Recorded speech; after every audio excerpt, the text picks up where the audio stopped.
Hello, and good evening. I'm here. Took a couple days off. Last night I was kind of doing auditions and watching my friend Law's stream, actually. And then Wednesday I kind of had bad brain day and needed some time off. So yeah, I'm kind of easing back into the whole streaming regularly thing. But hey, I got 3 streams in this week, and this third stream is going to be a long one, because tonight I'm going to be finishing the Great Ace Attorney Chronicles. Well, specifically 2, but yes, Chronicles. This is going to be the last Great Ace Attorney stream, period. Hopefully.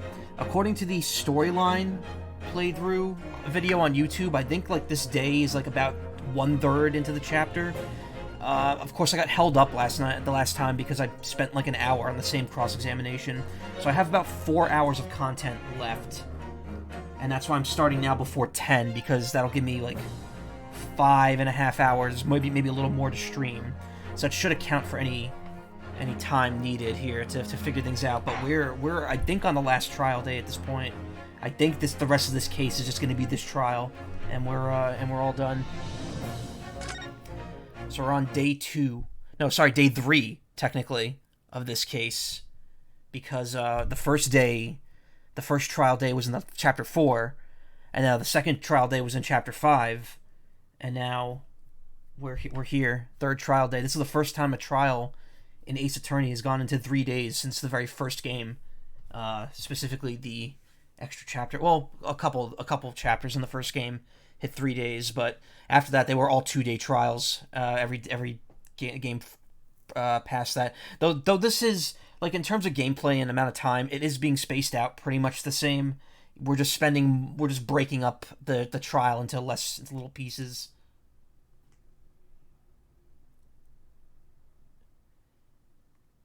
Okay, sorry. Just setting a couple things up here.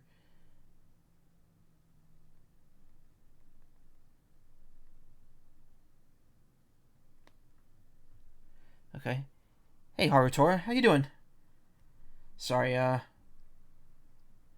just fiddling. There we go. Alright, 4th November, 9:30 a.m., the Old Bailey courtroom.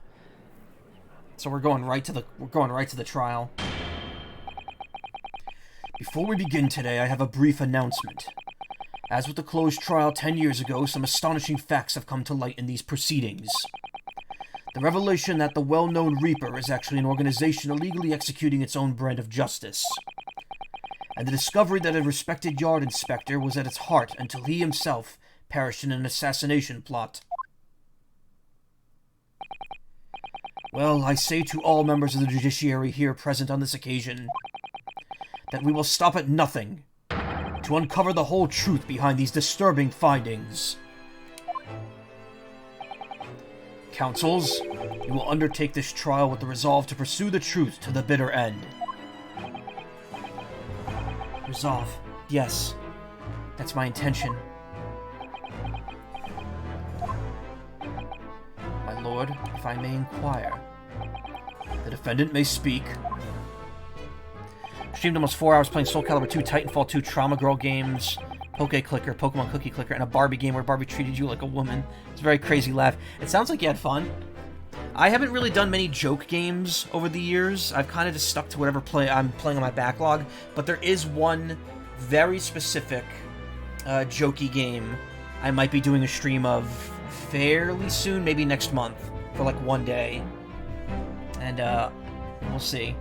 Even April Fool's Day, I haven't really done anything jokey. This year, I had a guest streamer on. I had a little black gooey guy named Puro to stream for me. But yeah, it's fun to just fuck around and stream what you want.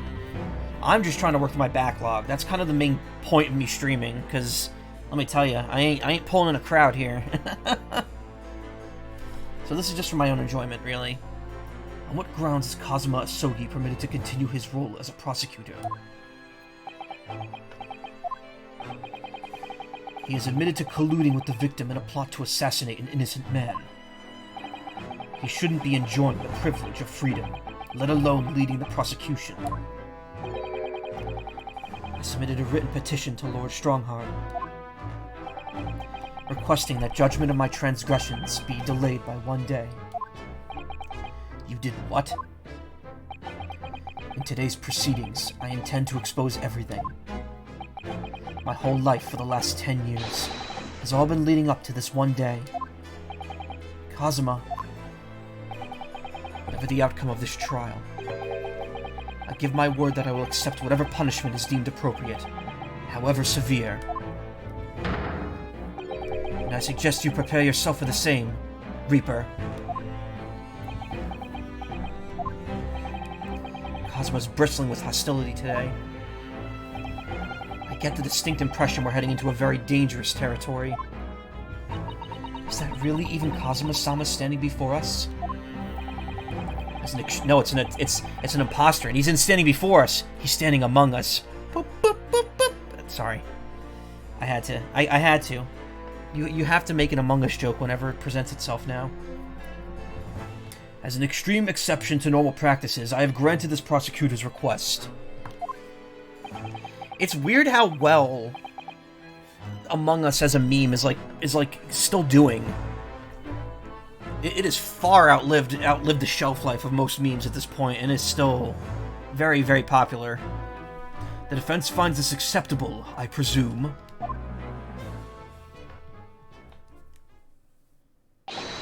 Yes, my lord. Bunk.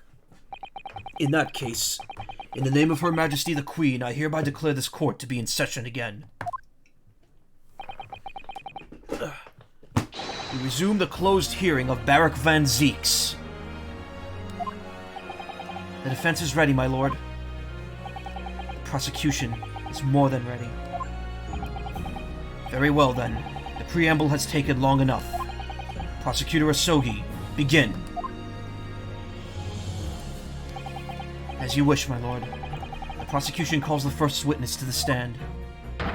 Bring Seishiro Jigoku into the courtroom. At last, then, we've reached the final battle. He's putting literally everything on the line now, in order to get the truth. Come on, Ryunosuke. It's time for that steely resolve, because this is going to test it to the limit.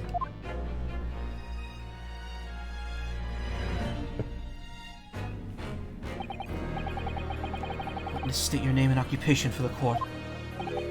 Ah, so it was you who issued this, was it? Your subpoena, I did what was necessary. Well, look what the young man has become. I didn't think I'd see the day when you'd take that tone with me, I must say. The witness will ensure his responses are pertinent to the questions asked.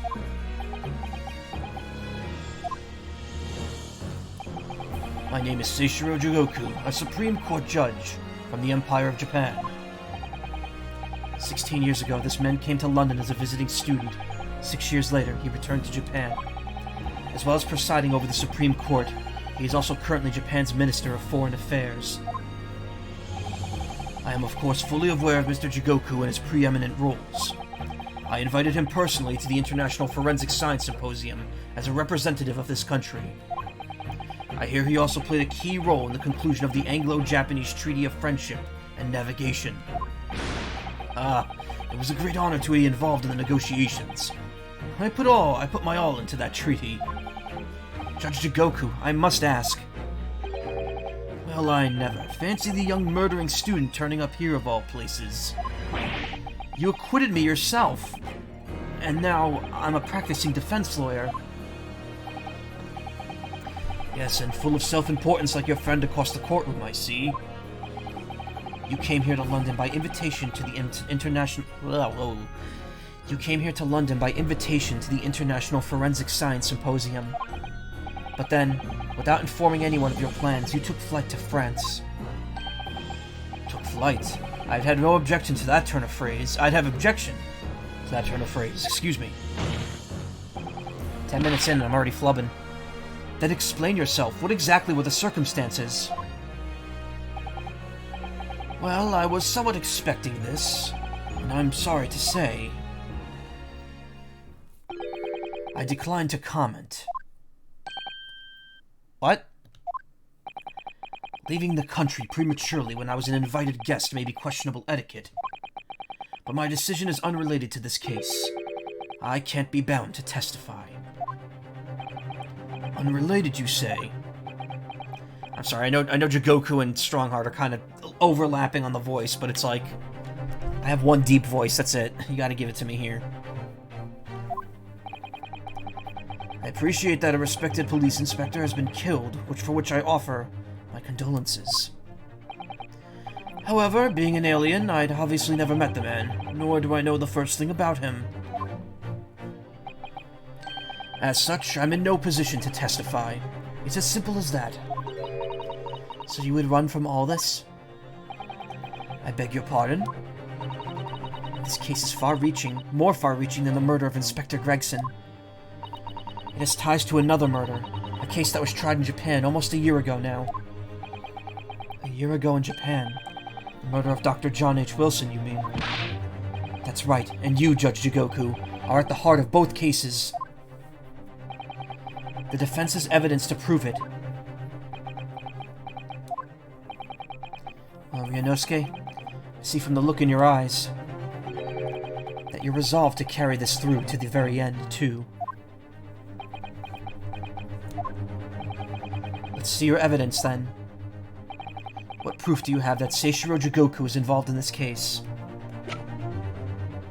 Take that! Telegram. This is a telegram detailing a communication sent between Britain and Japan approximately 1 year ago. The communication contained 4 names: K. Asogi, A. Shin, T. Gregson, and J. Wilson. You little... Where did you get that? In Tokyo. From your office, Judge Jigoku. What? How on earth did you... What's this all about? Why is my name on that list? The list of 4 names follows a certain pattern. T. Gregson and J. Wilson are the names of victims. K. Asogi and A. Shin are the names of assassins. No. A year ago in Tokyo, Dr. John H. Wilson's life was taken in a Western-style restaurant in the capital. The culprit was found to... The culprit was found to be a visiting student who went by the name of Giselle Brett.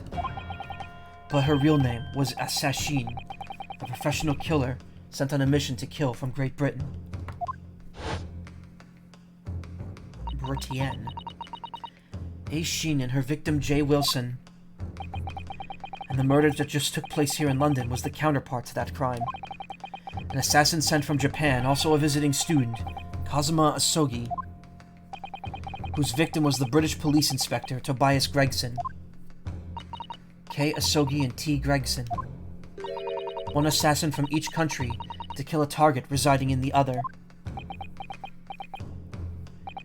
What exactly is the defense suggesting? Who sent the telegram? I mean, I think I have a good idea who, but I think we're gonna figure that out pretty quickly here. These 2 cases of murder, one that took place in Britain and one in Japan, were masterminded by a pair of individuals from each country as a form of assassin exchange. Assaspat, you may say, and the telegram the defense has acquired as proof of this international contract to kill. What? Yeah, Jigoku, you were acting pretty skittish there. Do you know about that? The telegram was found in your office, Judge Jigoku. In other words, the mastermind of Japan was you.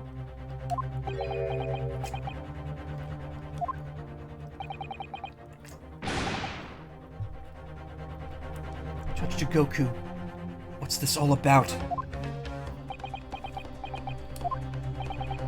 And you, Kazuma, you lied. During yesterday's proceedings, you acknowledged that you'd accepted the assassination mission. But the mark wasn't Judge Jigoku at all.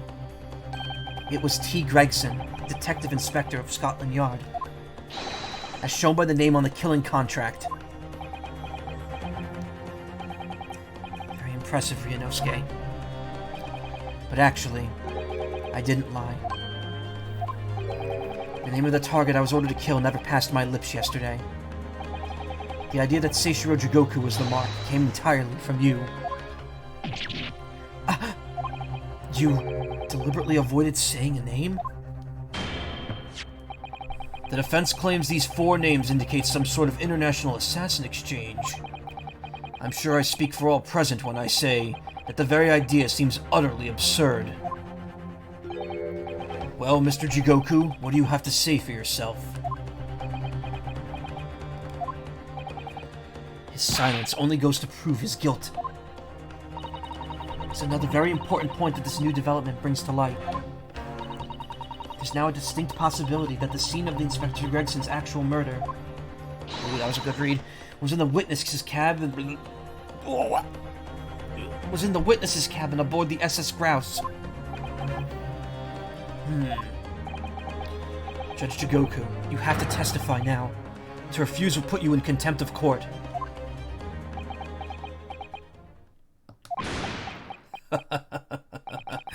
There's no need for quite such there's no need for quite... Ooh, that's worded weird. There's no need for quite such a vicious stare, young man. Very well then, as a parting gift to you all, I'll tell you everything I know. It seems this Japanese gentleman has informed me... Whoa, every line here? It seems this Japanese gentleman has information that the court must hear. About the alleged assassin exchange and the events of the night of the 31st October. Present your formal testimony now. As you wish, my lord.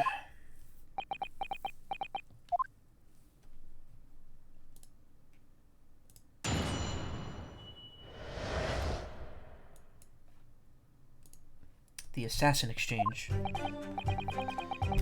It's true that Kazuma Asogi was assigned the assassination mission 1 year ago now. The target was Inspector T. Gregson. That was a condition of the British study tour.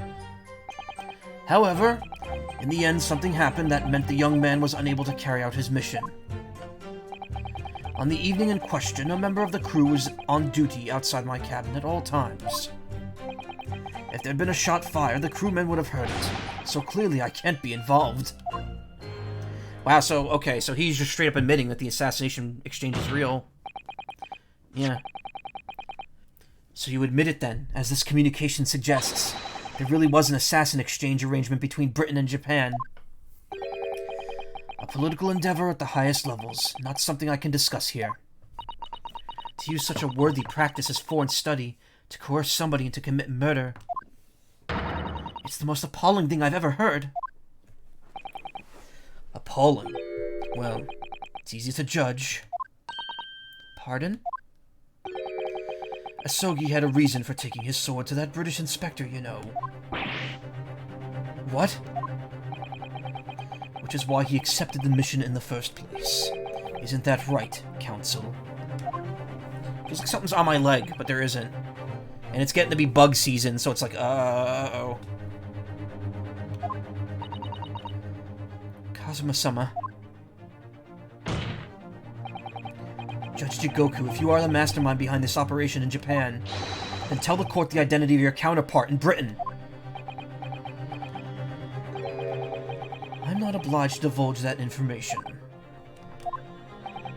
As I said yesterday, I've killed nobody. I freely admit that I accepted the mission, but on the night the plan was to be executed, I backed out. In short, this assassin exchange, it could be the extassion, the exchange, the ass change, there we go. In short, this assassin exchange the defense has identified is unrelated to the events of this case. The crucial point is this. Your police inspector can't have perished aboard that steamship in Dunkirk, because if he'd been shot in the cabin, it's inconceivable that a member of the crew wouldn't have heard it. That's right. Gregson was killed after returning to London, in the room on Fresno Street. And the perpetrator of the crime was the Reaper, Barak van Zeeks. The prosecution's accusation remains unchanged. To think that a seemingly innocent foreign exchange program was a facade for such Machiavellian... Ugh. I think I've ever actually said that word out loud.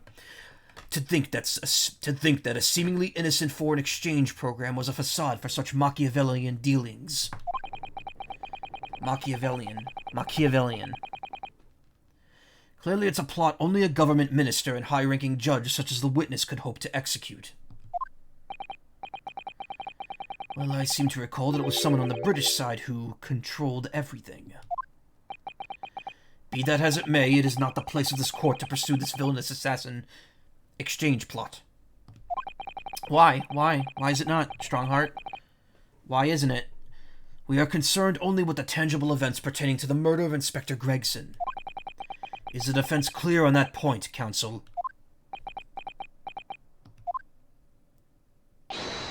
Yes, my lord. I'll keep that in mind as I cross-examine the witness.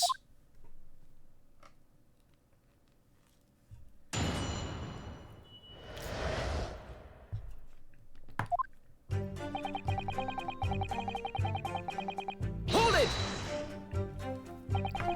A year ago, when Cosmo was still in Japan then. Correct. It was at the examination center for applicants for the study tour that I approached him. I'll never forget it. I remember exactly what you said. You just came out and asked me forthright if I'd consider traveling to Britain on an assassination mission. Surely not. I thought it was a joke at first, of course, but then it was made clear to me that if I didn't accept, I wouldn't be considered for the study tour. So you agreed to it just for that? I mean, I know how much you wanted to study in England, but assassination? The Empire of Japan had accepted a proposal from the British Empire at the time, an agreement to send a student from each country to the others to deepen cultural understanding and friendship. But behind the scenes, the chosen students were to be given assassination missions. I had no choice but to accept the proposal that originated from my British counterpart. Why? Why didn't you expose the plot? Why didn't you expose the plot then and there? Also, why would he willingly let us go after Giselle Brett in court if he knew that she was an assassin? Britain acknowledges no part in these alleged misbegotten dealings. I advise you not to make spurious allegations, Foreign Minister Jigoku. As a witness, I am bound to tell the truth, my lord. Anyway, I picked Asogi and explained the details of the plan to him.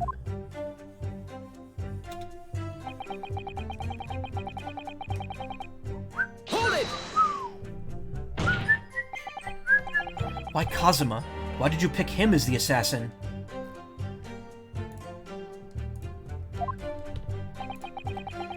He was the most capable of all applicants. And in addition, I knew his desire to travel to Britain was very strong.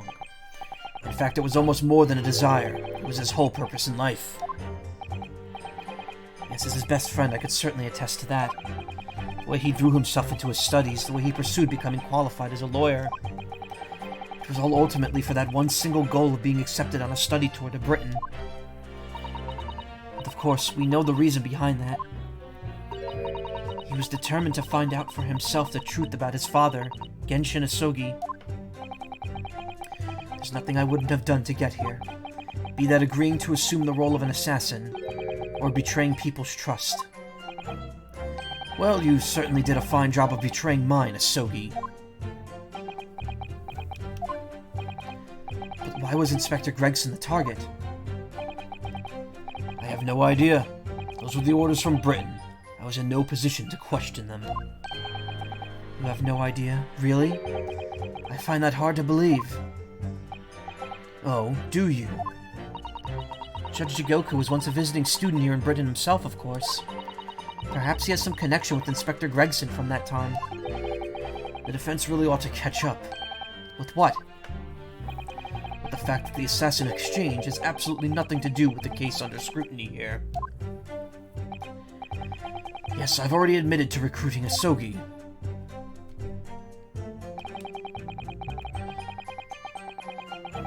Hold it! I presume you're referring to the incident that occurred during Cosmo's passage to Britain in January? awful tragedy that took place on that steamship. It arrived at the Ministry some 2 weeks after the ship's departure from our shores. The visiting student had been killed, but his body had somehow gone missing in Hong Kong. The news was wired to me from a detective I'd placed on the ship to accompany the assassin. Obviously, Kazuma didn't die at all, but he did lose his memory, including all details of his special mission.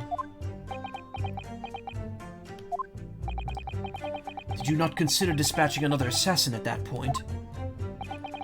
That wasn't possible, simply because that black-clad young student over there had already put himself forward as Asogi's replacement, and there was no way to stop him from reaching Britain. Ah! My hands were completely tied, so Mr. Sholmes' strategy worked perfectly. He predicted everything that would happen. Dude's a genius. He's an idiot, but he's a genius. Months later, my memory returned, but I never intended to go through with the assassination mission anyway. So you were playing me right from the outset, were you? Is that it? I'd sooner be guilty of that crime than taking someone else's... I'd sooner be guilty of that crime than of taking someone else's life. I was prepared to do whatever I had to in order to get myself here to Britain. This line of questioning has gone on long enough. All the court should be concerned about in the testimony given by this witness are details relating to his relationship with Inspector Gregson and the victim's murder. In that case, as I've already made perfectly clear, I had no connection to the man or his death. And you have some means of substantiating this plea. Substantiating? Wow, that was not a word. That was me going... Hold it!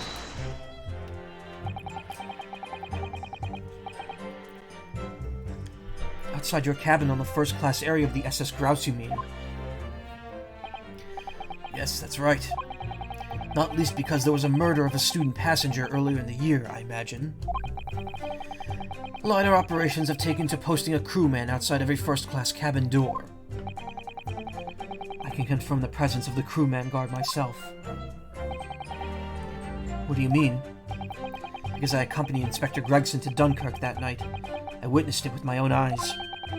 There was a well-built crewman standing guard directly in front of the door to the witness's cabin. At a particular time, of course, I'd gone to the ship's dining room for dinner. The inspector and I asked the crewman to allow us into the cabin while we waited for Judge Jigoku's return. I suppose Inspector Gregson was there in his capacity as the Reaper. He was intending to take the witness's life.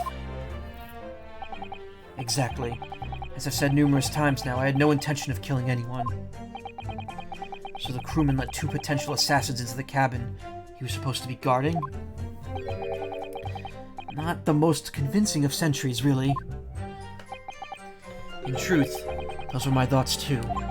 But anyway, I stayed to talk with Inspector Gregson for a short while, and then left him there, and made my way off the ship alone.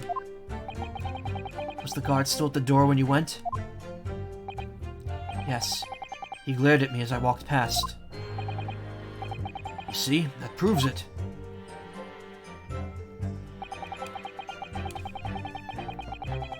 Hold it! The crewman who was standing directly outside your cabin door, you mean? That's right. A muscular man with a permanent grim expression on his face. He didn't once move from that spot. To be honest, I thought he was a miserable fellow. But as it happens, he's a vital witness now. There's no doubt that Gregson was killed by a gunshot, and it's inconceivable that a crewman standing just outside the cabin door wouldn't have heard that. But wait, what about the ship's enormous steam engines? The noise of them could have drowned out the sound of the gun being fired. Sadly, young judicial assistant, that won't wash. Oh! You will recall that my cabin was in the first-class area of the ship, which is also, of course, the quietest. Don't imagine for a moment that it's anything like steerage where the judicial assistants go. I didn't mean... But a hole like that made by a bullet was found in your cabin, Judge Jigoku. That's compelling evidence that a gun was fired in there. What's that? A bullet hole? Oh yes, you're talking about what the detective uncovered in the wall yesterday, I presume. That was obviously a rotten panel eaten out by woodworm. No doubt he didn't find an actual bullet. Ugh, that's the hole in this argument. Sadly, I was unable to arrange for the crewmen to be brought back to Britain with me. But obviously, if a gun had been fired in my cabin on the night in question as the defense implies, I would have been arrested on the spot, and would have never made it to Britain in the first place. Glad you chose to stream today and not yesterday. I was so tired after 12 hours of total studying. Oh, Jesus. You're really working hard to finish that course, though, at least. Yeah, I didn't stream yesterday because I was doing an audition and because I was watching Law's stream Deltarune. And then Wednesday I was kind of in like a very bad, not good place mentally. So I just kind of fucked off for the night. I mean, obviously the plan tonight is to make up for that, since I'm starting way earlier than usual.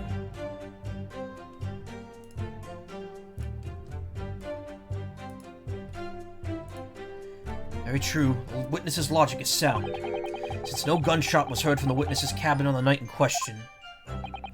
We must assume that the witness is telling the truth. I'm glad you've seen my sense, my lord. I know Kazuma's already admitted to taking on this incredible assassination plot, but even so, hearing it confirmed by somebody else is a real shock. It's unforgivable, using Kazuma-sama's feelings to manipulate him into agreeing to such a despicable plan. But I think Kazuma manipulated Judge Jigoku, too. He completely double-crossed him. Oh dear. It's hard not to see that as a stroke of brilliance on Kazuma-sama's part. One way or another, though, Gregson ended up dead.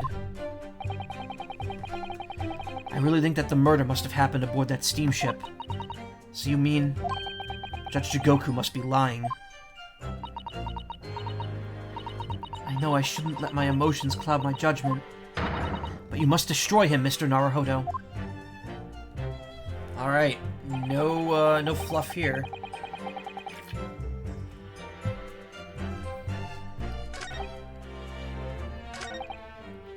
Okay, so those are right. Something happened that meant the young man was unable to carry out his mission. Destroy him, yes. Member crew was outside cabin at all times. Shot. Oh, wait a minute.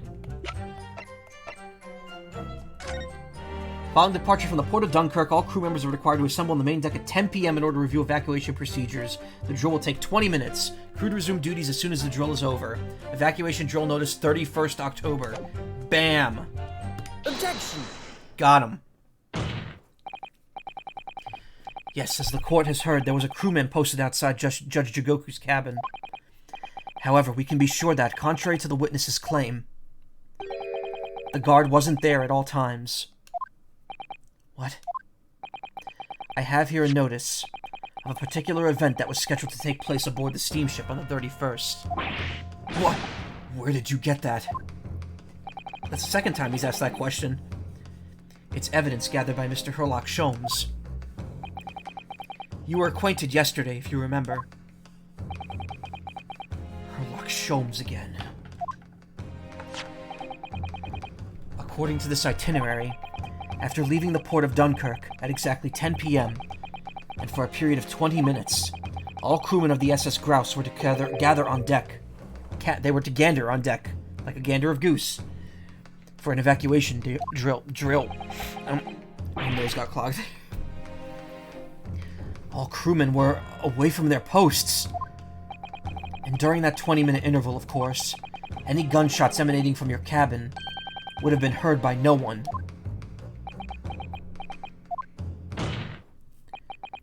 In summary, Judge Jigoku, you had ample opportunity to commit the crime. Objection! A 20-minute window of opportunity. That's an excellent find, Ryunosuke. But it amounts to nothing. Why? Because the witness clearly stated in his testimony that no incident occurred in his cabin. Unless you have some decisive evidence that could show his testimony to be false. Your accusation is nothing more than conjecture. Very true. Well, counsel, Inspector Gregson was killed in Judge Jigoku's cabin that night. I'm certain of it. Because the defense has evidence to prove it. You will present the evidence for the defense at once, counsel. What proof do you have that the victim's life was taken in Judge Jigoku's cabin on the 31st? Small component. Take that! Judge Jigoku, this was found in your cabin yesterday. What is that? The crown of a pocket watch? A pocket watch. And if you observe... Oh, wow, his voice got really deep there for a second. And if you will observe, the victim's pocket watch, which we know he treasured, is missing precisely that part. It can't be. Moreover, this crown is a perfect fit on the spindle protruding from the victim's watch. Now, the fact that this was retrieved from Judge Jigoku's cabin tells us that the victim's watch almost certainly broke there. In other words, the victim was killed on the 31st during the 20-minute evacuation drill. In the cabin occupied by you, Judge Jigoku.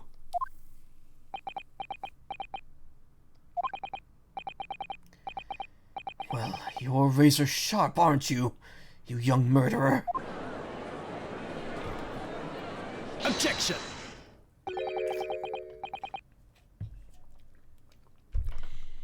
Expertly maneuvered, Ryunosuke. That's a weird way of spelling maneuvered.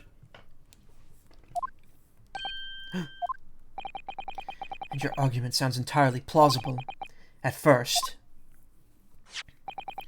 But rather like this pocket watch, it's full of cracks. What? And I believe Judge Jigoku feels the same way. I was wrong to acquit you earlier in the year. Sorry? If I'd known that it was result of anyone having to listen to this drivel, I would have declared you guilty just to spare the world your ridiculous bombast. I think it's clear that the witness will have to give further testimony. When you hear what actually happened in my cabin that night... bitch, please, yeah. You notice the pitfall into which you've stumbled.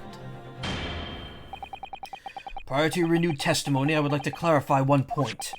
The fact that this part of the victim's watch was discovered in your cabin means that you acknowledge that he was there, I presume. Yes, I do. Very well, then. You may proceed to give your formal testimony about what exactly happened in your cabin aboard the ship on the evening of the 31st of October.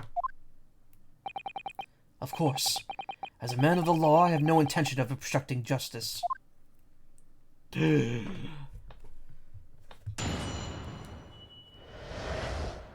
events in the cabin. I had a guest waiting for me when I returned to my cabin after finishing my evening meal in the dining room. When I walked through the door, a mustachioed Englishman was there, foolishly waving a gun at me. I soon took care of him with an Ippon Seoi throw, though. He couldn't wait to run away after that. Seoi, excuse me. I imagine his watch was broken when I threw him over my shoulder. It has nothing to do with his murder. The inspector was clearly killed having returned to Britain, because his body was found in London.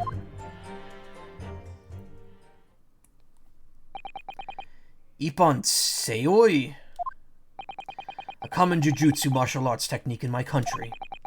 I was careful not to use too much force, but the man obviously landed too heavily for his watch to take. So, Ryunosuke Naruhodo, I imagine you could see the flaw in your logic now, can't you? What? The fact that the pocket watch was broken in the witness's cabin in no way proves that the victim's murder took place there. Arrgh! I have no doubt the inspector intended to kill me, but he didn't manage to pull the trigger. Yes, because he was merely the tactician, not the Reaper's hand of death. Well, the testimony appears to make perfect sense as far as I can tell. Let me express my deep gratitude for your understanding, my lord.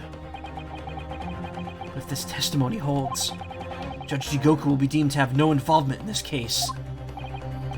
Well, counsel, I really see no reason for wasting precious court time here on a cross-examination.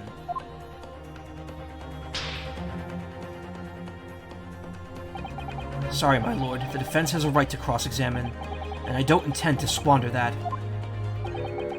You're an embarrassment to your countrymen, not knowing when you're beaten. In that case, proceed, Mr. Naruhodo.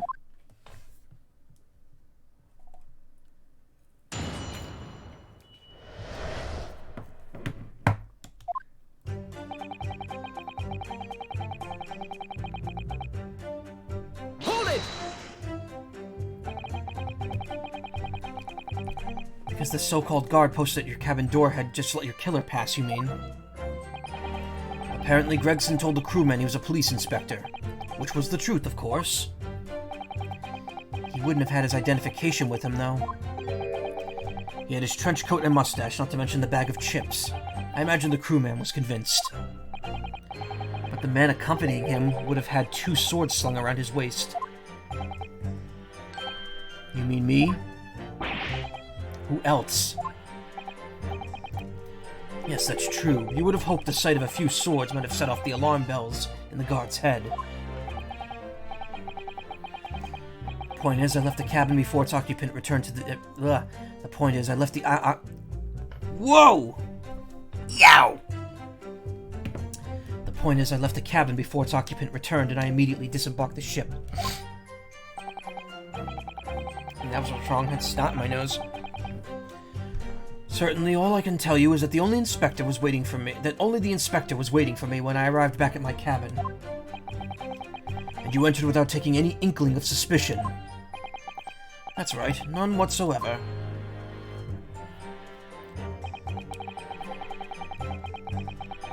Hold it! Obviously, you're talking about Inspector Gregson. Yes, though at the time, I didn't know the man's name. And there was no time for introductions. I value my life over manners. By which you mean that the inspector was there to assassinate you, I suppose? That was certainly the impression given by the gun pointing in my direction. But I've never seen the muzzle of a revolver shake about so much in all my life. Anyone would think the man had never shot somebody before. Believe it or not, most of us haven't. Anyway, there was no time to call for help with the crewmen at the door, so I dealt with the man myself.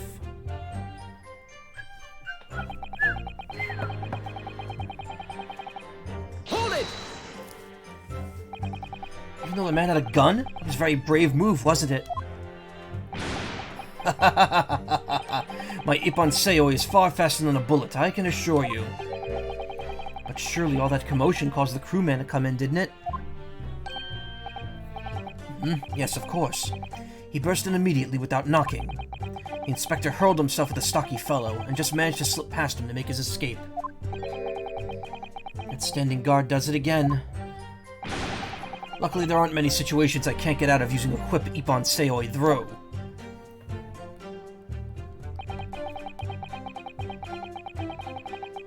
Hold it! The crown snapped off and the glass covering of the face of the watch was cracked. Preferable to the man's head being pulled off or his spine cracking, wouldn't you say? Not that the man was spared for long, a bullet to the chest soon saw to that. But the point is, the broken pocket watch doesn't prove a murder took place. Absolutely not. All the watch proves is the power of my jujutsu throw. Whatever you say, it doesn't quite ring true that no shot was fired in that cabin. Because there was an obvious bullet hole in the wall. What are you talking about? That's what the star of your lowbrow detective stories told you, is it? Well, I don't care for such fiction. Haven't you worked it out yet, you little stripling? No murder took place in my cabin.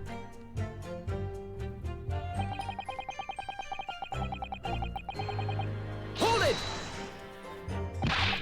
But there's no evidence that proves the victim ever returned to London alive. Just take a moment to think that idea of yours through now, stripling. What? If the inspector was killed on the steamship in France, how on earth could he have got back to Britain?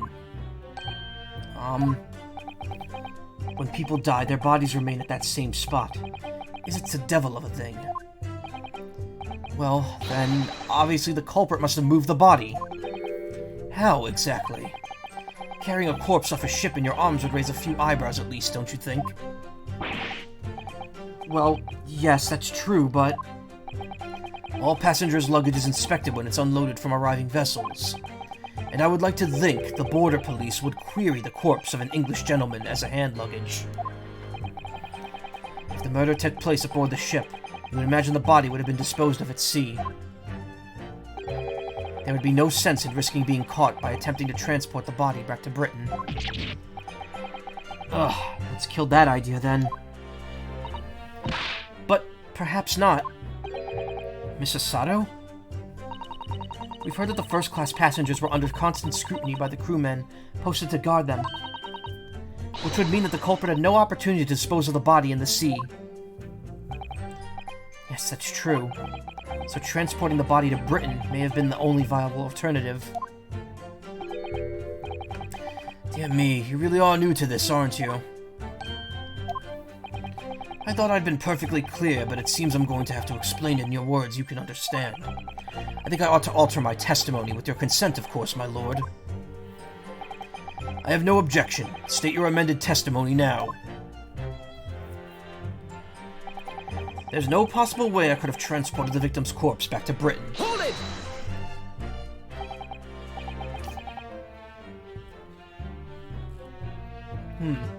Here's an idea. Think about it, stripling. All passengers and crew disembarked at the same time and passed the same checks at the border. The symposium guests were then driven straight to the hotel in carriages organized by the ministry. And we met you as soon as you arrived at the hotel. So you did. Well then, remind me, did I have a corpse over my shoulder at the time? What? No. So we're in agreement then. I couldn't have possibly brought the inspector's body back to Britain. Unless, of course, they develop some clever device these days to instantly move things from A to B. Funny you should say that. Professor Harebrain's invention didn't actually work, if you remember, Mr. Naruhodo. Yes, of course. The defense has become unusually quiet, I notice. Yes, because there's really nothing more to say. So that's his story. Well, I suppose if you think about it, whenever you drop a teacup in the office and it breaks, we don't say, Mr. Naruhodo must have been murdered there, do we? Is that a veiled threat about what might happen to me if I break another one? And the fact is that Inspector Gregson's body was found in the little room on Fresno Street. If he really was killed in Judge Jigoku's cabin, the body would have to have been moved somehow, obviously. Transporting a dead body over a country border would be impossible for the majority of people. So there must have been some special circumstances that made it possible for the culprit then. That could be a vital realization, I think, Mr. Naruhodo.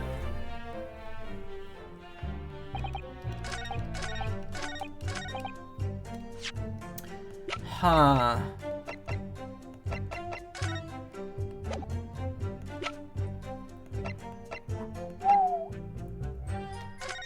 I mean, it couldn't fit in here.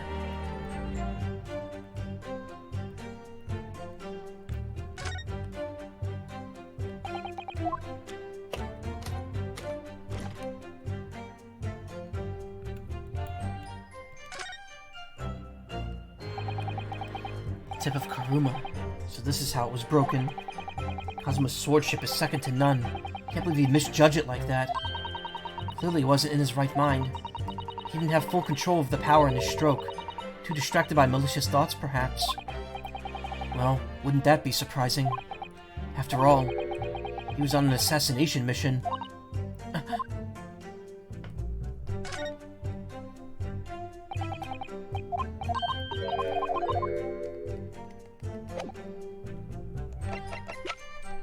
I doubt it's anything related to this, but... How could they move the body?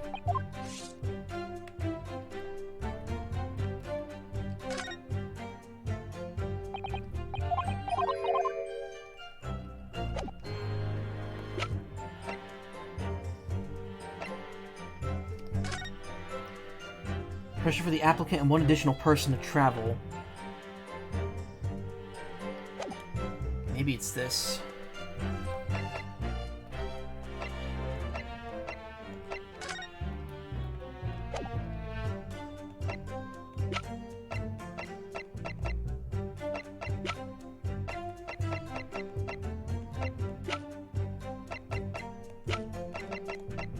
Objection! Thought maybe he poses the +1. No. Oh, that didn't work.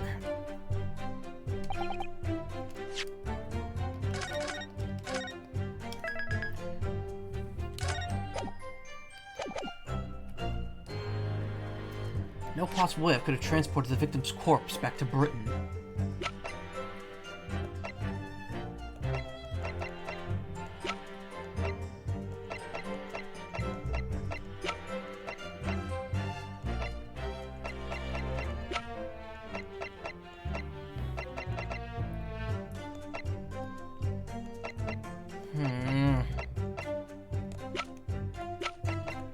Objection! Didn't think it was either of those.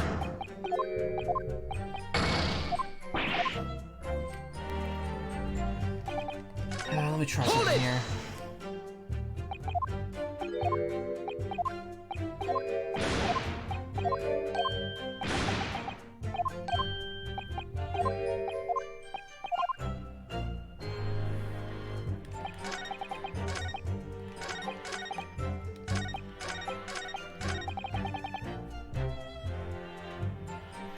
No possible way. What's it? So there's an exception here.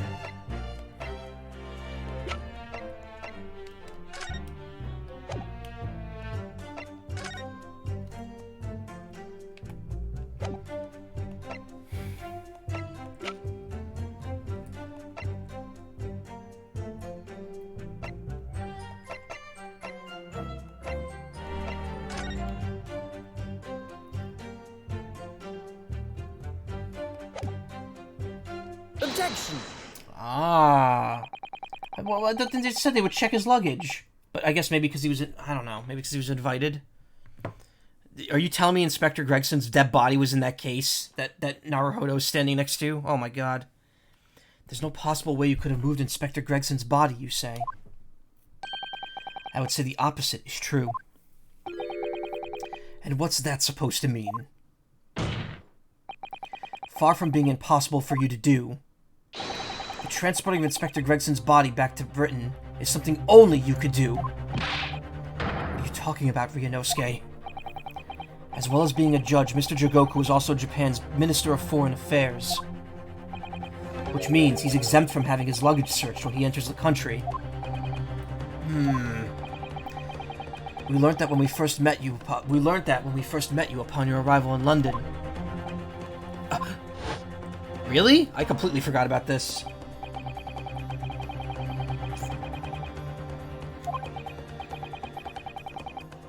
Ah, Mikatoba said something about it. You had to go through any of that, didn't you?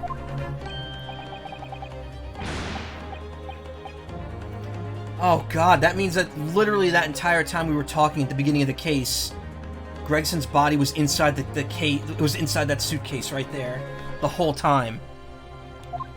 And it was probably being cooled with ice or something from the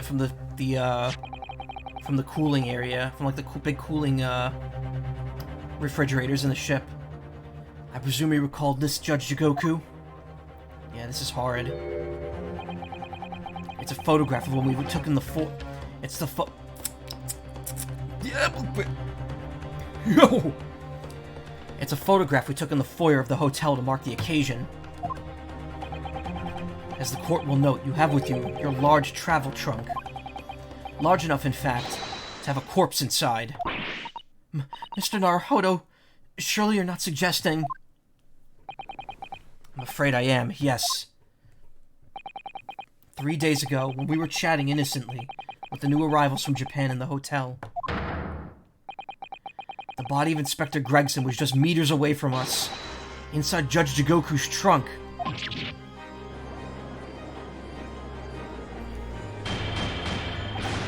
Order! Order! Order in the court! There's no the there. I'm skeptical, counsel, that a grown man's body could have fit inside even the largest travel trunk. It could. Because I happen to know that the witness himself, a man of considerable size, fits inside his trunk.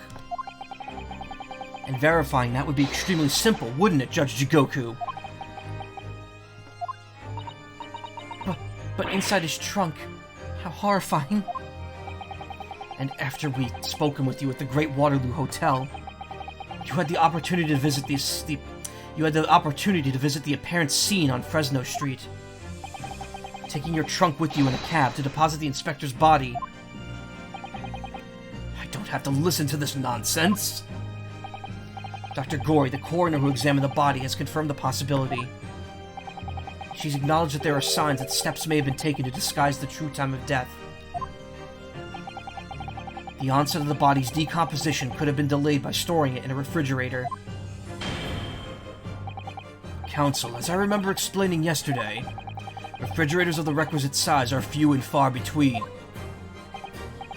Yes, I'm sure they are, but one place they're certainly found is on large ocean liners. Such ships are equipped with electrically refrigerated cold rooms to keep food fresh on their long sea voyages, and the SS Grouse is no exception. Professor Mikatoba told me about it only yesterday. Well, Judge Jigoku?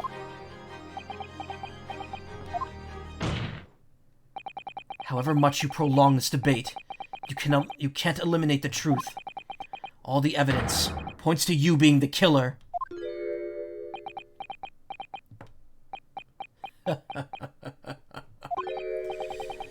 Well, this is all very heartening. I could see that it was a wise move, letting Asogi and you embark on this study tour. What are you talking about now? Logical reasoning, of course. All court proceedings will be built on logical reasoning in the new century. And I can see that you've both laid firm foundations for that already. Judge Jigoku, please, stop diverting attention from the issue at hand. The defense has made an accusation against you. How do you respond? Respond? There's really no need for me to respond, is there? Why ever not? Because before you can even begin to answer the question of when the victim was killed, you must first establish one key fact. Where was the victim killed? It's quite logical. The actual scene of the crime. Prosecution's stance is unaltered. The killing took place on Fresno Street, when the gunshot was heard. As the accused, Barak Van Zeek shot the victim at point-blank range. Since no tangible evidence exists to disprove the prosecution's claim at this time, the defense's deductions amount to little more than an elaborate fairy tale. I'm afraid that's how logic reasoning on the British are known for. I'm afraid that's how the logic reasoning the British are known for really works, young stripling. The victim was shot in that little room on Fresno Street and died instantly. I'm afraid it's the prosecution's claim that's the only fairy tale here. How can you say that? Quite simply, because the claim directly contradicts a certain piece of evidence in our possession. Very tantalizing, counsel. I think you had better explain yourself to the court, don't you? The prosecution claims that Inspector Gregson died instantly when he was shot at the scene on Fresno Street. But this evidence clearly contradicts that claim.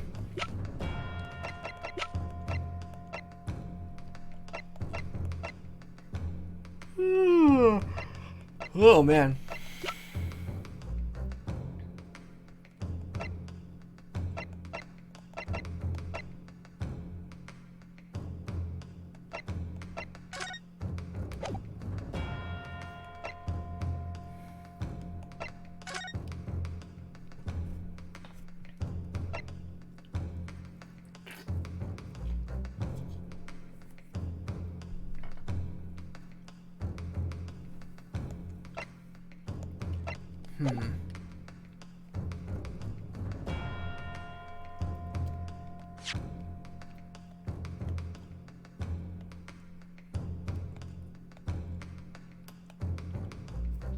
Prosecution claims Inspector okay. This evidence clearly contradicts that claim.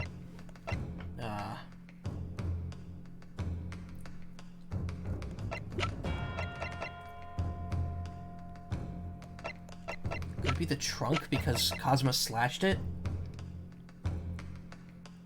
No, but that just proves he was on the boat. Doesn't prove that he was killed on the boat.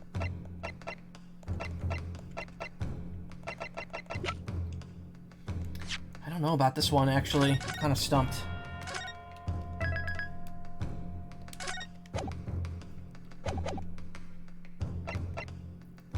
Body appears to be tightly curled up, and there's a red hairpiece on his head.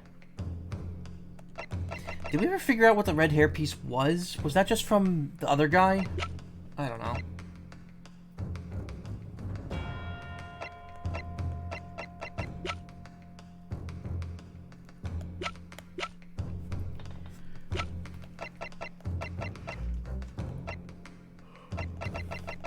It proves he wasn't killed on the instantly. Wait a minute, what am I trying to prove here? That he wasn't killed instantly, or that he wasn't...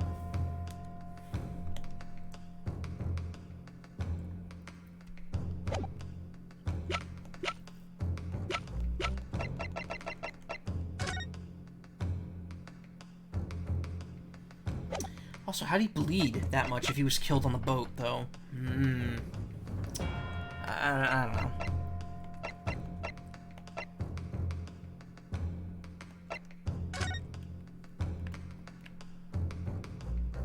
The scene of the crime is not actually the scene of the crime?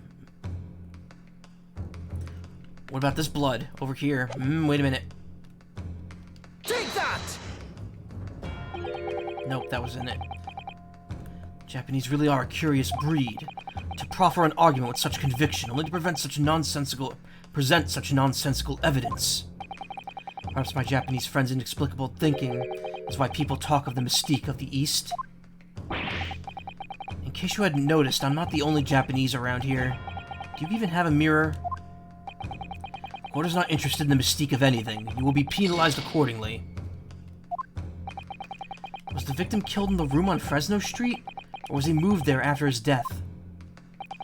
There's one piece of evidence we have that shows the answer to that question surprisingly clearly. Perhaps you should try to present the correct one this time, then, Mr. Naruhodo. Are you going to try again, or can't you hold your hand steady enough to point it out? Alright, I'm gonna reload just because I don't want to... Well, no, you know what? We could try again.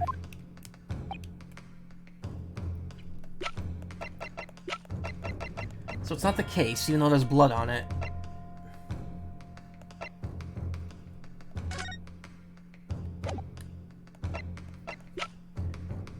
I mean, is it the photo of the victim because he's curled up? That's all I could think of, honestly. Take that! Oh, hey, I was right. A photograph of the victim in the very location you claim he wasn't killed. Yes, but the point is, the posture of the body itself. Well, see, like, I thought that couldn't they just position the body like that when he dropped it off? If Inspector Gregson had been shot there in that room, it's out of the question that his body would have been curled up in a ball like that. I'm sorry to disappoint you, but your logic is flawed. He could have easily have adopted that fetal position due to the pain of the shot, which subsequently proved fatal. Objection! I'm sorry to disappoint you, Judge Jigoku, but it's your logic that's flawed. What? According to this autopsy report, the victim died instantly. He would have felt no pain, much less been able to draw himself into that position. Which begs the question of why the victim's body is curled up in that way. Though the answer should be abundantly clear by now. You're suggesting... The inspector's body took on that posture ahead of its arrival on Fresno Street, before it was coldly turned out on the floor. From the inside of a large travel trunk. No. You're quite right. The shape of the body. It looks exactly as if it had been kept in a confined space. I thought that was a little flimsy. Like, that's a really weak piece of logic to go after, but okay. Judge Jigoku, present your trunk for examination. I believe it's very possible that it will contain traces of the victim's blood.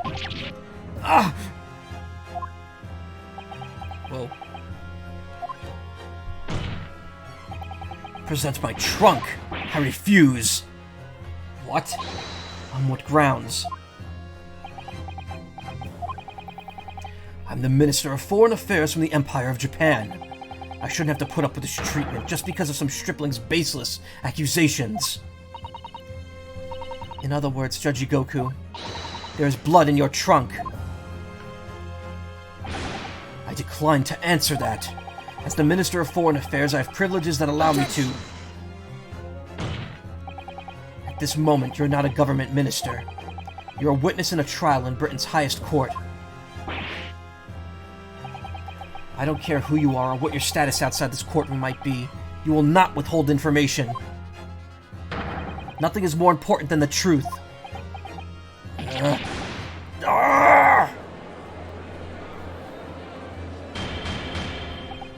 Order. Order in the court.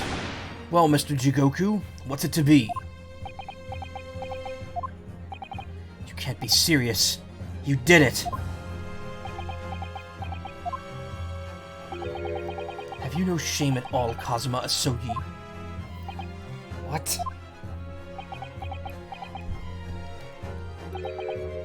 Very well, I admit it. I did bring the inspector's body into the country.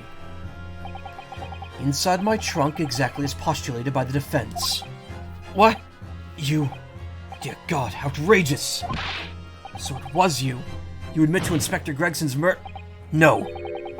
I admit nothing more than what I've said.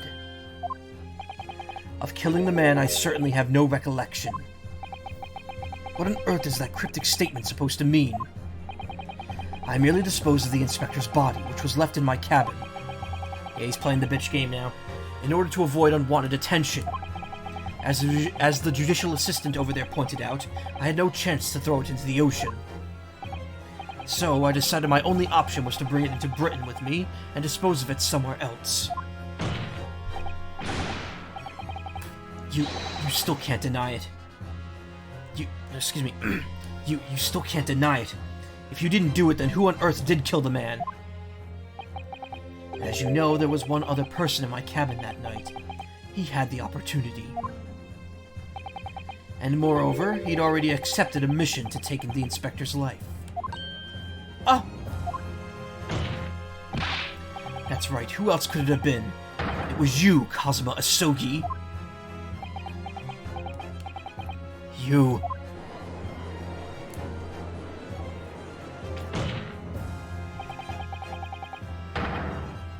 I never thought you'd stoop to this, Seishiro Jigoku. You've taken the words straight out of my mouth, Prosecutor Kazuma Asogi. You thought by leaving the body in my cabin you could pin the crime on me, did you?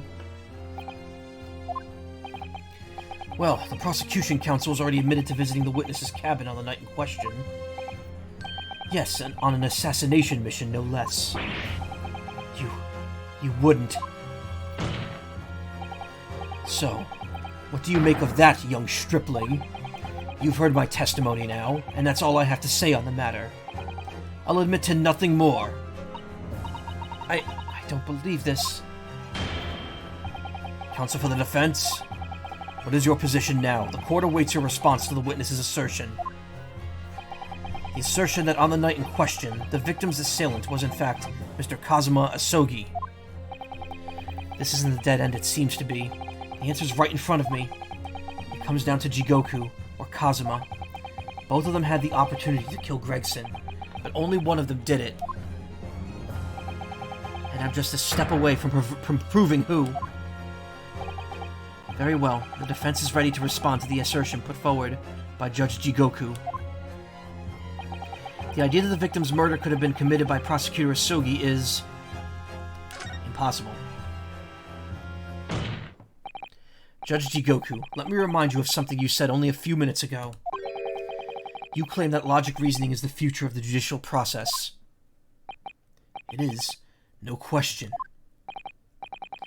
Well, logical reasoning can prove something here.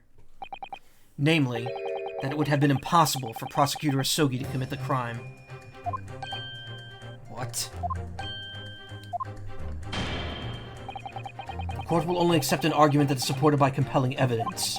So present what you have, counsel. What proof is there that allegedly demonstrates the impossibility of Prosecutor Asogi's involvement?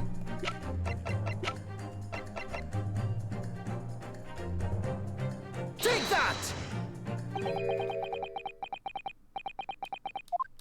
Wait, what? Damn it! I was wrong too. Every piece of evidence has a role to play in arriving at the truth. And not playthings you could toss around the courtroom for entertainment. Ah!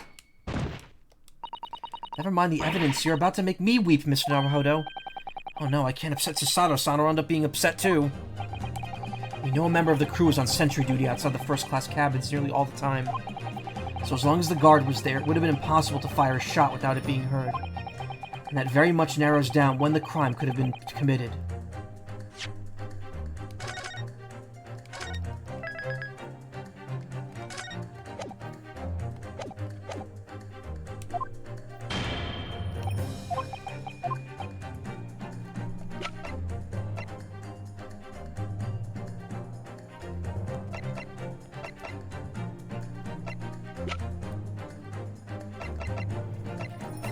I mean, I thought it'd be the trunk because the sword's broken.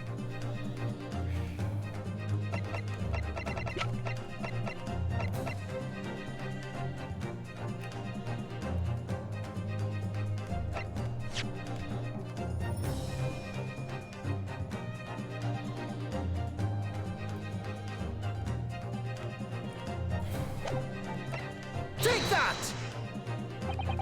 This itinerary for crew members of the SS Grouse, my lord. This is conclusive proof. An itinerary? How does that prove anything? Judge Jigoku, the moment you acknowledge that you found the victim's body in your cabin, this itinerary suddenly became much more significant. What? Why? On the night in question, as always, a crewman sentry was on the guard outside your cabin door. As long as he was there, nobody could have fired a shot inside the cabin. Absolutely, because it's inconceivable that the guard wouldn't have heard it and come in to investigate. So that tells us that the crime must have taken place when the guard was elsewhere. And that narrows it down to the 20 minutes just after 10 o'clock, as indicated on the itinerary. Yes, I see no flaw in your reasoning so far. But the crucial point is this. When the evacuation drill took place, the steamship had already put to sea from the port of Dunkirk. Now, clearly the murder could only have been committed by somebody who was aboard the vessel at the time. But Prosecutor Asogi stated in yesterday's proceedings, didn't come to Great Britain to take anyone's life.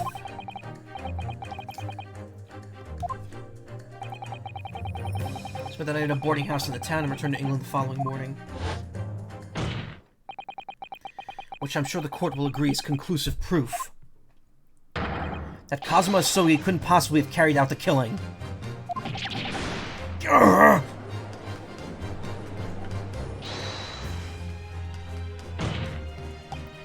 No, absolutely not. I don't accept that at all. What do you mean? The boy's just saying that to exonerate himself. We can't trust that he really disembarked the vessel. Obviously, after he left my cabin, he hid himself somewhere nearby on the ship. Just waiting for his chance to come back and finish the... No, that's out of the question. Isn't it, Kazuma? As the defense rightly recalls, I disembarked the vessel and spent the night in a boarding house in Dunkirk. And as I said yesterday, I signed my name in the accommodations register book.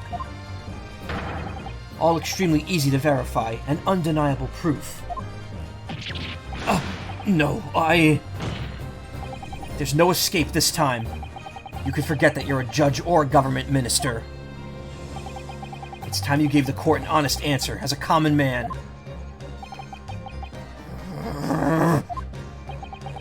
You killed Inspector Tobias Gregson and transported his corpse back to Britain. Then you dumped the body in the room on Fresno Street and made it look as if the murder had happened there. That's what really happened, isn't it, Seishiro Jigoku?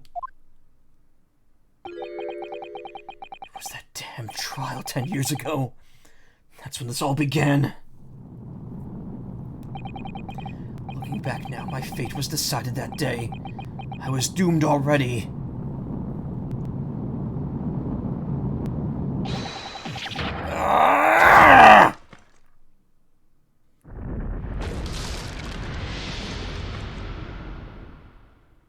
Damn. It's over. My life is over. That's apparently what he did 10 years ago.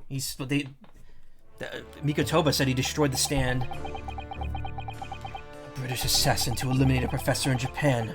A Japanese assassin to eliminate a detective in Britain. Both assassins will use diplomatic immunity to evade conviction and return safely to their homelands. The assassin exchange request arrived from Britain about 1 year ago. Though it was hardly a request, it was a demand. And for that, you decided to recruit Mr. Asogi. But things don't go according to plan. Your chosen assassin never made it to Britain. And you found yourself unable to dispatch a replacement. Because I was already on my way to Britain at the time in Cosmo's place. And that left me with only one option for carrying out my obligation. To eliminate the mark myself, personally. Of course, there was but a single opportunity for me to do that. The International Forensic Science Symposium, I presume? Yes, the IFSS. That's right. I decided it would be safest to carry out the plan before my arrival in Britain, so I enlisted the help of my British counterpart. I made arrangements for a pretext that would take the inspector to Dunkirk. To lure the man in, he was given a sham mission by the Reaper. What? The Reaper? But there's only one person who could have done that. The mastermind of the entire operation. The Reaper himself. So, that means the assassin exchange was... It was all planned by the Reaper. I'm not at liberty to say anything about my British counterpart. Anyway, the inspector accepted the Reaper's mission and dutifully infiltrated my cabin on the steamship. But it was all a trap designed to lead him to France and his own death. Oh, how awful. It was past 9 o'clock when I returned to my cabin from the dining hall that evening. I didn't give him time to attack me. I choked him until he lost consciousness. But there was a guard just outside the door, so I left it at that for the time being. Even the slightest noise might have aroused suspicion, so I bided my time, waiting. For the 20 minutes after 10 o'clock. I had intended to finish him by strangulation, but moments before I had the chance, he suddenly came round and went for me in a reckless move.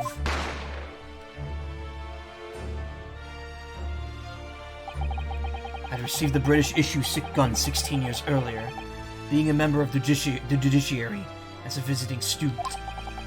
I never imagined I'd have to use it for something like that. So the revolver belongs to you, does it? Then the victim was killed inside your cabin, on the SS Grouse. Which begs the question of why you arranged for his body to be discovered in the room on Fresno Street. The young judicial assistant over there has already answered that question. There was no way I could take the body up on deck to throw it over the side. That's precisely where all the crewmen were gathered for the evacuation drill. So before the first-class cabin sentries returned, I took the corpse to the refrigeration room. And then on arriving in Dover, you could seal the body in your trunk in order to smuggle it past the border police.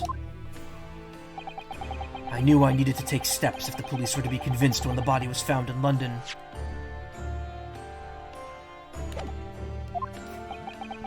In that case, you must have known. You must have had intimate details of Inspector Gregson's intended schedule. Yes, my British counterpart sent me everything I needed to know. The inspector was due at Fresno Street at 5 o'clock that afternoon, in order to meet a man by the name of Hugh Boone, from whom he would take back his police identification. I decided that man would be a perfect person to set up as the culprit, so I took a hackney carriage over there with the body still in my trunk. That must have been just after we took this photograph with you at the hotel then. Yes, I wasn't expecting a welcoming committee.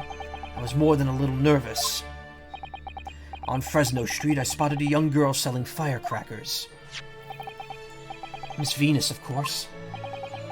I conceived of the candle trick there and then, so I donned a simple disguise and approached the girl to buy enough firecrackers to replicate a gunshot. What sort of disguise? For some reason, the inspector had a bright red hairpiece of his own traveling case, so I put that on, although I suspect I drew more attention to myself than I would have otherwise. The hairpiece we found at the scene, the inspector had it ready for the Red-Headed League investigation. I only arrived at the room around 5:15, so I quickly placed the body on the floor, moved the notice board, and set up my little candle trick. I arranged it so the firecrackers would go off with a bang around 15 minutes later, so that Mr. Boone, who was due to arrive at 5, would walk straight into a trap. Except, at the last moment, I made a careless blunder. What was that? I imagine it was the bag of fish and chips. I didn't notice that it had fallen out of his overcoat pocket when I moved the body to the refrigeration room. I put it back in his pocket the following morning, but... well, it seems the warmth of the heated cabin had accelerated the decay of the fish. Anyway, that's everything. All the sordid details of what I did.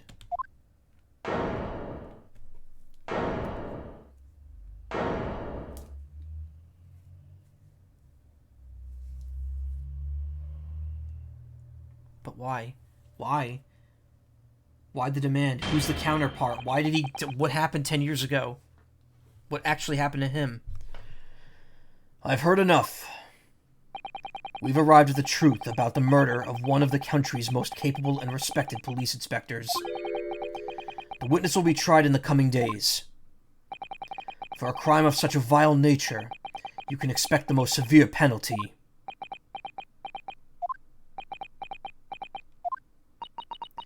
An exchange of assassins. What a foolhardy idea.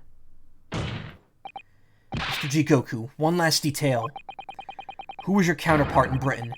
Who was the mastermind behind the assassin exchange? Nothing you say now can make matters any worse for you. Just tell us. Enough!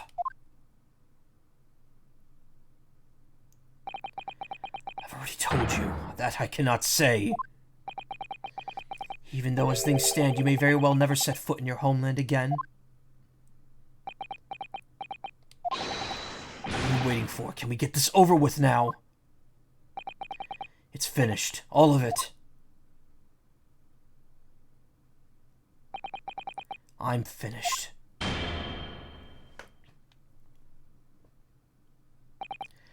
Then, in the name of Her Majesty the Queen, I now pronounce the findings of this court.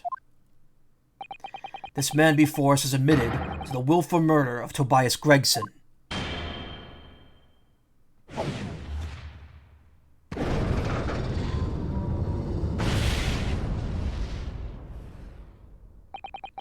Seishiro Jigoku, it is the opinion of this court that you shall be found.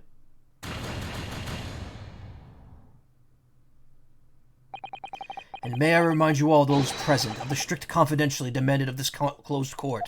Confidentiality, excuse me.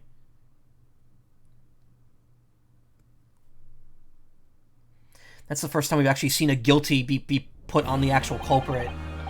Normally you just see the not guilty for the defendant. Moments ago, Mr. Jigoku signed a written confession, admitting to the murder of Inspector Gregson and the subsequent conveyance of the body. In short, the defendant's innocence has therefore been established beyond doubt. Nope, Kazuma's not going to let this slide, because Kazuma still thinks he's the Reaper. Oh, wonderful. Well done, Mr. Naruhodo. Yes, thank you. Is something wrong? I'm just a little troubled by his silence. The true identity of the Reaper of the Bailey and this extraordinary assassination exchange. We do remain in the dark about these mysteries. However, insofar as the indictment brought against the defendant in this trial, we have reached a conclusion. I have every intention of pursuing both mysteries as a prosecutor. As you wish. Now, for the formal adjudication. Kazuma's gonna stop him. I hereby declare the defendant, Barrick Van Zeeks. Objection! Told you. It's fucking... This is the Ace Attorney beat right here. You knew that was gonna happen. The prosecution calls for adjudication to be... The prosecution calls for adjudication to be deferred. Counsel? The accused's innocence hasn't been fully established at all, and therefore it would be wrong to deliver a verdict at this time. That is the prosecution's unwavering position. What? But Judge Jigoku has already confessed. Nevertheless, Barak Van Zeeks has committed crimes for which he must be punished. Well, it would appear you have information that the court needs to hear, Prosecutor Asogi. Certainly. The murder of Inspector Gregson was actually carried out by Seishiro Jigoku. But it's clear from the witness's testimony that he was coerced into complying with the plot. Into this sick, merciless assassin exchange. That may be true, but... So what I want to know is, who coerced Jigoku? Who was pulling the strings? The victim went to France, having been ordered on a mission for the Reaper, only to be murdered. In other words, the mastermind behind the assassin exchange is someone in a position to give such an order. As we've already established, the Reaper himself... Well, certainly, that would appear to follow. The prosecution hereby formally accuses the man in the dock, Barak Van Zeeks, of being the Reaper of the Bailey, and furthermore, I'm going to prove his guilt beyond all reasonable doubt. What?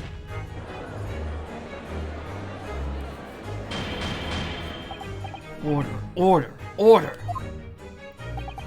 The Reaper of the Bailey is a long-standing mystery, Counsel. Are you suggesting you have some new information with which to build a case? Scotland Yard has already investigated Lord Van Zeeks very thoroughly in that regard, and they found no evidence whatsoever to substantiate the claim that he is the Reaper. Perhaps, but circumstances have now changed. What do you mean? It's already been established that the assassin exchange was negotiated with Jigoku by the Reaper himself. Which means we now have a new line of questioning by which to identify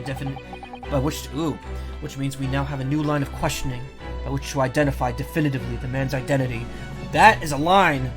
Holy hell. That is a really, that's a rough line to read right there. If this wasn't the last part, I would use that as the thumbnail.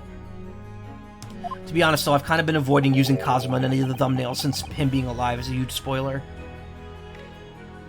So I'm trying not to have Kazuma be, like, front and center in any of the thumbnails.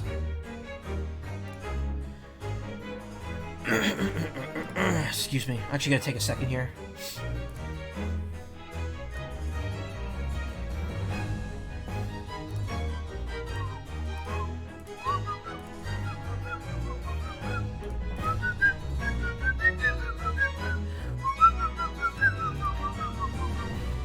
Bum bum bum. Bum bum bum bum.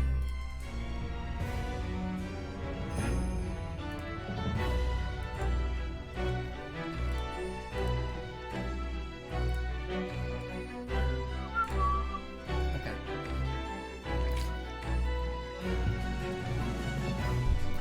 Oh, you want me to tell you a story that's... You want to tell me something that's pissing me off?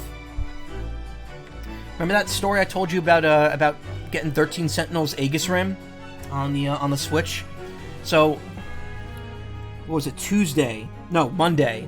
Best Buy put it up for sale for $20 off, and I'm like, oh, I want to play that game, but I didn't want to buy it for full price. So I was gonna wait for a sale, but I'll just get it from Best Buy. Looked on Best Buy. For some reason, their delivery is based on zip code.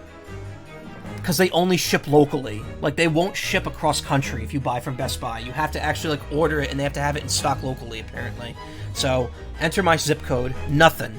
Only pickup only, apparently. Which is also bullshit, because if it's pickup only, why wouldn't I be able to deliver it to me?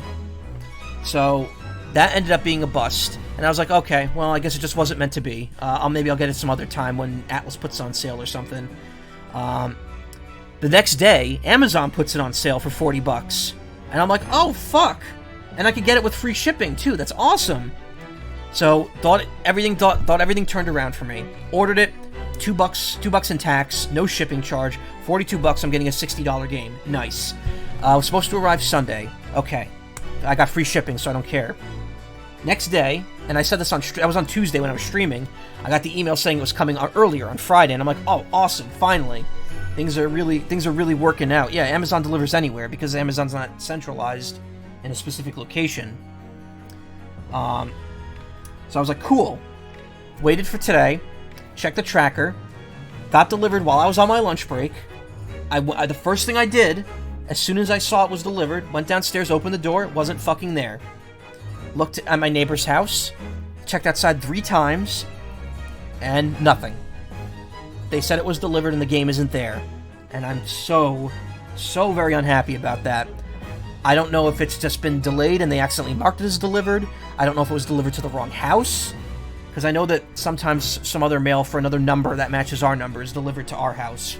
But, like, I'm just frustrated right now. And I left a note, like, I checked the thing that says, no, my item wasn't delivered. And apparently they're like, well, just wait 2 days and then contact us. And I'm like, bitch, you told me the package was delivered. Don't lie to me. Just refund me if I don't have the package. They said they deliver up to 10 p.m. and I didn't check after 10, so it's because I've been streaming since 9, so it's very possible that it could be there now, but I highly doubt it. And if it's not here today, then that means that the delivery truck is probably gone with it on it, so I don't know what's happening.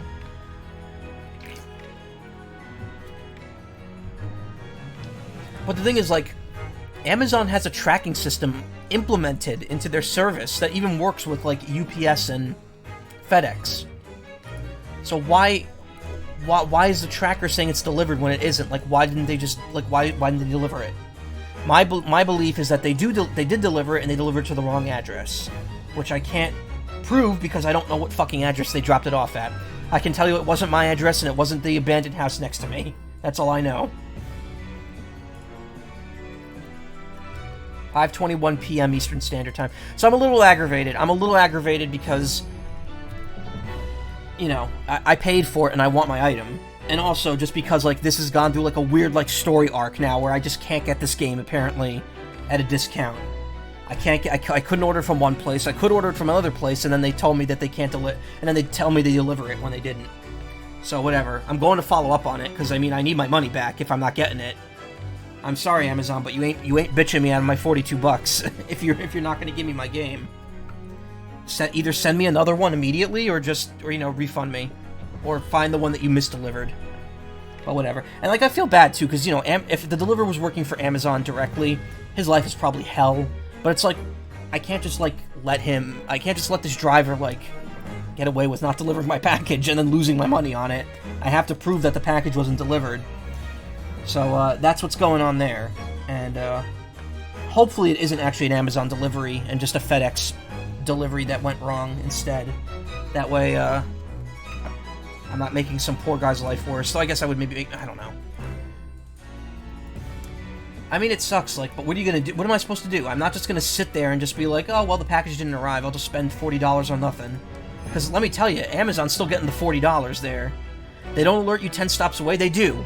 They do. They have that tracker for me. But I didn't have, like, text messages on or anything. I just checked the receipt when I was on my lunch break from work today, and it said, oh, it's been delivered. And I checked the time. I was like, oh, it got delivered like 5 minutes ago. Nice. I was using that the other day when I got my other thing in the mail, the thing I showed you on Telegram the other day. But yeah, no, it's frustrating, and I'm not happy about it. And today was already a pretty bad day to begin with. The last 2 days have been like non-stop phone calls at work, and phone calls are like my least favorite thing ever. Doesn't matter if I'm at work or not. If I'm having a phone call, that's using up my energy for the day.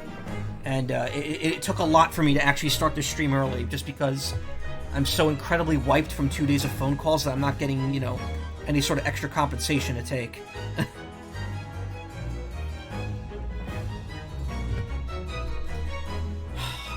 I don't want to go on a job rant either, because, like, that's going to be like another whole can of worms here. I've had a lot going on lately, and if I start spiraling into life ranting now, we're never going to move past this sentence. Alright, one more sip and I'll resume.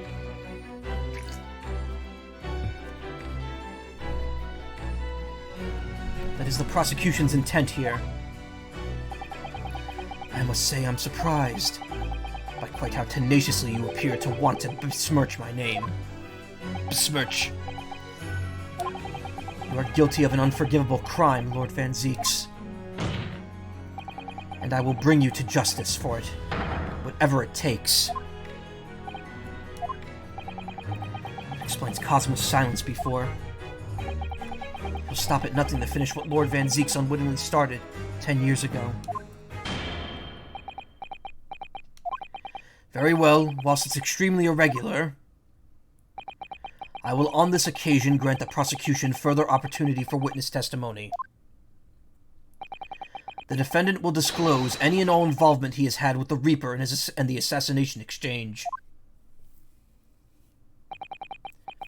I thank you, my lord, for guiding the court so wisely. I thank you, my lord. I hereby declare this court to be in a session for a supplementary hearing. How about a 30-minute recess so I could save and get my health back?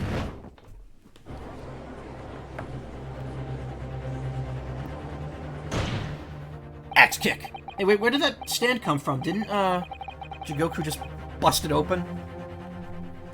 Pray turn a blind eye to the discourtesy as I verify that this vile and unremitting accusation hasn't soured the contents of my hallowed chalice.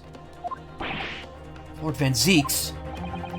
I first had to suffer the pseudonym of the Reaper 10 years ago now, and ever since that time I've endured the weight of implied guilt that's gone with it.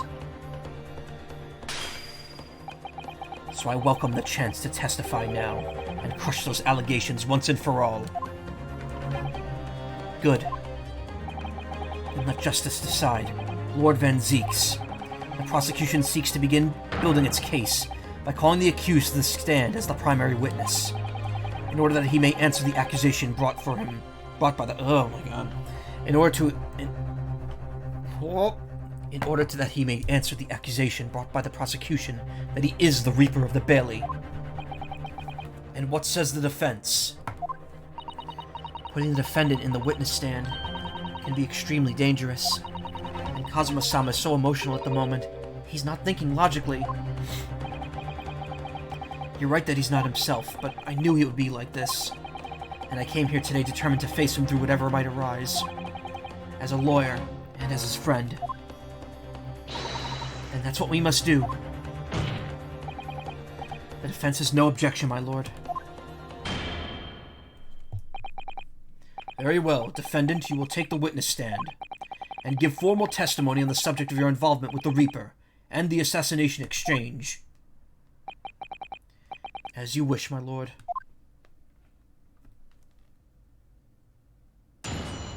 There's a new Summoning Salt video. Oh man, I gotta watch that later. History of New Super Mario Bros. Wii World Records. That's an interesting game because I've never played that one. I've only played New Super Mario Bros. 1 and 2. I might play U someday because it's on Switch. But Wii, I think, is one of those games I might have to, emulate. The Reaper and the Assassin Exchange. I've never taken the life of another, nor have I instructed another to kill. I've been investigating the truth behind the Reaper for years, and I was aware of Gregson's involvement. That's the reason why I went to Fresno Street that day, and how I came to discover the body. The point is, no common thread exists between myself, Gregson, and Dr. Wilson. Clearly, therefore, there's no reason to suspect me of being behind the assassination exchange.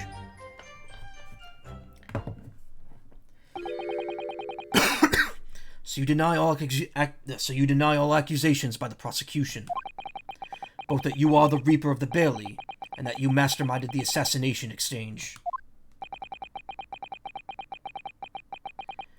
I acknowledge that the public at large believe me to be the Reaper. However, that's a fallacy, which I alone am in a position to forswear. Naturally, the prosecution believes the testimony just given by the accused to be untrue. Ryunosuke Naruhodo. Yes? Let me ask you, why are you here? What really brings you to this courtroom? A desire to uncover the truth. Even if the truth proves your client to be guilty. From all my experiences in this courtroom, I've come to realize something. The truth can't be hidden. Sooner or later, it will come out. Just like Man is playing the Stanley Parable. Oh my god, good for her. I love that she's playing that game. I have to talk to her. Nessie's hanging out with her tomorrow. Oh, I wish I could have gone. Maybe I could hang out with them both on Memorial Day weekend. So it's always my intention to work with my client in the pursuit of truth. I want you to remember what you just said. Enough dilatory chatter. Counsel for the defense, proceed to cross-examine the witness. Ah, yes, my lord. I know exactly what you're thinking, Kazuma. I know you're just waiting to point it out. The contradiction you're convinced lies somewhere within this man's testimony. But I'm gonna do it because I'm the defense lawyer.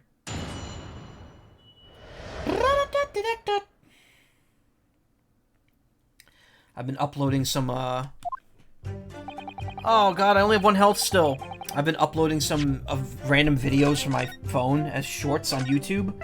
They've been getting quite a few views, which is pretty cool, but it's also like, shorts are way more likely to get a couple thousand views than a normal video. So it really doesn't matter in the long run. Shorts also do nothing for audience growth.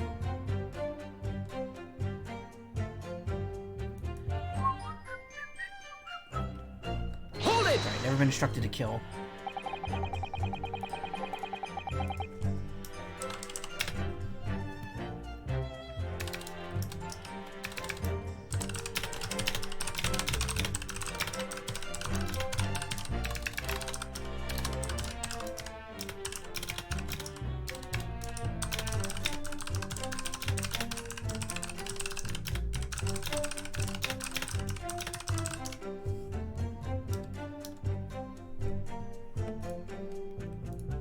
So you're not what the general public refer to as the infamous Reaper of the Bailey. Exactly.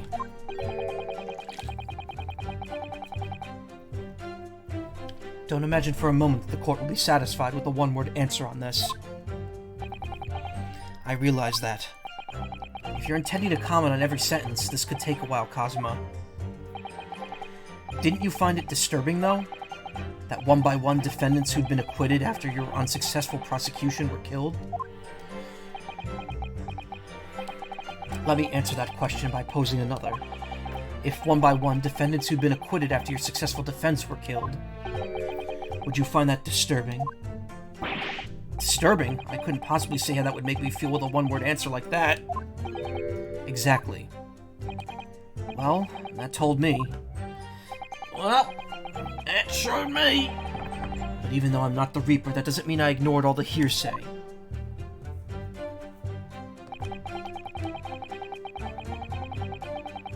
Hold it! You say for years. How long exactly? Since the very first time the Reaper's influence was felt in this courtroom. 10 years ago now. And your investigations led you to somehow to Inspector Gregson, you're saying? I didn't want to believe it. He was a personal acquaintance. We'd worked on cases together in the past. A friend, even? It felt like a betrayal, but I demanded permission to search his office at the yard without his knowledge. Which is when you found his secret notebook, is it? It's when I first learned of the location he noted only as grouse, and the appointment at 5 p.m. on the 31st. Though I didn't know the significance of those details at the time. So now we're at the nub of the matter. Nub. As it turns out, the significance for me personally was very unfortunate. That's the reason why I went to Fresno Street that day. Oops. Hold it! It was all a setup. It was all connected. But why did you go to that specific location?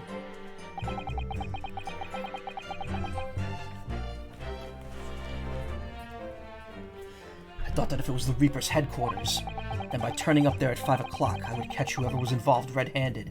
You've caught them red-headed! Oh! Sadly, all that was awaiting me was the inspector's corpse. Yes, even though it wasn't designed for you, you walked straight into the trap set by Jigoku. Exactly. Jigoku had intended to implicate Hugh Boone, but unhappily for me, I arrived at the scene first. Ha! A ridiculously careless blunder. Moved on to just throwing insults around, I see then, Kazuma. Think that what you will. It doesn't change the truth. The point is, no common thread exists between myself, Gregson, and Dr. Wilson. They're both sons, and I'm not a son. There is a link between you and Gregson, though. Of course. We were close acquaintances. We'd worked on numerous cases together. I consider the man to be a mentor of sorts. He taught me a number of important lessons. He did? Such as what?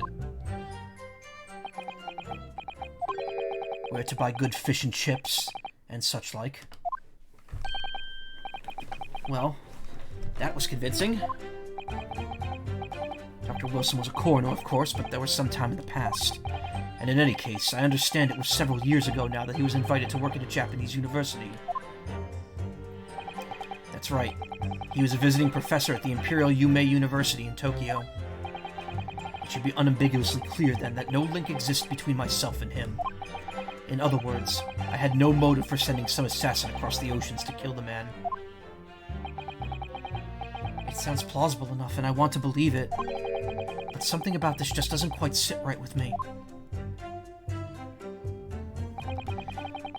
Clearly, therefore, there's no reason to suspect me of being the assassin. Hold it! Certainly, as it stands, there's no evidence to suggest you concocted the scheme. Objection! But as it stands, we have only the accused's insistence of his innocence. Sorry? Perhaps there is some reason that would explain why he masterminded the assassin exchange. And if a reason could be established later in these proceedings, then the accused's claim in this testimony that he wasn't involved would amount to perjury. Well, yes, that's true, but clearly Kazuma-sama intends to identify a reason and use it to make his case. So if we don't identify something first, we'll gain the advantage. This could be dangerous.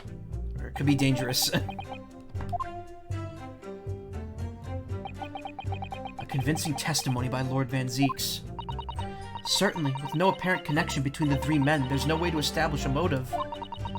The testimony seems unassailable as far as I can see. Oh dear me, what a bleak expression! I agree, there doesn't appear to be any particular link between them. At first glance, at least. But with the inclusion of one other person... I must be overthinking it, surely. Another person, Mr. Naruhodo? I need to think back over all the information we've gleaned so far. Alright, and I'll review my notes about the case and all the evidence in the court record. Could it be that Lord Van Zeeks has something to hide after all?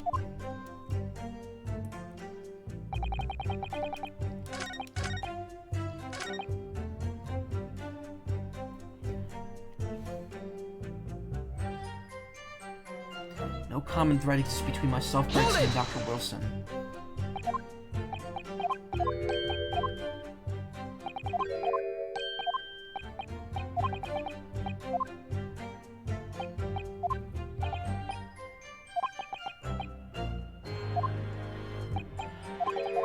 Oh, I know. I know what to present. Because there is a link between them. Dr. Wilson was listed as Clint's coroner, and Gregson's the one who pushed for him to get the to be autopsied, or yeah, to be cut open. Objection! What is this? An autopsy report? Wait, this is 10 years old, from the autopsy of Lord Clint Van Zeeks. What? My brother's autopsy report? I'm pleased to see. The defense doesn't intend to run from the undeniable truth.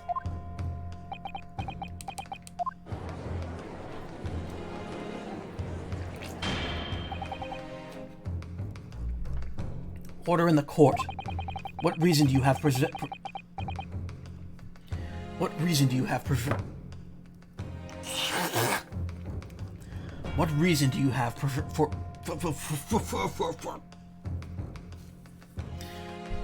What reason do you have for presenting a 10-year-old autopsy report here, Counsel? This, the autopsy report of the Professor's final victim, is an indelible link between Inspector Gregson, Dr. Wilson, and the defendant. Not that accursed name before. Again, before. The Professor.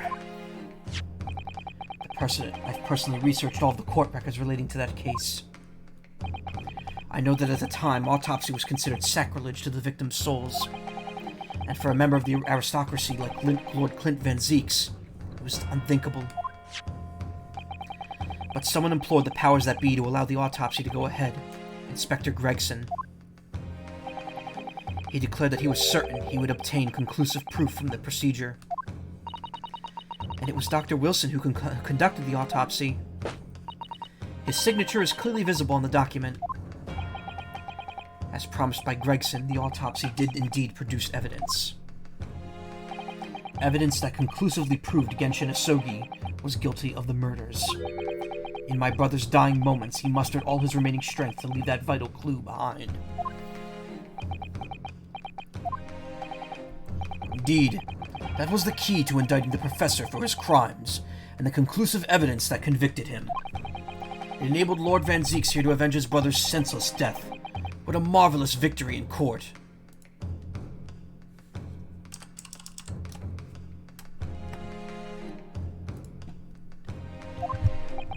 With a marvelous victory in court, excuse me. A marvelous victory, was it? I wonder if that's really true. What? Could the same be said if it turned out to be that a key piece of evidence in question was in fact fabricated? If the inspector, the coroner, and the prosecutor all colluded together to cast an innocent Japanese man as a mass murderer and send him to his death? That's outrageous. And now, 10 years later, for some reason the secret has been threatened and needs protecting. Which is why the inspector and the coroner had to be silenced, isn't it? By someone in power in Japan and in Britain, using the two killers recruited for the assassin exchange.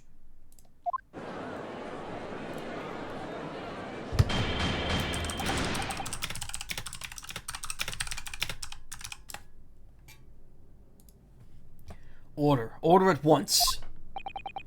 10 years ago, my father was convicted in this very courtroom as a mass murderer, to be sentenced to death. But it was all a sham, and I swore to myself that I'd prove it. Which is why I had to come to Britain, whatever the cost.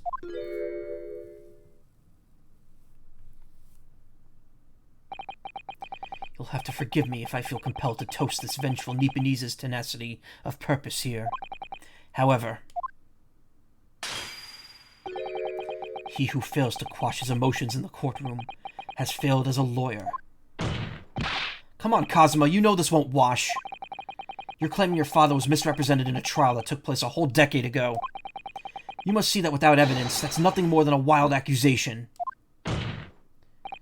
As it happens, I have evidence. What?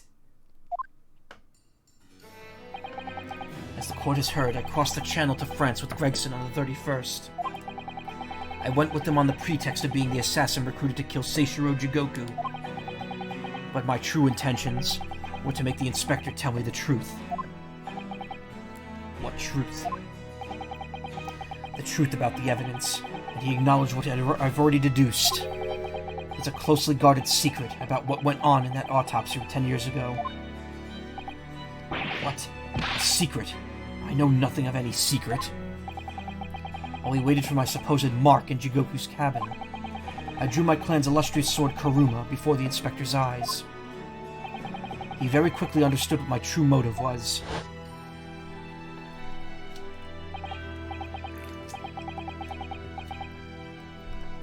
Right, I see. You're that Asogi's young lad, are you? And what? You gonna cut me down with that thing, is that it? That will very much depend on the answers you give to my questions. I want to know what really happened 10 years ago. The truth, that's all. Before we get into it, let me make one thing clear. I still believe your father was the professor. There's no doubt in my mind. But unfortunately back then, we didn't have the evidence we needed to make the crime stick. So, you admit it then. The evidence used in my father's trial was fabricated.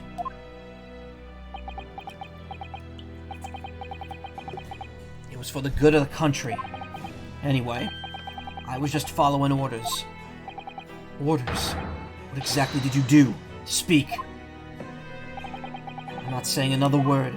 Even if your life depends on it. That's right. Even then. And then he sliced his thing. His box. So that's when the tip of the sword broke. Oh, Kazuma-sama. If the results of Clint Van Zeeks' autopsy were fabricated, then the investigating officer Gregson and the lead coroner Wilson must have known about it. And they could only have been ordered to pervert the course of justice in that way by one man. The man leading the case for the prosecution, Barak Van Zeeks. In other words, the defendant did have cause to organize this exchange of assassins. Exactly, and as was established earlier, it has to have been the Reaper himself who liaised with Jigoku in Japan to arrange this exchange. So it follows that the Reaper's true identity can only be that of the man who stands accused in this courtroom today, Barak Van Zeeks.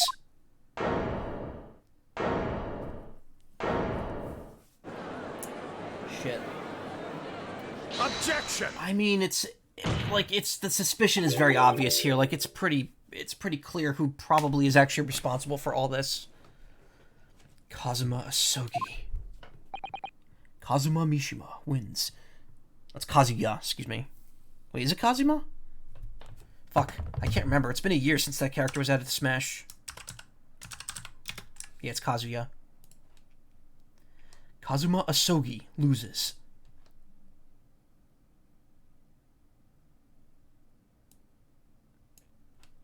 Cute. What? What you've just told the court. Are you absolutely certain of your facts?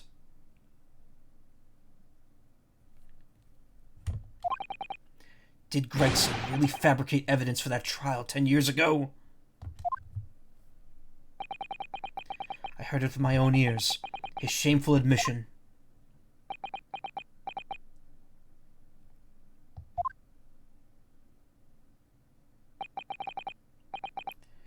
In that case, I know. The name of the Reaper. What? What?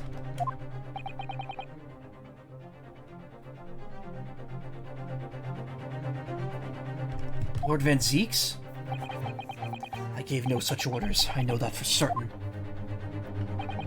Which narrows down the remaining possibilities to one. If Lord Van Zeeks isn't the one behind all this, then yes, there's only one other person who could have done something like that. I believe I know who it is too. Yep. I think at this point they want you to pretty much realize it's got to be him. There's only one possible person it could have been. You. I just had a feeling this name was going to come up. The true identity of the infamous Reaper of the Bailey is...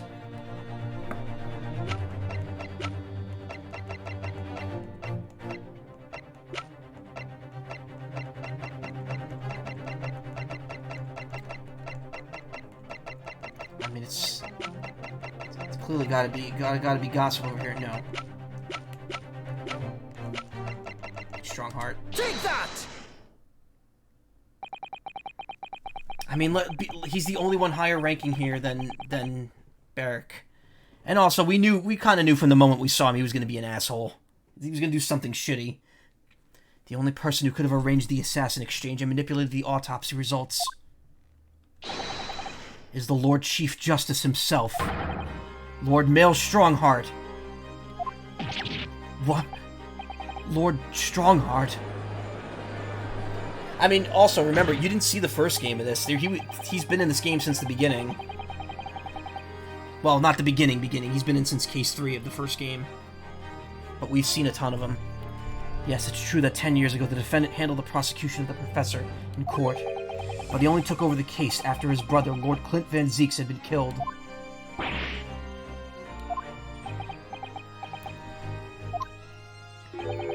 I can only assume that this is the most inappropriate joke in British judicial history.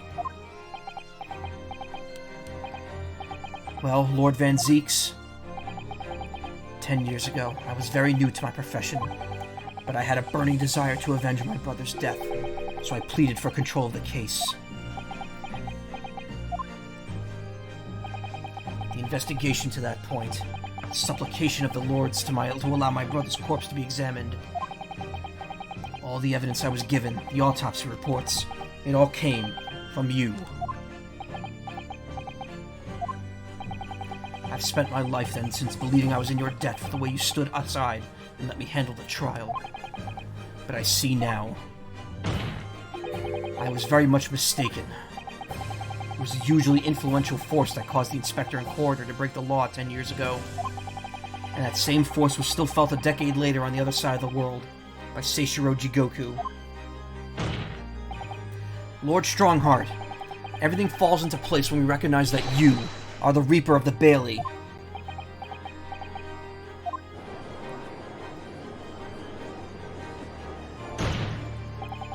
The court awaits a response, my lord.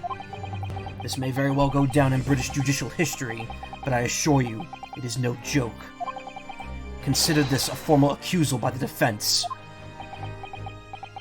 It doesn't warrant a response. A formal accusal? Don't be absurd. The defense's claims are utter nonsense, a wild fantasy at best. You're not going to defend yourself? You claim there was some wrongdoing with Lord Clint Van Zieks' autopsy. That's utterly untrue. Objection! But I heard it from Gregson's own lips. He admitted to it. And where's your evidence? What? Gregson's dead now, unless you were thinking of summoning a ghost to the stand. You mean to say... I forget how the system works in your little backwater country. But in the courts of the British Empire, without evidence, there is no case. I have no intention of entertaining some wild fantasy that can't possibly be substantiated by anyone or anything.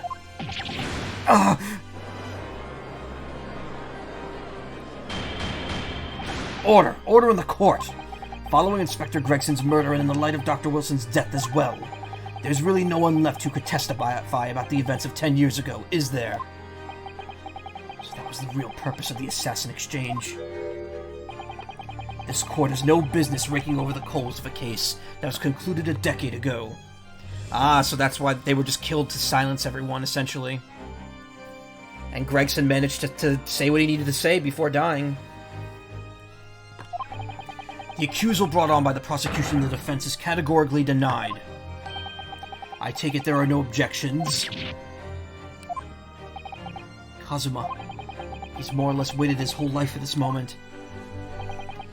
Is there really nothing else we can do now?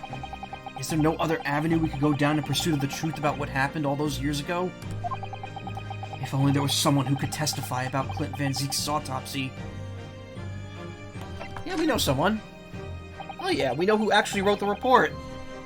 He's gone to extraordinary lengths to cover his tracks, even so far as dispatching an assassin all the way to Japan to ensure Dr. Wilson's silence.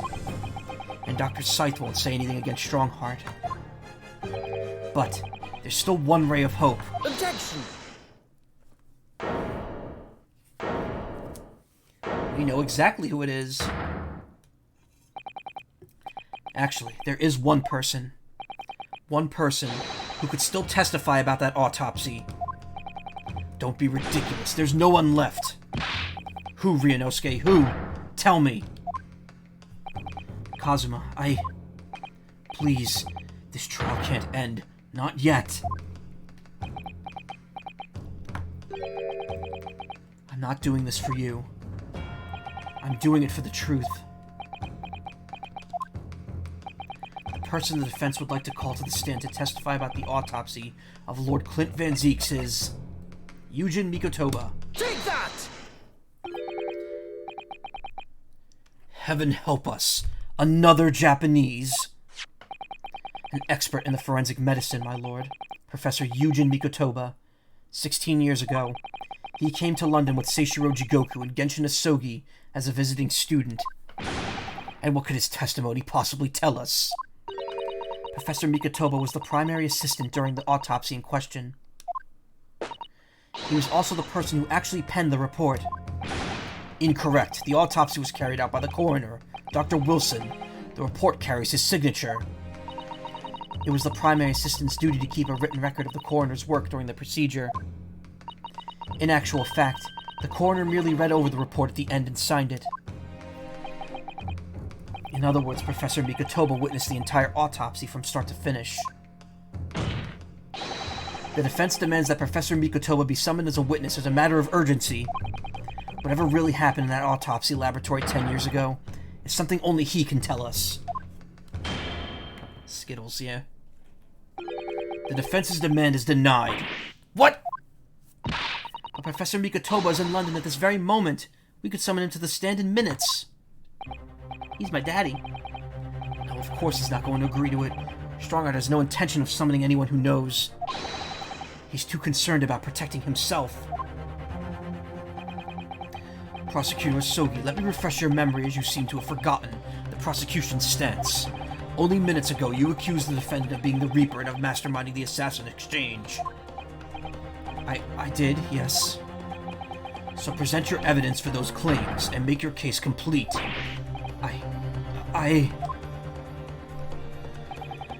At this time, I don't have the requisite evidence, but that's exactly why we need witness testimony. Professor case is closed. There are no clues in the distant past that will bolster your argument today. I'm afraid to say, Prosecutor Asogi, that you would appear to be possessed by the spirit of your late homicidal father. Now, as I stated earlier, this court has already reached a conclusion with respect to the matter at hand. Inspector Gregson was murdered by Japanese Supreme Court Judge Seishiro Jigoku. As for any hidden circumstances that may exist, they will be investigated in due course by the proper authorities. Objection!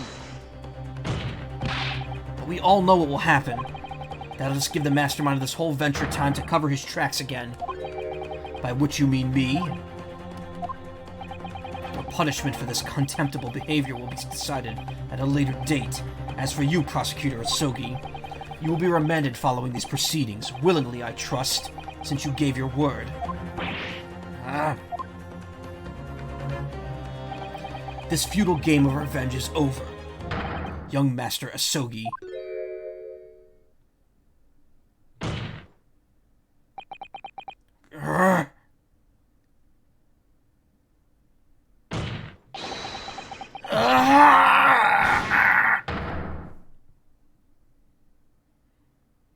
Please, stop with the big screams. It's almost midnight. I shouldn't be doing that anymore. That will be all. I hereby declare this trial to be over. Court is...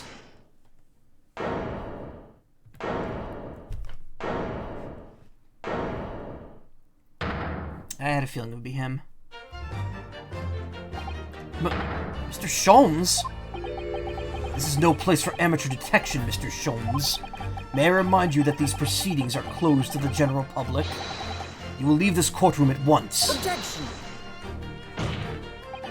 Mr. Sholmes was instrumental in the apprehension of Seishiro Jigoku before he fled from Europe. The court should hear what he has to say. Lord Mail Strongheart, it's imperative that you refrain from bringing this trial to an end at this stage. Is it really, and why would that be? You need only recall your own words from the opening of the trial to answer that question, if I may. We will stop at nothing to uncover the whole truth behind these disturbing findings. Surely it can't be that the shock of being accused of being the Reaper yourself has erased that from your memory, can it? The whole truth, sir, has already been uncovered. It would seem that we have a great many important members of the judiciary present here today. I put it to you, my dear fellows, should the trial end at this juncture? After all, why have you been invited to attend? To nod along to the prevarications of your superiors?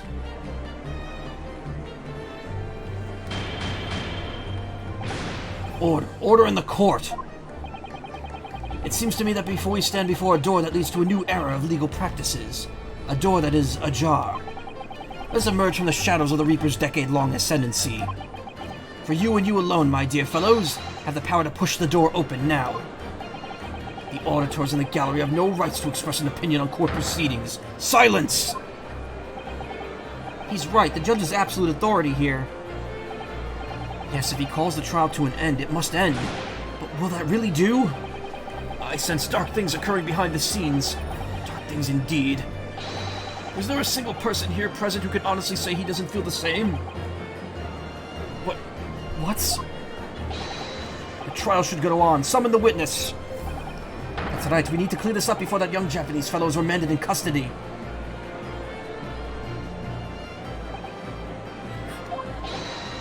My lord, you assured those present that we would uncover the whole truth here. Vindicate yourself of this outlandish accusation. The truth, the whole truth, and nothing but the truth. It's the very foundation of British law. A toast to my dependable colleagues in the gallery.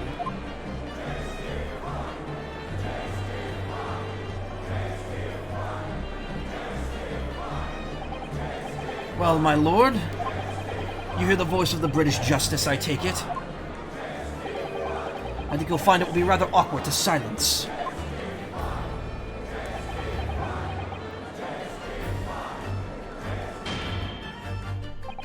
The court will recess briefly.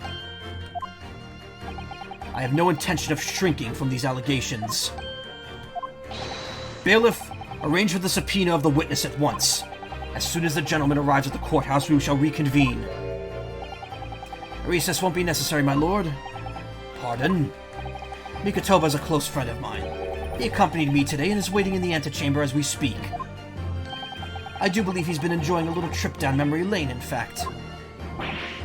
Yeah, they even got voice clips for that. What? Professor Mikotoba's here in the courthouse? Mr. Sholmes, you didn't know this would happen, did you?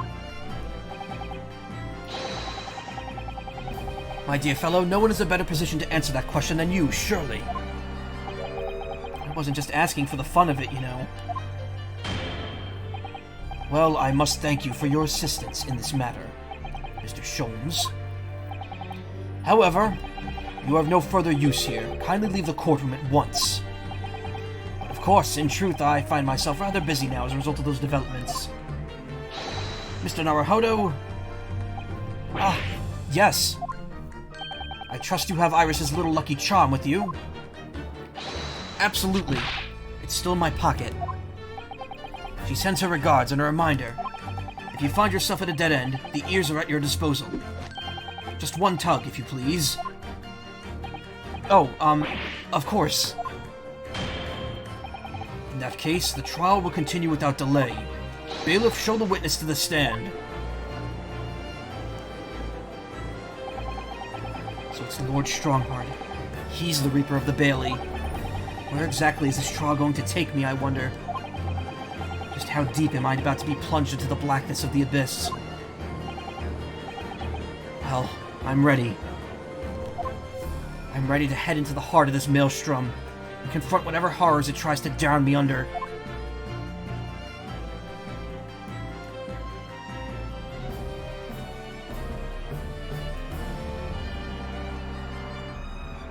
Hours in. I think this is the last segment.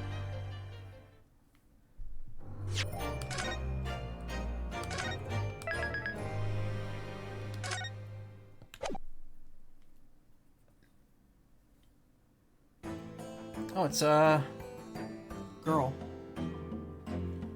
There's space for a fourth character there. So, witness, please state your name and occupation for the court. Okay, I'm gonna go take a brief break here. Since we're at a to-be-continued point. I'll be back. It is not even midnight yet, so we've got a whole stream ahead of us to finish this. Works out perfectly. Okay, I'll be right back. And this time, I'll remember to hit the pause recording button and not cut myself off in the middle of a sentence. Damn it. Shut it down. Shut the whole thing down. Okay, and we've uncanceled the stream. We're back. I was only gone for a few minutes there. I am back with a nice refreshing beverage. I also checked outside. Still no fucking game. It's past 10 now and they didn't deliver it. So, that's that. Anyway, I, just, refreshing myself. Alright, cool. Okay. So, witnesses, please state your name and occupation for the court. Yujin Mikotoba, lecturer in forensic medicine at the Imperial Yume University in Tokyo, Japan.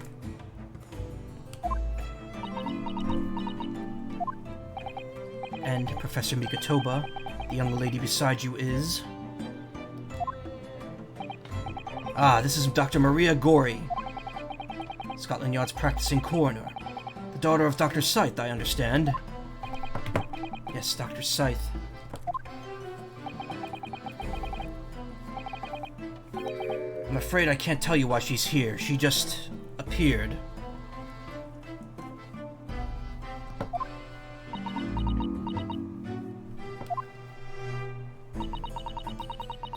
You summon this strange Japanese man as a witness to that autopsy. But you don't summon Mama. That makes no sense. She was there too. That's about the size of it. I've had her eyes boring into the side of my cheek constantly, while I was in the antechamber too. Poor man, the idea of it's making me shudder. The revelations about Dr. Scythe that came to light some days ago defiled the reputation of the entire judiciary. She was therefore deemed unfit to appear as a witness in today's proceedings. The Ministry of Justice's decision on that is final. Well, we wouldn't want any more perjury to be committed, would we?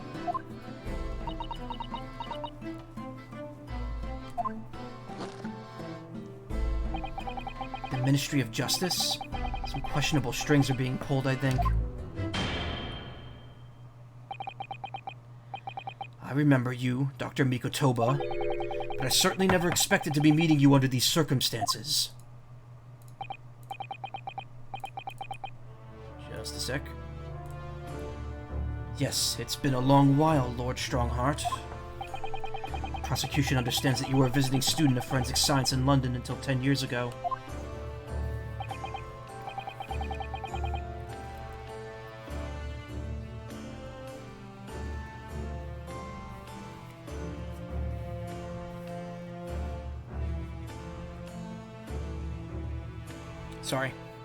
Sorry about that. That's right. I studied under Dr. Wilson at St. Sinner's. So you were present at the autopsy of my brother, Lord Clint Van Zeeks?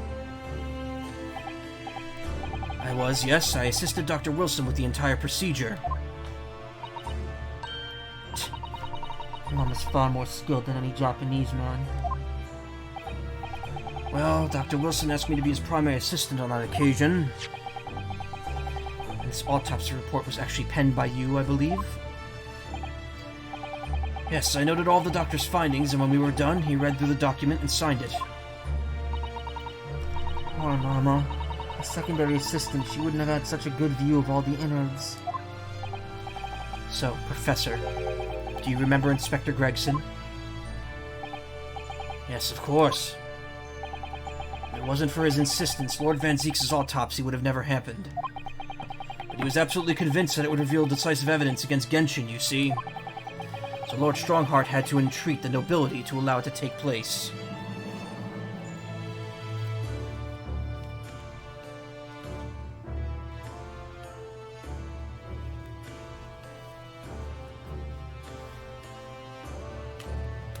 Ow. Do correct me if I'm wrong, my lord. It was as a result of that autopsy that a mass murder was apprehended and justice was done. But Gregson admitted it before he was killed. He admitted that the results of the autopsy were fabricated. You were there at the time, so you must testify. You have an obligation to tell the truth about what really went on. Absolutely. It's precisely why I'm here. And that's why I'm here too. Very well then. You will give your formal testimony now, witness. Before you begin, a word of warning. Oh? You will state truthfully and accurately what you saw and what you heard at the time. I wouldn't dream of doing any otherwise, my lord. The moment your testimony verges on his supposition, I will expel you from my courtroom. Remember that.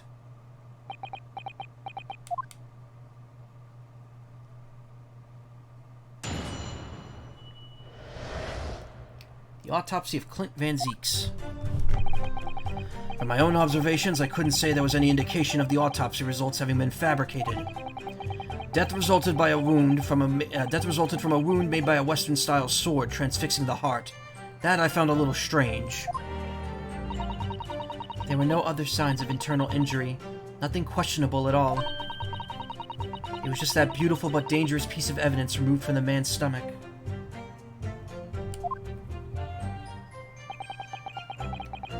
Presumed to have been swallowed by the victim as a way of posthumously identifying his assailant.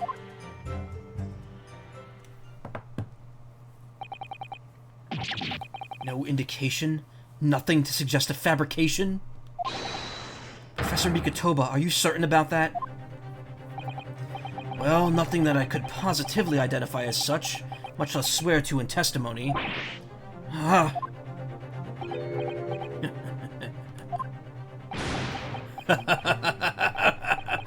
Well, that clears things up nicely. The only fabrication here, Asogi, has come from you. What? You claim the inspector confessed just before his death, but that is the fabrication. No, he freely acknowledged it. I swear he did. Freely, with the tip of a sword at his throat. The man was clearly at wit's end. The court will give no credence to this confession that was uttered in obvious desperation. Quite simply, there was nothing questionable about the investigation of Lord Clint Van Zieks' death. And with this testimony we have, without question, uncovered the whole truth of the matter.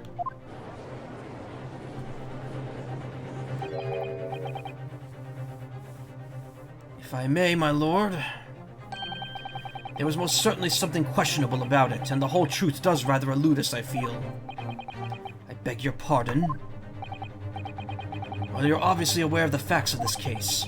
All four of the professor's previous victims died with an enormous beast was set upon them that ripped out their throats.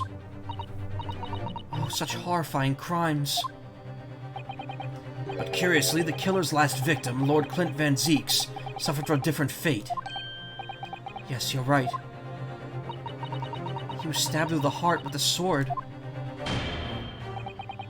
That's enough. How does that band with the B on it come into play here? And where's the large beast that keeps getting mentioned? I believe I warned you about this, witness. I promise to curtail your testimony as soon as it enters the realms of supposition or speculation. Very well, my lord. In that case, the defense will pursue a conclusion to this during the cross-examination. What? I have the right to cross-examine every witness after testimony. And I fully intend to exercise that right. Ryunosuke, I'm afraid that even the presiding judge has no authority to contravene the letter of the law, as I'm sure every member of the judiciary present in the gallery would agree.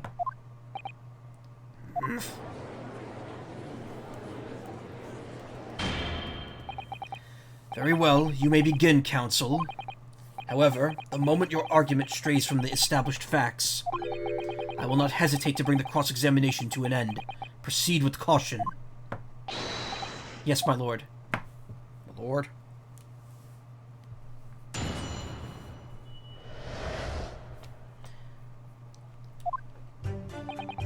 From my own observations, I couldn't say there was any indication of the autopsy results having been fabricated. Death resulted from... Oh, wait, why am I reading this again? I've done that so many times. Hold it! You couldn't say? No, sadly not. But then you couldn't say there's any indication either, could you? No, true, I couldn't.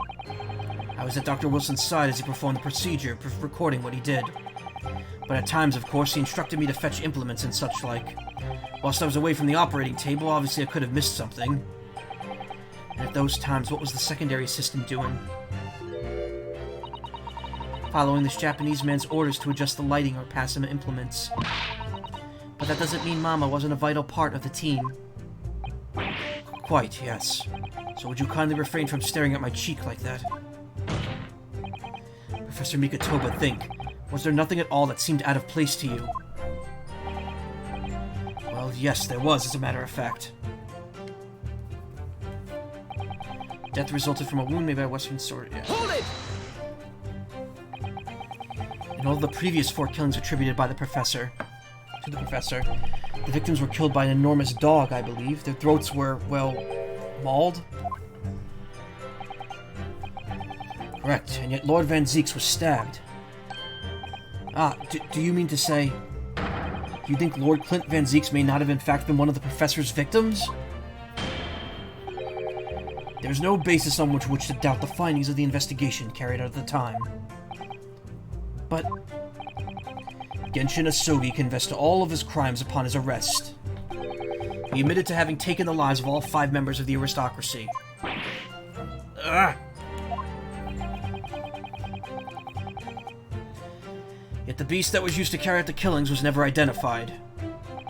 No evidence was found to suggest that Genshin had ever kept a dog. A true hound of hell.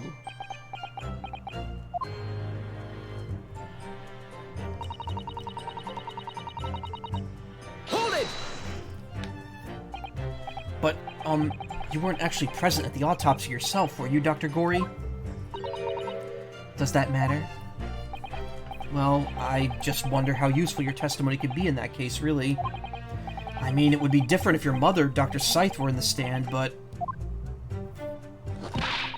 I've read all the paperwork about the case, and Mom has told me the story countless times. The statement I just made is exactly what's written in the autopsy report.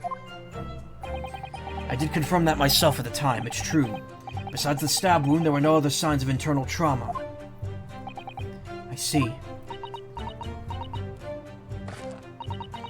Mama told me all about it. That wasn't supposed to be muffled. Oh? She said there was nothing of note internally. But they did find an amazing piece of evidence. Something unbelievable. Unbelievable? What do you mean? Come on, Dr. Gory. What was it?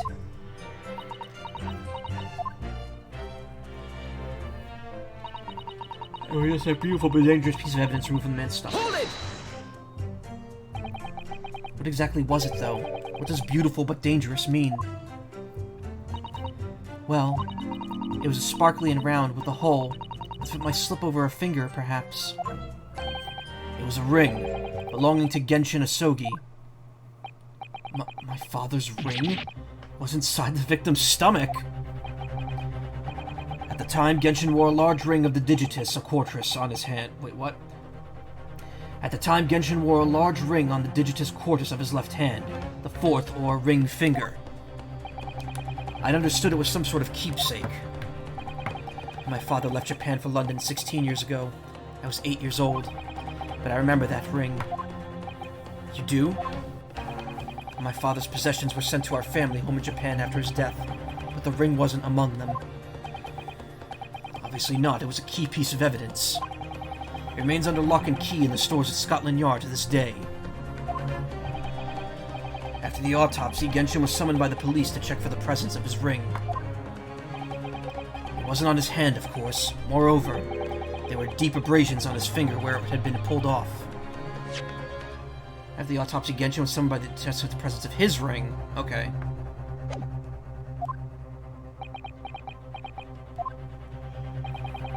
They arrested the man there and then, right before my eyes. How could they? I brought the ling... The ling? I brought the ring along... Oh. I brought the ring along with me today. What? Whoa! What the fuck is that? What kind of ring is that? Here it is. A bit dusty from years in the stores. Good gracious, yes, that's it. I haven't seen that in 10 long years. And that was found inside the victim's stomach. Yes, I'm afraid so. You hesitated there, Professor Mikotoba. Should we read something into that? Well, it's just that thinking back on it now, I didn't actually witness the moment it was extracted from the victim's body. Oh my, really? At the precise moment, Dr. Wilson asked me to fetch him a new scalpel, you see. Dr. Gory, the removal of historic evidence from stores requires my consent, does it not? Yeah, fuck you. However it came to be here, the court cannot deny that it is crucial evidence for today's proceedings. Very well, you may submit it. A ring belonging to Genshin Asogi found in Lord Clint Van Zeek's stomach during the autopsy. Claws grasping the gem look sharp enough to cause a very nasty scratch. Mr. Asogi's ring. It's not the sort of ring normally seen in Japan. They almost look like claws protecting that jewel. You must examine it very carefully, Mr. Naruhodo. Very carefully indeed. Very closely indeed. Presumed to have been swallowed by the victim as a way of posthumously identifying his sin. And that was the decisive piece of evidence that led to Genshin Asogi's arrest? Correct. After further investigations by Scotland Yard, the man admitted to his crimes. That's a lie. My father was no killer. Barrick Van Zeeks, it was you. You twisted the truth to suit your purposes. Your hatred of me doesn't change the facts that were established 10 years ago. My brother Clint had closed in on the professor. In the end, he exposed the man and put a stop to his lethal rampage. In the way only a man of my brother's caliber could.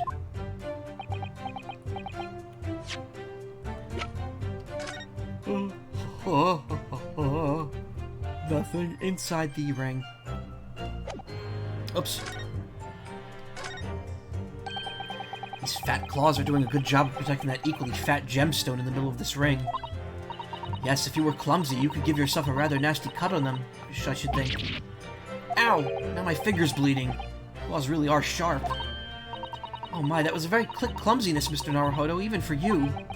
Who would make such a dangerous ring? You couldn't swallow it without doing yourself some fairly serious damage, surely. A sticky mochi bun about the size of that would go down much better, with some red bean paste in the middle. Someone as clumsy as me would probably manage to choke on it somehow.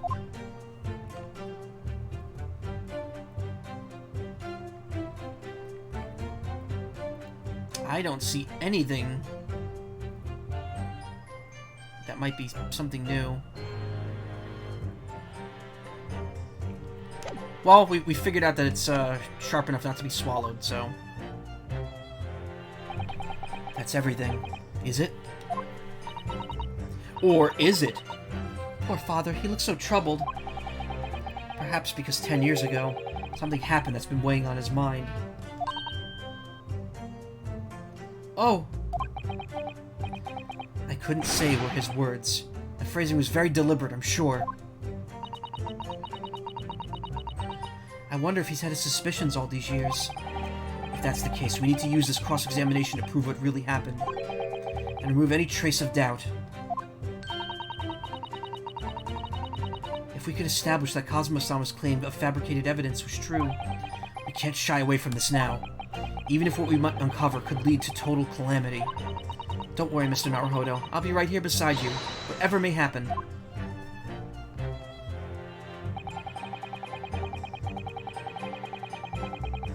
In my own observations, I couldn't say there was any indication of the autopsy results having been fabricated. Why am I reading that again? I did the same thing I just did. Presumed to have been swallowed by the victim. Yeah, no, that ain't happening. Not with a gem like that. Objection! What? That wasn't right!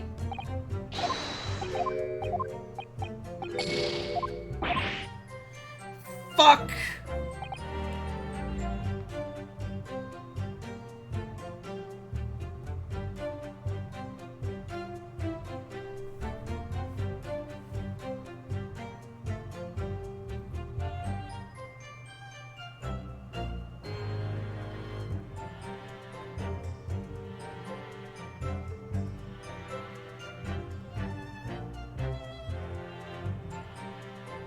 Sorry, taking care of something here. Well, we examine it. Maybe now it'll be...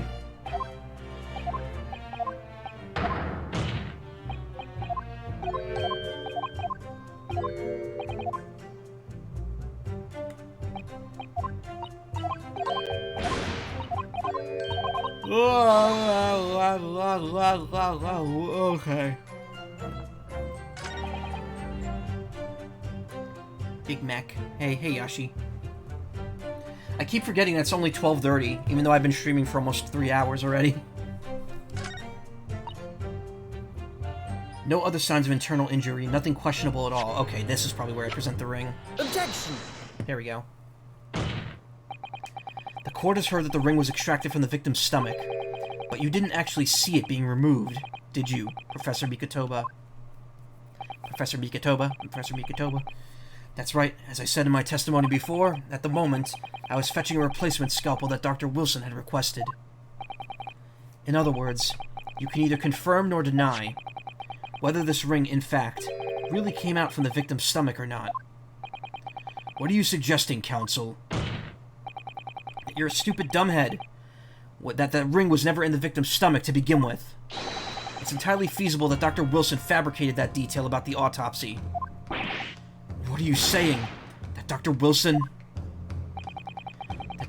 was in possession of the ring in advance, after it was somehow stolen from Mr. Asogi. And he produced it during the procedure, pretending to have found it there and then in the victim's stomach. Objection! Supposition at best. What possible evidence do you have to support such a rash claim? Did this go through? What the hell? This evidence, right here. That's the autopsy report. It's explicit in that report, Counsel. Other than the ring, nothing unusual was noted internally. So I'm not sure how you intend to prove your point. You've already done it for me, my lord. A lack of internal injury says it all.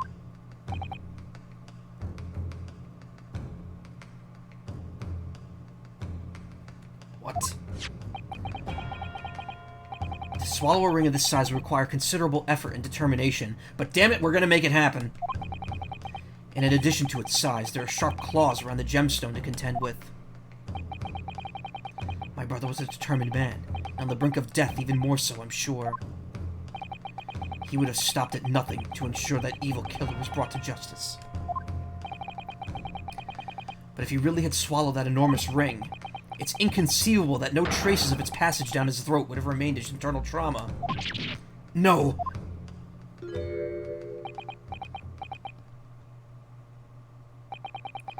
there you've arrived at the sticking point. That's precisely why I had my doubts about the finding myself 10 years ago. Then why didn't you say something at the time? I did. I still remember the conversation I had with Dr. Wilson in the laboratory that day.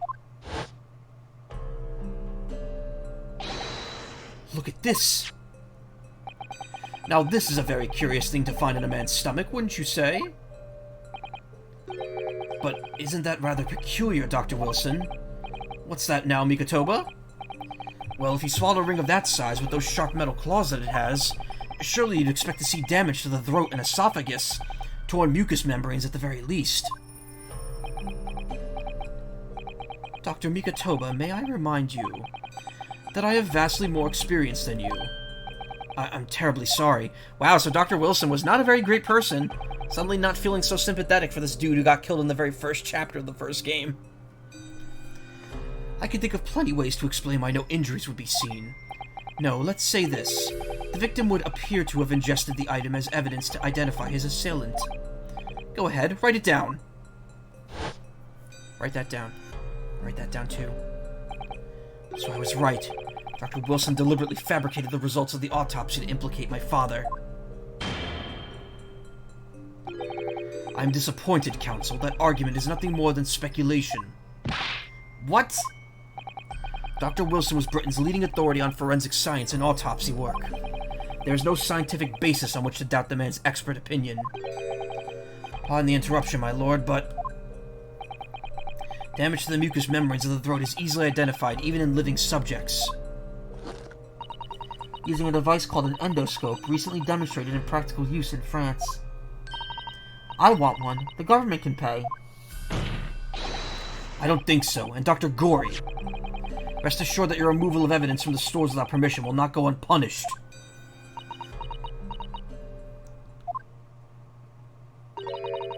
We opened up the dead to find the truth. I beg your pardon? But Mama, she chose to stitch her corpses up, with all her secrets inside. That's wrong. Dr. Gory, it's looking as though she's chosen to walk a different path to her Mama.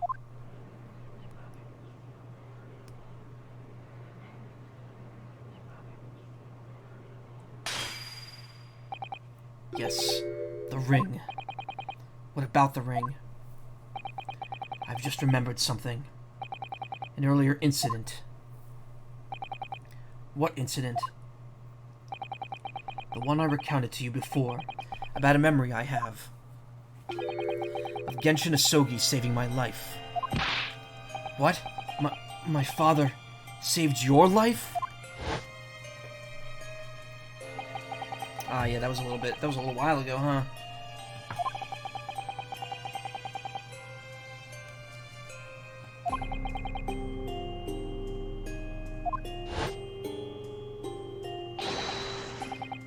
Don't make a peep. You're coming with us. I think I've already recounted this whole thing. Read it. All of our assailants were armed with pistols, their faces obscured by scars, yeah.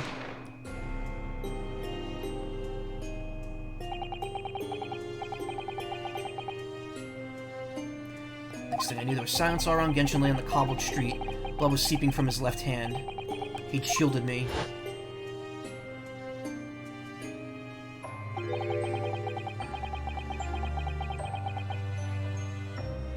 So I'm just looking at something here. There we go. How is his glove not marked with wine with that many wine-breaking cups? Well, he has multiple wine cups and he has multiple gloves, clearly.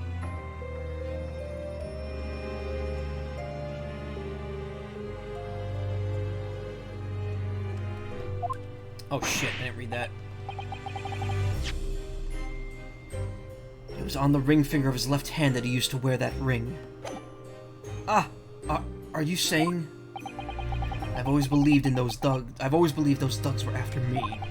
But now, I'm starting to question if perhaps I wasn't the intended target after all. Wait, but... Genshin was arrested 2 days after that attack. And in that short interval, the decisive evidence needed to indict him was miraculously found. You mean, the ring was stolen from him? You think that's what those thugs were after that night? Objection!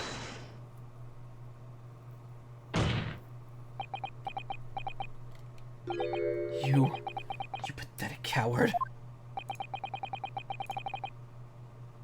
Whoa, hey, whoa. You expect me to believe that you weren't involved? What do you mean by that? It was you, wasn't it? You're the one who took it. You stole my father's ring. You set the holding up so you could paint him as a mass murderer and have him arrested. Kazuma. Open your eyes. Look at Mega Man. Ryunosuke? You must know deep down. The truth can be completely obscured even when your judgment is only slightly clouded. But at the moment, you seem to be floundering through a dense fog.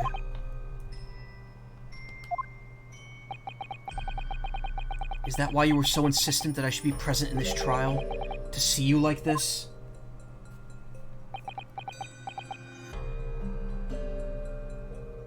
Did my fucking order go through? What the hell just happened?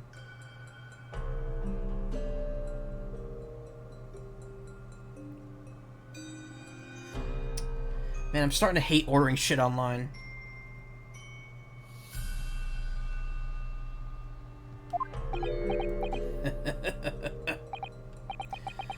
Well, this is an amusing spectacle. What a grandiose expression on your face, as if you were Lady Justice herself.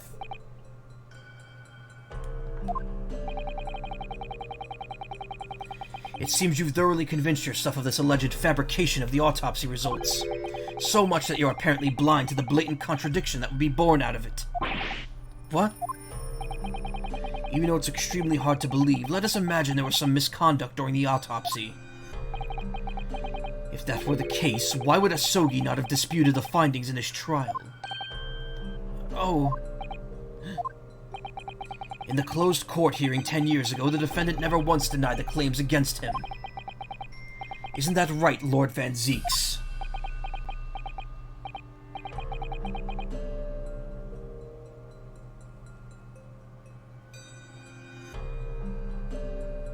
Okay, there we go. Really hope some shit gets resolved here regarding the Amazon debacle.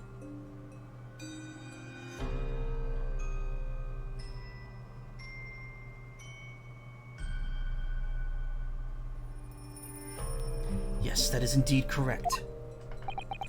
Upon hearing the verdict of guilty, he merely closed his eyes, quietly accepting the judgment.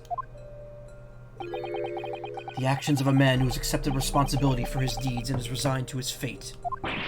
But then... Oh my, that is very strange. If Mr. Asogi did nothing to oppose the charges against him, then...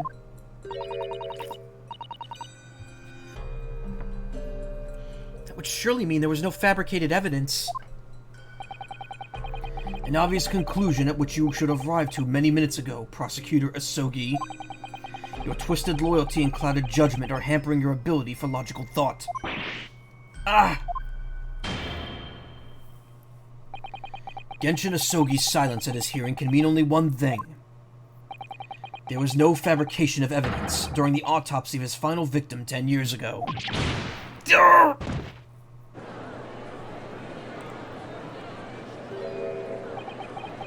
If that autopsy was above all board, there'll be nothing to stop Lord Strongheart bringing this trial to an immediate conclusion. Objection!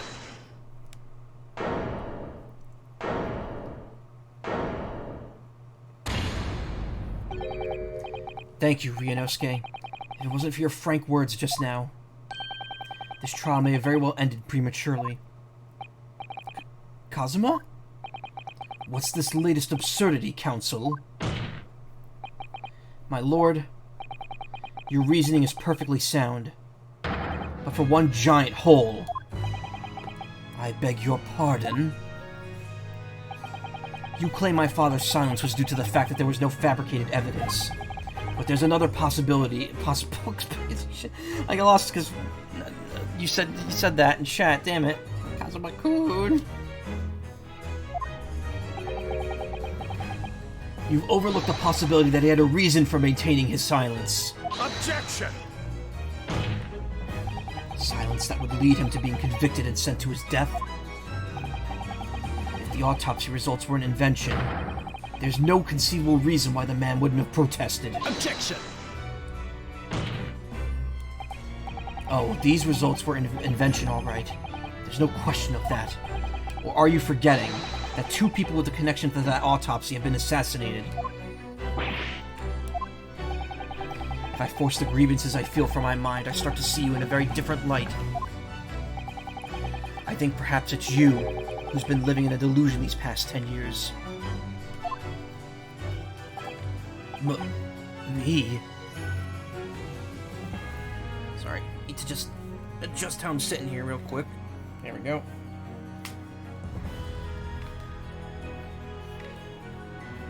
This doesn't feel right. This doesn't feel right here. Oh no, you're so late. That's fine. I started very early tonight. Hey, how you doing? Me? Kazuma-sama has created one last chance for us here, Mr. Naruhodo. If we could only show there was a reason for his father's silence in his trial. A reason why the man would have said nothing, even though he was innocent. Could it have been some part of some negotiation, perhaps? Enough rhetoric. The court must be shown evidence. What proof do you have that could possibly explain Asogi's silence in court?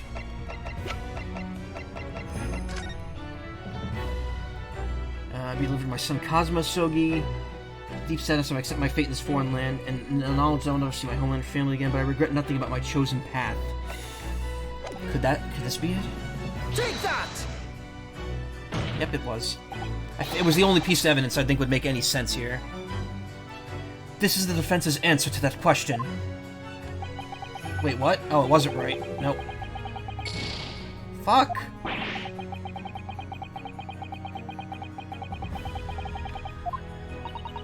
Kazuma-sama's father knew the evidence was being used to convict him was fabricated. Why would he have said nothing in his trial? For me, I would have protested my innocence until I was blue in the face.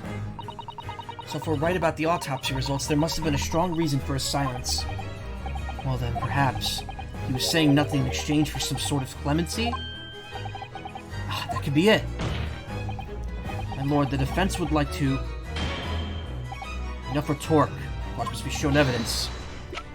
Oops.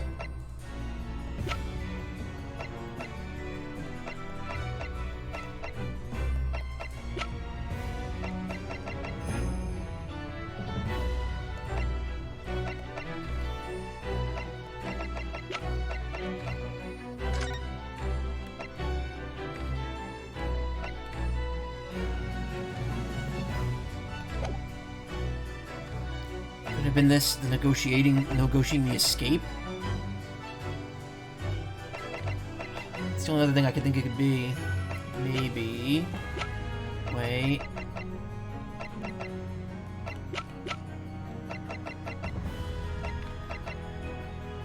Take that! Yep, I was right. So it was either... I figured it had to either be that or his last will. It's true that Genshin Asogi's silence during his trial resulted in his conviction. But that didn't actually lead to his execution. On the contrary, it led to his escape. An escape that was only possible because he'd been sentenced to death. Although I find it hard to believe my father would have negotiated in that way, the defense is correct.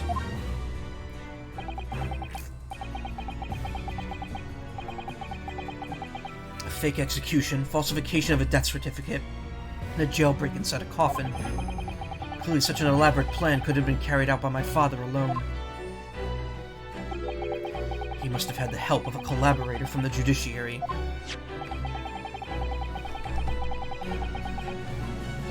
I have here the dismissal notice of the chief warder who was working in the prison at the time.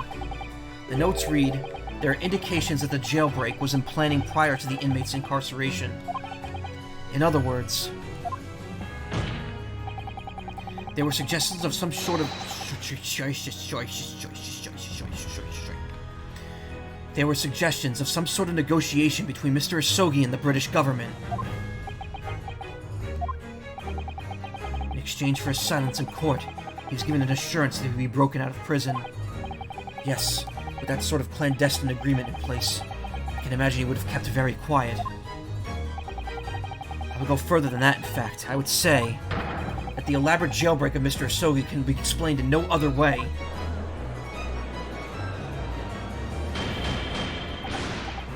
Order. Order! First fabricated evidence and now a jailbreak conspiracy? Of course, because it's all intimately linked. The prosecution wishes to summon new witnesses to the stand. Witnesses? People who could testify about the jailbreak that took place 10 years ago. Ah! Governor Caden? And the poor chief warder of the prison. I won't allow this trial to turn into a farce. To summon the governor of the prison after all these years. Oh, it wouldn't be any trouble, my lord. What? Father? My dear friend may appear a little rattle-pated at times, but I can assure you he is extremely thorough. He wired both Barclay and the local prison earlier, asking Governor Caden and Mr. Vigil to attend the Old Bailey as a matter of extreme urgency. Is this gonna be like a who's who? Where we're getting like every witness here? In for like a grandstand finale? Mr. Sholmes did that? Are you telling me that? Both men are, unless I'm much mistaken, waiting just outside the courtroom at this very moment.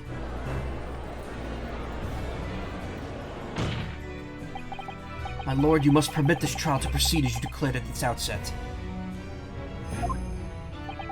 You promised that we would stop at nothing to uncover the whole truth behind these disturbing findings. Very well, bring in the witnesses. Make no mistake, I too would like nothing more to lay this business to rest once and for all.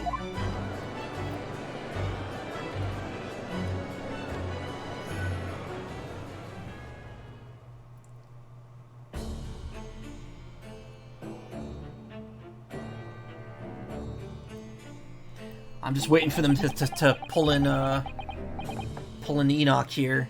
I'm almost like I have a feeling he's gonna end up being another witness because they have to testify about him being shot.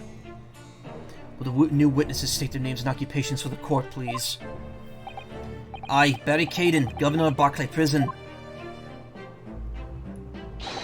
Everyone calls me Gossip. I sell jaunty little tidbits to passerbys. Your other persona, if you don't mind. Oh, I do beg your pardon. Of course.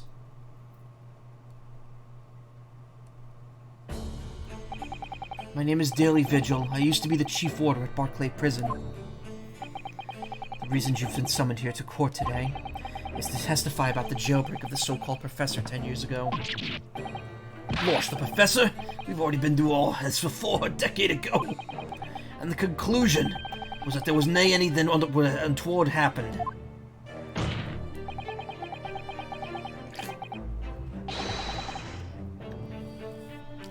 Convict escaped from your prison, Governor. Hardly what you call nothing untoward. Oh, well. The convict's death certificate was somehow falsified after he was allegedly executed. And he escaped the prison inside his own coffin. A plan of that complexity could never have been carried out without the help of somebody of influence inside the prison. Governor Caden, don't imagine that the passage of time will afford you any protection.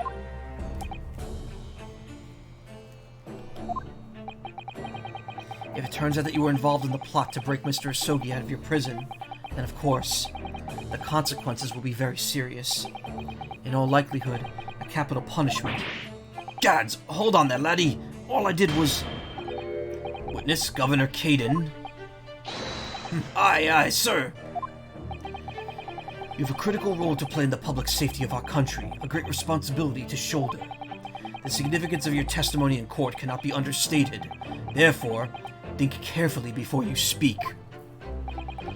Prosecutor Asogi, if you threaten the witness again, you will be held in contempt of court. My apologies, my lord. There's no disputing the fact that the intricate jailbreak plot was enacted 10 years ago. Is that a threat? Well, the threat of capital punishment, yeah. Clearly, you were both involved in some way. So you will testify before the court now and explain what exactly took place. Very well. Let the witnesses give their formal testimony. Tell the court everything you know of the plot to break Asogi out of Barclay 10 years ago.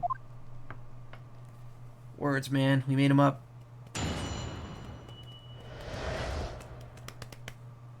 The jailbreak plot. It was the day that Japanese jock was found guilty. The directive came from the prosecutor's office. I assigned the convict to the chief warder vigil here and put the plan into action behind the scenes. I was responsible for Asogi right up until the night of his execution, but I knew nothing of any plot. I didn't ken if there were some negotiations between the convict and the prosecutor's office. All I did was carry out my duty for Her Majesty's Great British Empire.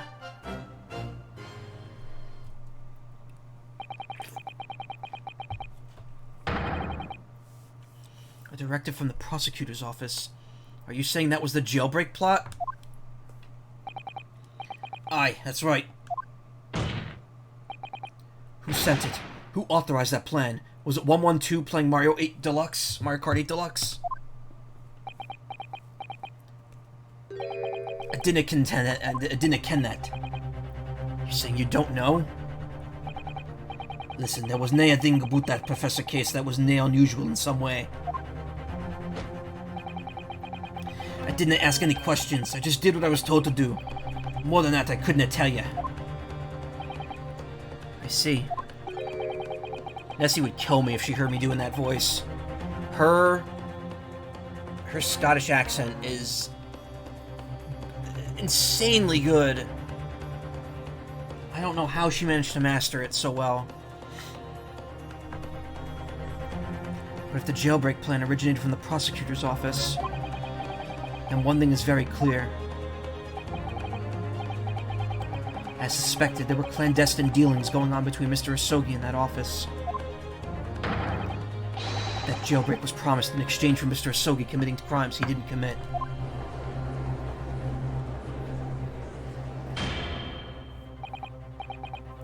That, counsel, is nothing more than speculation on your part. So, let me ask the defense. Oh, yes, my lord?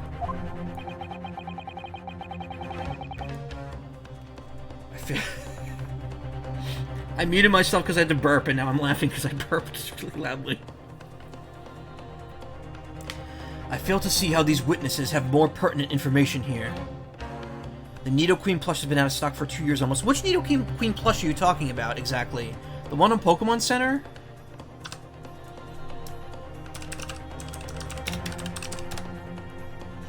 Is it the... It's not the Sitting Cuties one, right? Because that one...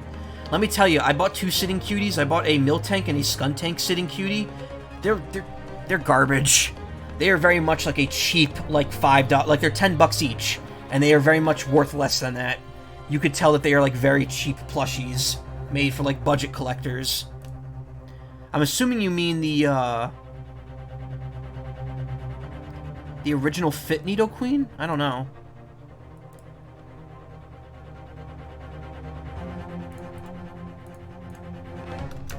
This one?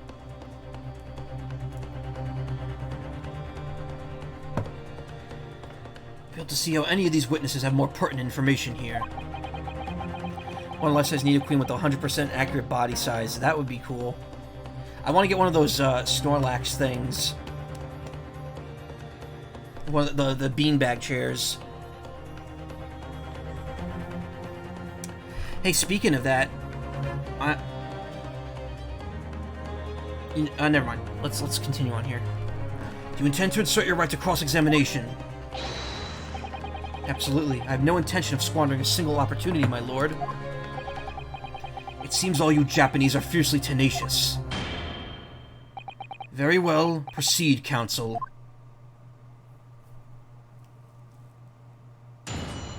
I want a life-size Goodra with accurate goo physics to it. That I could squeeze and get all gross and disgusting and sticky. Which kind of describes how I feel when I'm streaming and it gets too hot in my room. It was the day that Japanese jock was found guilty. The directive came from the prosecutor's office. Hold it! I need a Queen plush I'm begging since I lost my keychain of it ages ago. Well, I mean, that one on eBay is for sale. $40, $43. There's one left. Free shipping.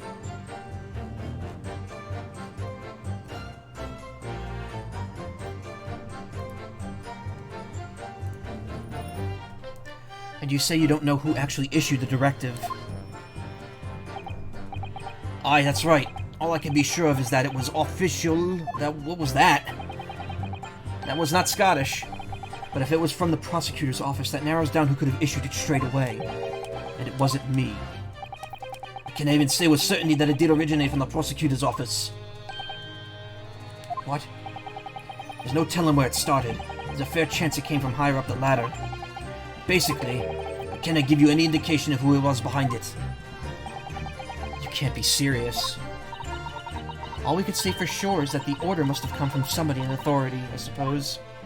The likes of us on the ground, as it were, didn't bother with this speculation. We just get the job done.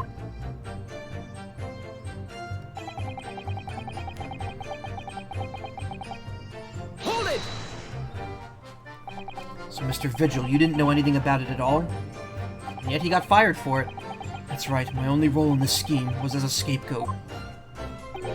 That's right, isn't it, Governor? Some poor beggar had to take the rap for it. Alright then, who else did know about the plan? I've not the first idea, laddie. My partner's whole business was basically just dealing with the aftermath. But I wouldn't be surprised if there were other folk in the prison service who'd just been given similar orders. So you don't know who else was involved? Aye, That's right. All I can tell you is that the night it actually happened, the person at the reins was Dr. Stevens. Dr. Courtney Stevens? Or Dr. Scythe, as she's known now. Why did I have to get caught up in such a terrible business?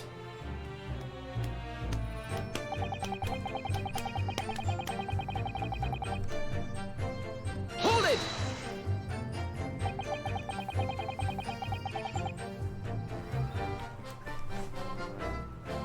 Did you not notice anything unusual happening in the lead-up to that night? Oh, everything was unusual. Exception after exception. After all, there was the professor. The man had terrorized the country as never before with his crimes. It was like Bison. Bison's being paid off for his crimes. In order to hide his identity, he was forced to wear an iron mask over his head. Hideous treatment. Hello was surprisingly docile for someone who'd taken the lives of 5 of the country's nobles. Being the chief warder, I was the only person permitted to approach his cell. I could still hardly believe that I was duped by my own country. I believe you jumped from the window of the governor's office when the jailbreak was blamed on you, didn't you? Losh Vigil, can I apologize enough? No, Governor. I don't believe you can. It won't change what's happened. And what else can you tell us about the situation, Governor Caden?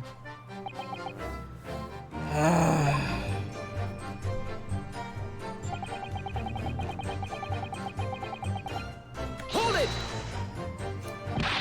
But you've already acknowledged that the orders came from the prosecutor's office to arrange for the man's escape.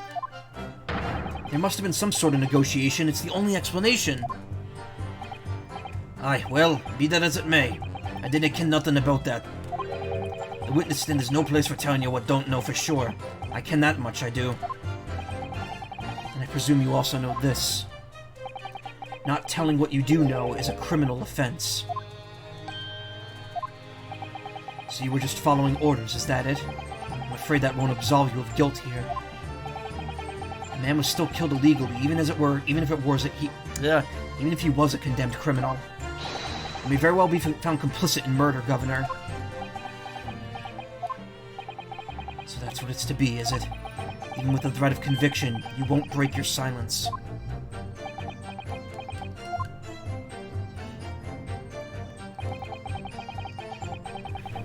Hold it! Did you carry out the plan in its entirety? Aye, I did everything I could at the time. As you know, Genshin Asogi was shot dead in Lowgate Cemetery after the escape.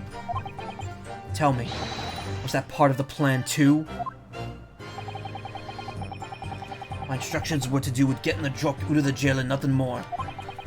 I cannot tell you anything about what happened after that. Only... Personally, I believe his death was the last part of the plan. Excuse me!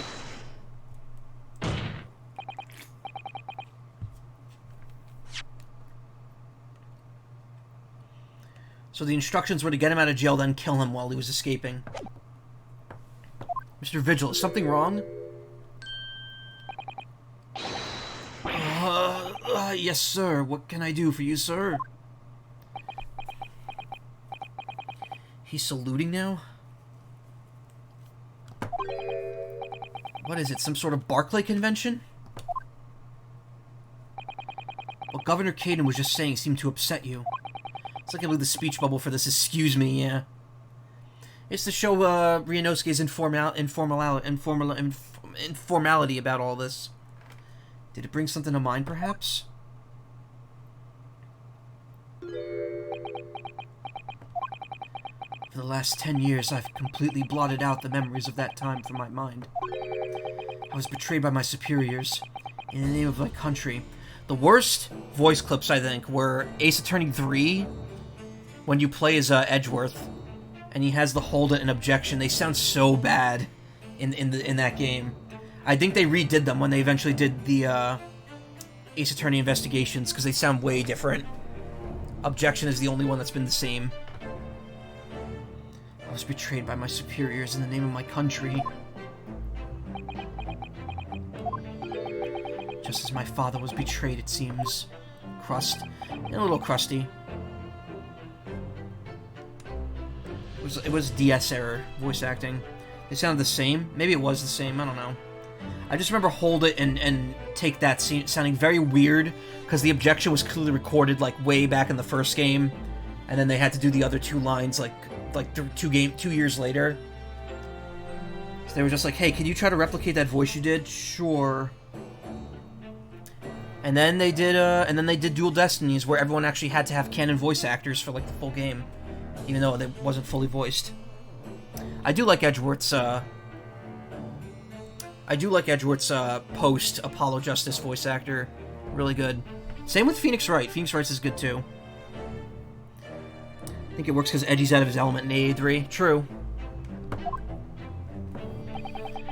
But you see, thinking back now, I really can't imagine the shooting of Mr. Asogi in the cemetery was ever part of the plan.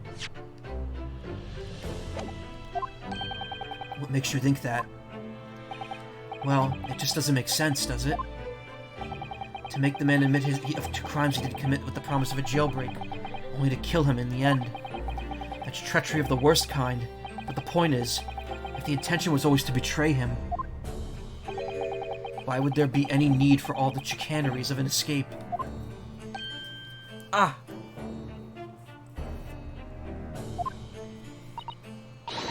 Yes, that's quite true. If whoever negotiated with the Asogi never intended to keep his or her end of the bargain, it would have been far simpler just to let the man be executed in prison as dictated by his sentence. It all happened in that vast chamber of secrets that is Barclay, behind the high prison walls. I suppose nobody knows what really went on in the execution room now. Yes, it's an unsettling mystery, certainly.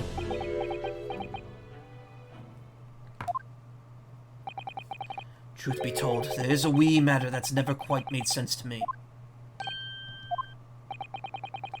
If you believe there was some kind of negotiation behind the jailbreak between the Asogi and the body at the top, it doesn't quite add up, does it? Governor Caden, I must insist that you explain these doubts you have by amending your formal testimony. Gads! Aye, go on then.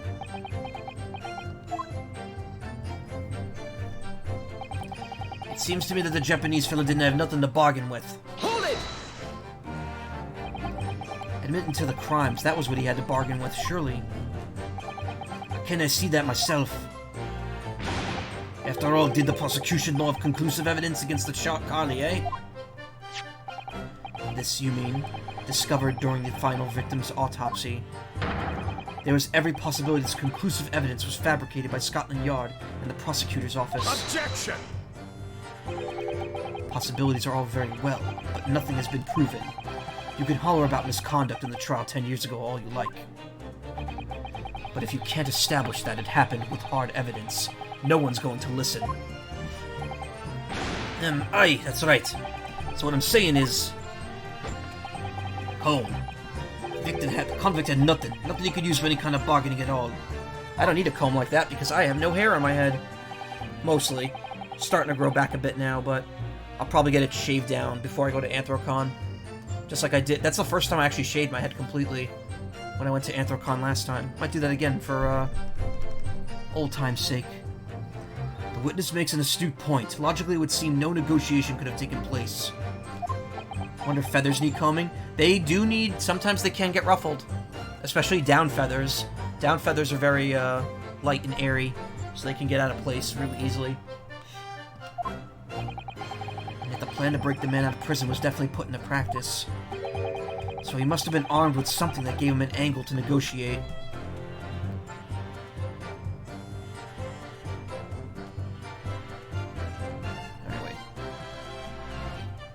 I'm sorry, wow, I completely spaced out while I was reading this.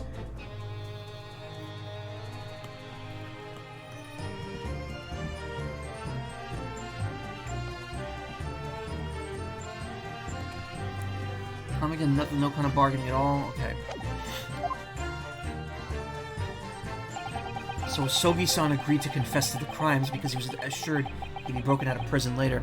I mentioned this before, but I do really like that when Ryunosuke is either thinking or talking to Sasato in private, they will use Japanese honorifics.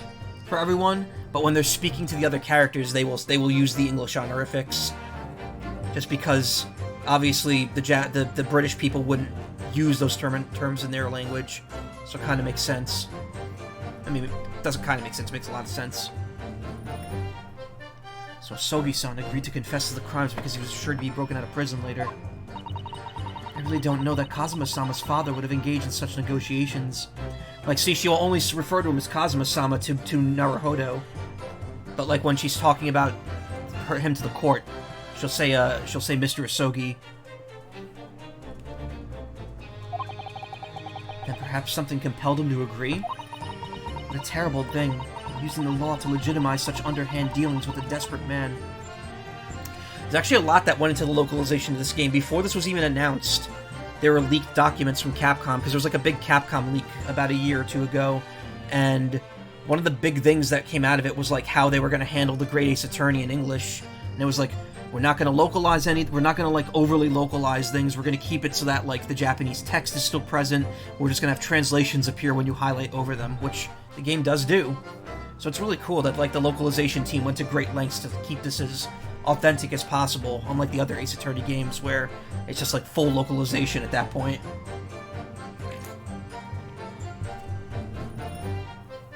Which then, of course, causes the Kuruma von Karma inconsistency, but it doesn't come up a lot because like most of the game does not take place in Japan, but I think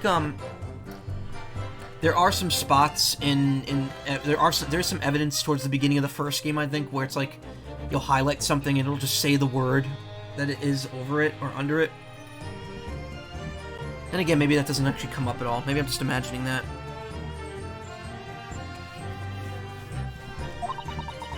I need to double-cross him in the end. It's quite the opposite of justice. Sure never noticed, yeah. Can't help feeling there's something about this apparent negotiation that doesn't quite add up. Something doesn't quite add up, Mr. Naruhodo. No, it doesn't, but I can't quite put my finger on what yet. Well, in that case, we must keep digging until we identify the problem.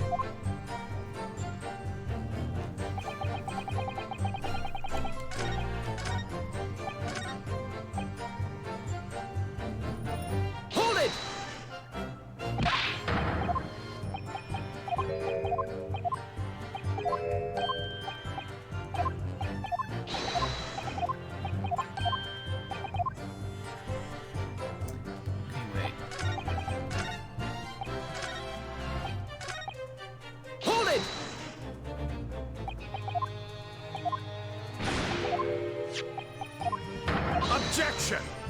Okay, nothing new here. There's no reaction in it all. Alright.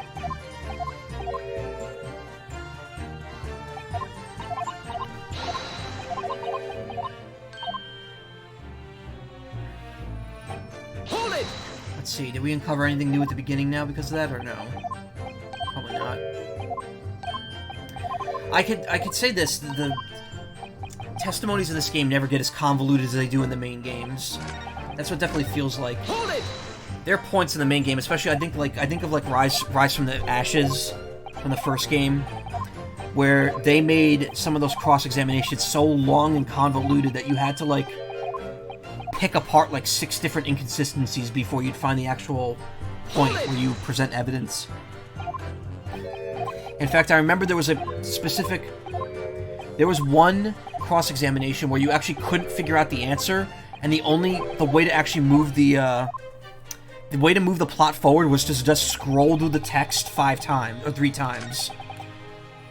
Like, it would press everything and then scroll through the text an extra time, and it was like, okay, we can't figure anything out here. Time to introduce another plot element. Yeah, Rise from the Ashes was insanity. I'm wondering if Shutakumi actually wrote that chapter, because I think Shutakumi didn't do Apollo Justice, and Apollo Justice was kind of what the whole point of Rise from the Ashes was for. It was kind of like, okay, here's the shit we're going to introduce in a new Ace Attorney game, but we're going to put it in this one.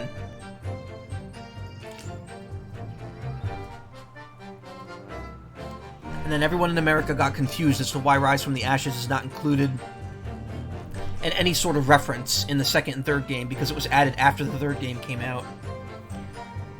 Shu Takumi did write Apollo Justice, but the higher-ups mandated changes. Got it. So that means he likely wrote Rise from the Ashes as well.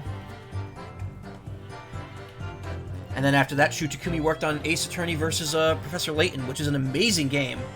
I love that game. Seems to me the Japanese fellow didn't have nothing to bargain with. You can actually see a lot of Ace Attorney versus Layton in this game. Layton versus Ace Attorney in this game. The multiple witnesses, the style of the British court, it's all very, very reminiscent of Layton versus Ace Attorney. Japanese fan didn't have anything to bargain with.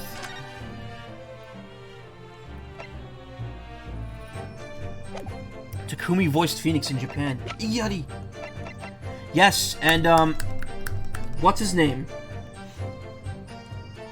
Hideki Kamiya voices Godot in Japanese. He did his objection. And I think originally Kamiya wanted Godot to drink alcohol during the proceedings, but they changed it to coffee, which is then funny because this game does not shy away from Van Ziek's getting absolutely crunk during his trials. Okay, wait a minute. It seems to me the Japanese fellow had nothing to bargain with. Did he now?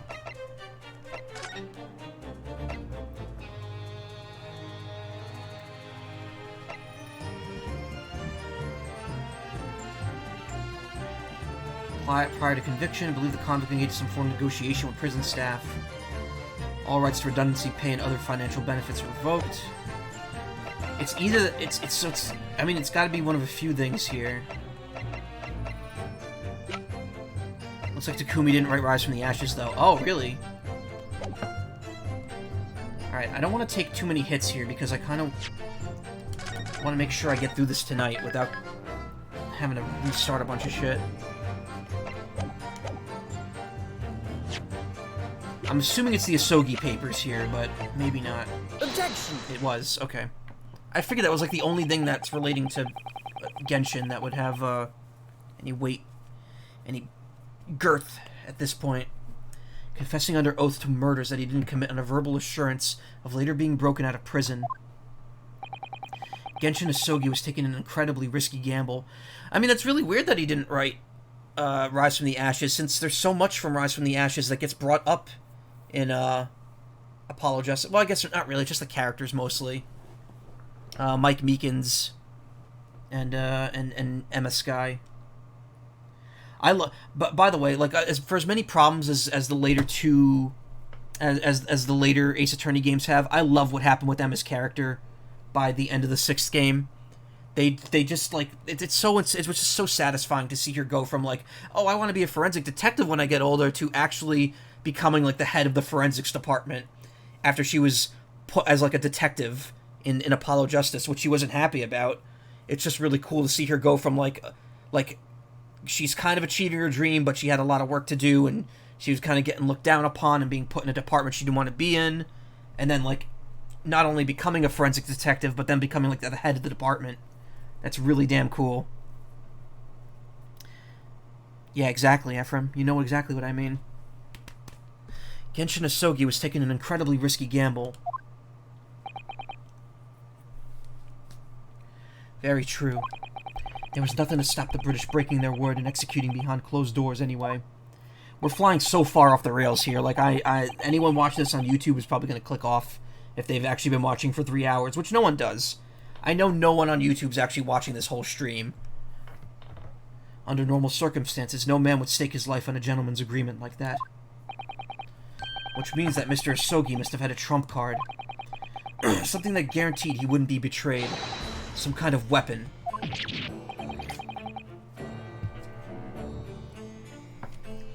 Havers.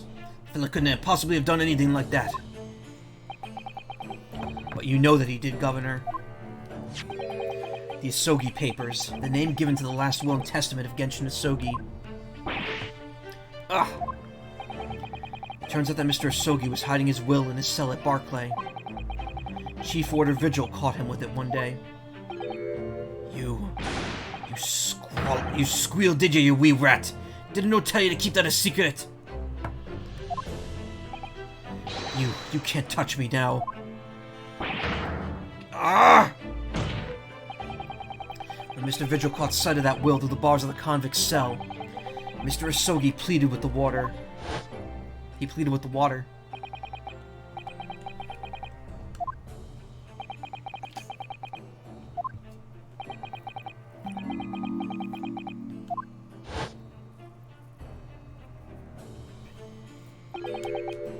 A weapon.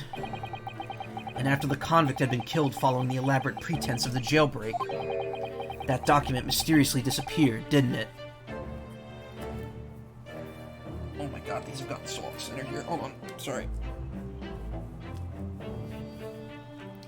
I'm sitting weird and it's, causing stuff to get off kilter. That document mysteriously disappeared, didn't it?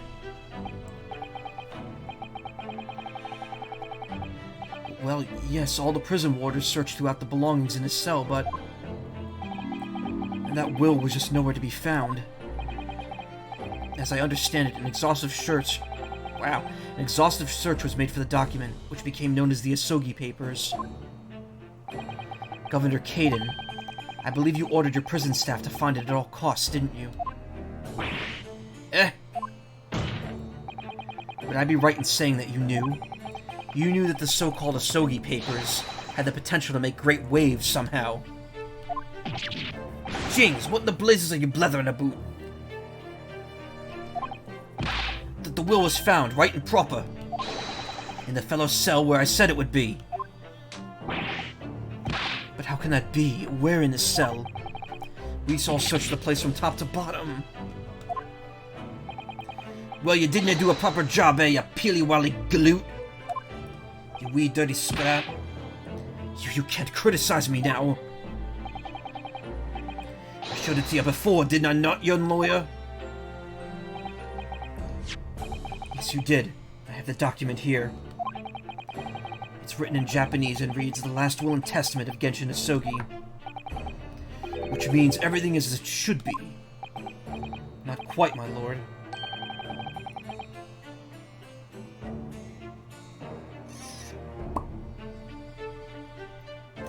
You see, there's an undeniable inconsistency here.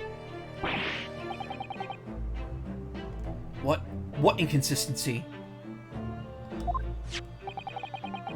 Mr. Asogi described this document as the only weapon he had left, and yet this will contains nothing of significance at all. Nothing that would have given the convict any leverage. Are you suggesting, my learned friend, that this last will and testament stored at Barclay Prison all these years is actually a fake? As has clearly been demonstrated already, what went on at Barclay Prison was far from above board. And lacked oomph. What happened at Barclay Prison was far from above board. The last vilification by the defense was an affront to the entire British legal system. This absurd notion of a weapon is something for which we have only the former Chief Warden's word. The man could quite easily be lying, or at the very least, sorely mistaken.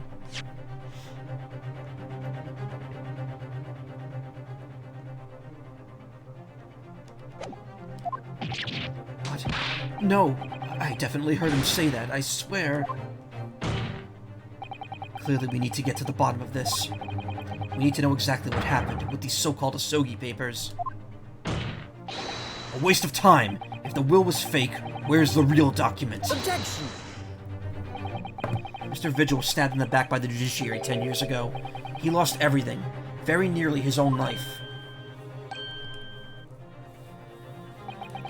And now you're going to do it again.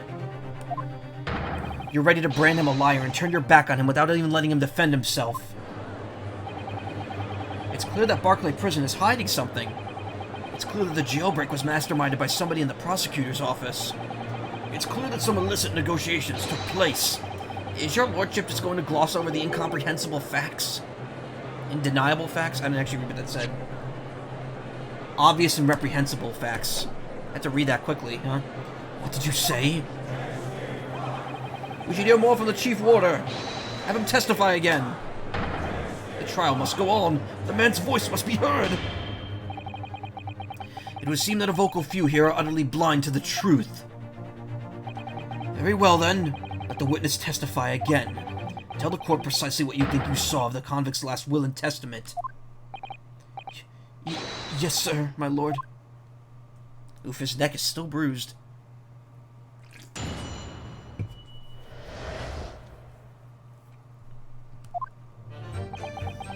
As the warder responsible for condemned convicts, I attended to Mr. Asogi and kept watch over his cell. That night, after he was found guilty in court, he was doing something with that will in his cell. We turned the cell inside out looking for it after his execution, but to no avail. I only found out about the Asogi papers when a directive came telling me to impound them. The document was in the folds of the fellow's robe that was left in his cell. A kimono, I think it was called.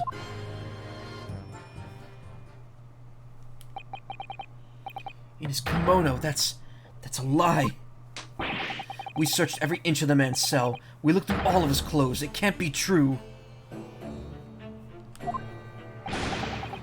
Were you no satisfied with calling me a liar once, you wee waffinger? Ha! There's nothing you could do about it now. You don't have any hold over me anymore. Other than the hold you like to take on my cravat, of course. Is that what you're going to do, is it?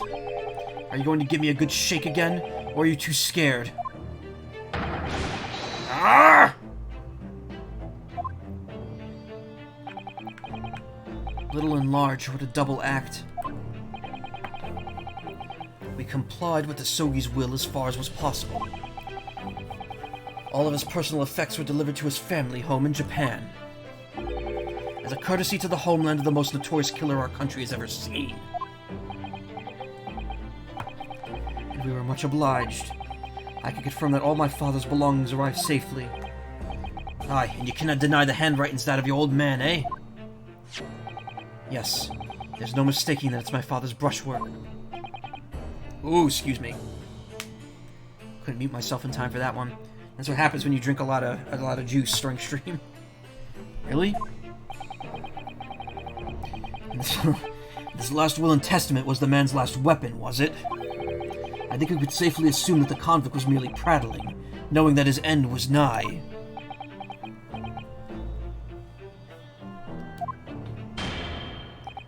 So, counsel for the defense, your cross-examination, please. Ow. Yes, my lord.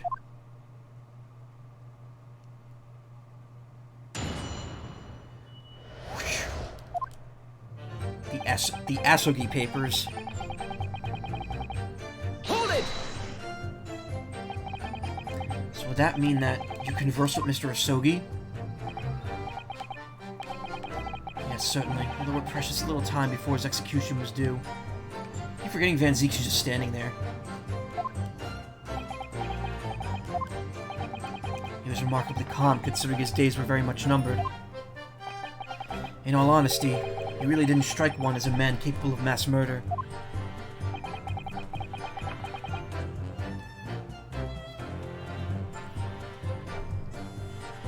Yet he confessed to it in full. He confessed in full to the crimes.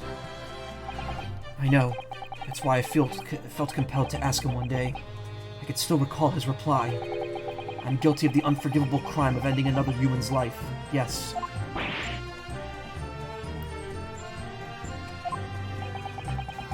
You were so tranquil and intelligent.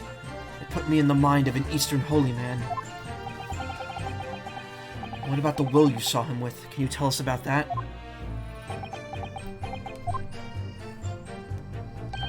It was the beginning of all the drama.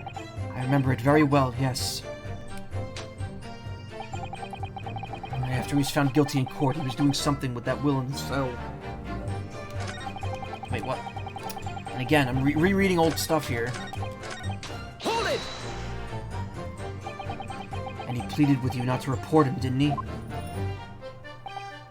Yes, that's right. And with the Bempot, you didn't tell me. A blatant breach of trust that was. I could see that the man had a noble spirit. I found myself wanting to treat him accordingly. But according to what you told us 2 days ago, the convict had been strictly forbidden from having any writing materials whatsoever. Yes, you're quite right. So when exactly was the will penned? was before the man was remanded in Barclay, obviously. Yes, at the prosecutor's office under supervision of relevant authorities. I personally instructed Asogi to make a will for the benefit of his family in his homeland. In that case, why was it found in his cell? What do you mean by that? Well, if it was penned at the prosecutor's office, you would have expected that it would remain there for safekeeping, surely. Ugh. It's curious. There doesn't seem to be any obvious explanation for why it was subsequently found in the convict cell. Oh. The defense makes an astute point. Well, Governor?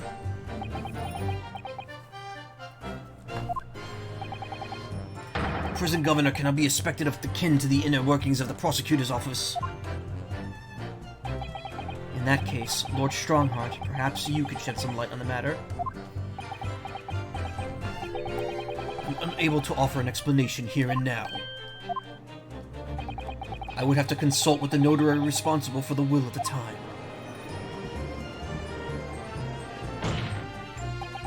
The fact that my father's will was discovered in his cell is clearly inconsistent with what has been expected.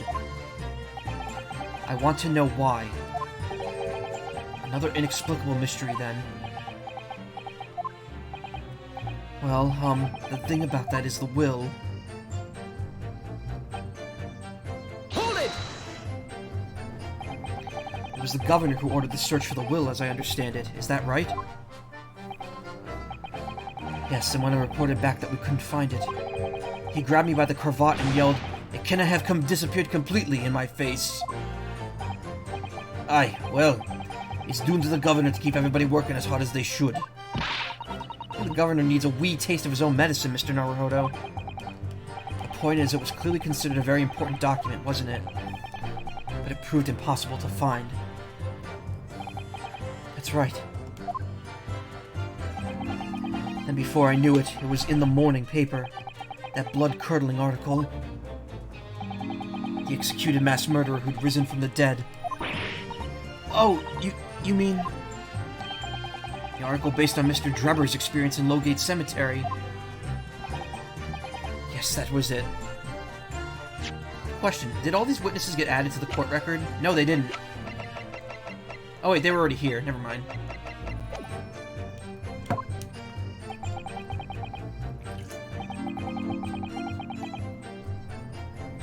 The day after I'd read the news, I was summoned to the governor's office. And that's when the awful accusation was made. That you'd aided Genshin Asogi to escape from prison, resulting in your immediate dismissal. I'm afraid I really don't remember anything after that point. I don't remember Gabo playing Sonic Colors Ultimate, that's for sure. As the governor of the prison, I had no choice. I couldn't have done anything else.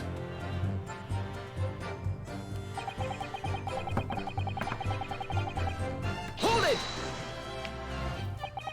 And that directive came from the same source as the one instructing you about the jailbreak? Aye, from the top levels of the prosecutor's office. What was the name on it? I didn't ken afore, and I didn't ken now.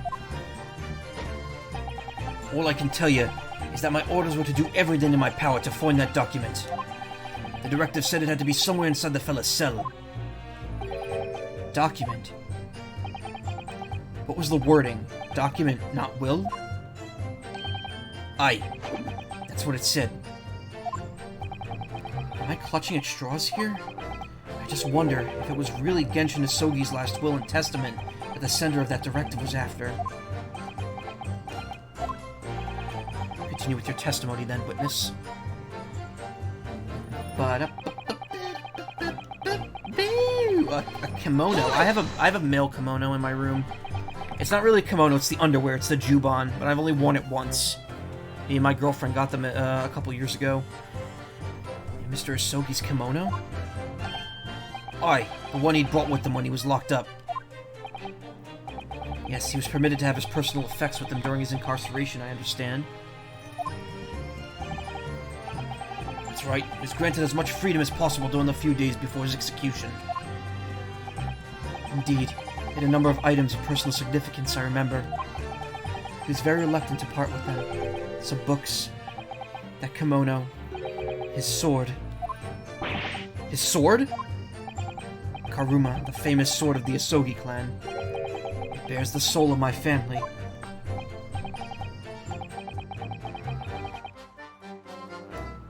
I don't doubt it, but I wasn't really getting at that. Forget it being the soul of the clan. Could the man have a more obvious weapon? Have some respect, Ryunosuke. Respectful silence?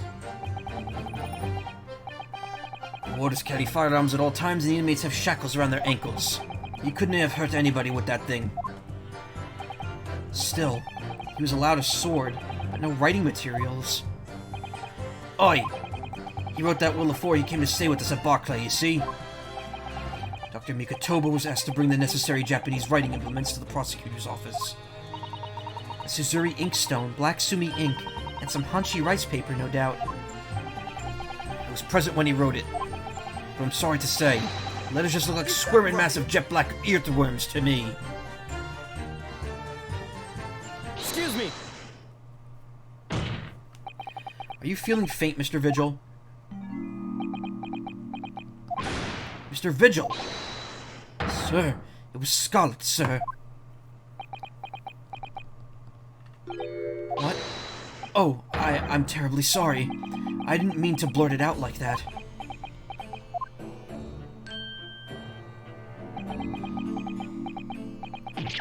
Less swaying and more explaining would be helpful here. Is something about the testimony we just heard? Have you recalled something of importance? Something of importance. Possibly. Possibly not. I'm unable to tell which way he's leaning, I'm afraid. My lord, the defense asks that Mr. Vigil be The defense asks that Mr. Vigil be permitted to supplement his testimony with this possibly or possibly not important detail. Permission granted. Go ahead, Mr. Vigil. Yes, it was Scarlet. As I remember it, the document was written in scarlet ink, but perhaps I'm mistaken. Hold it!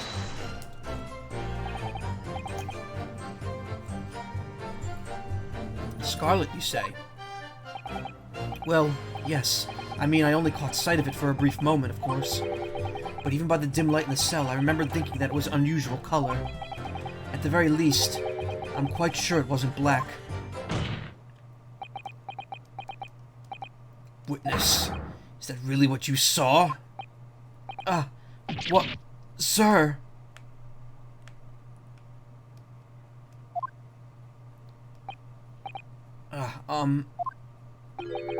Is something wrong, Lord Strongheart? I apologize. Continue. What do you make of that, Mr. Naruhodo? For Lord Strongheart to be so visibly shaken in that way. Ah, didn't have her. You can plainly see the writing here, and it's black as the Erla or Hell's waistcoat. Well, yes, you're right. Mr. Vigil, I'd like to confirm one point with you. Did you actually see the content of the document that Mr. Asogi was holding that night?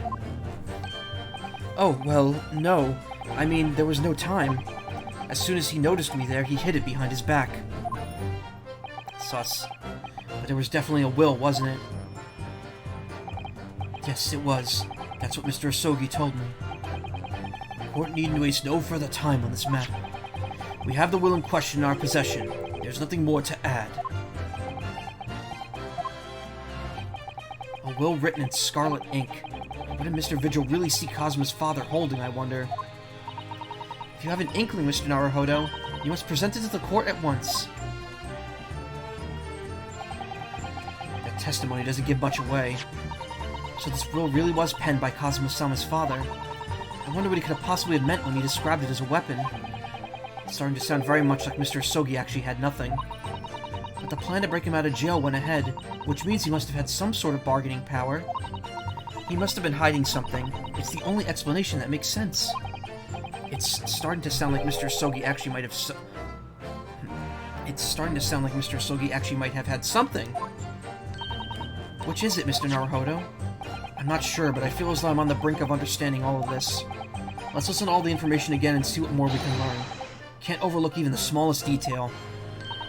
Absolutely. Hold it! There's no... new information.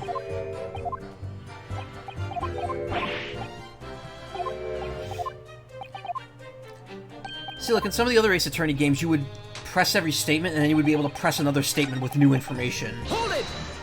But I don't think that's actually happened in this game at all.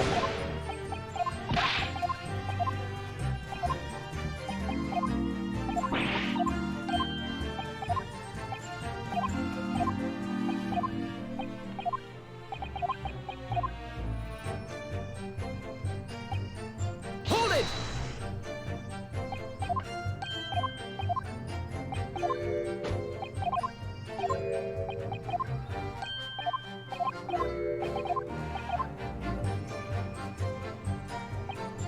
Hold it! Document was specifically told to him.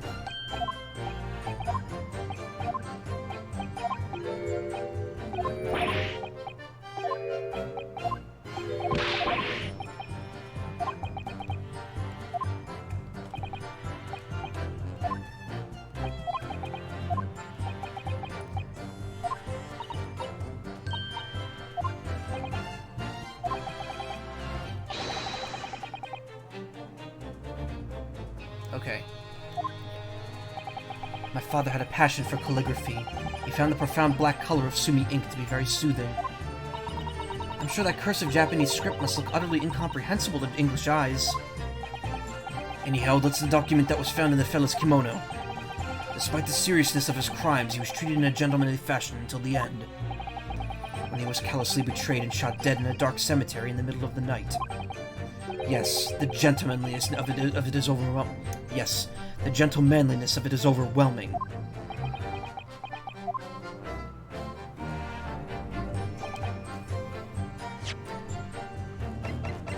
Document written in scarlet ink.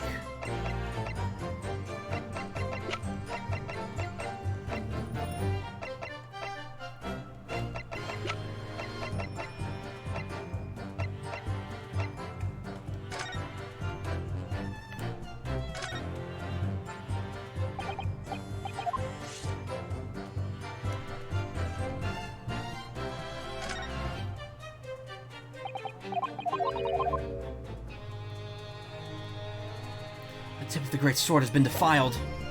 It's been circumcised.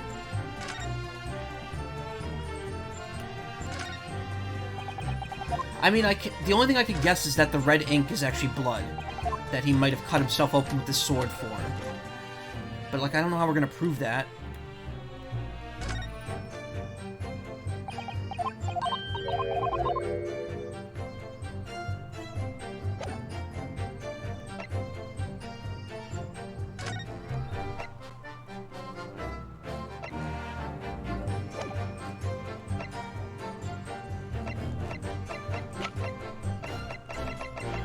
I don't know if we have anything that necessarily points to something being written in red ink. I mean, there's a red circle on that, but that's nothing.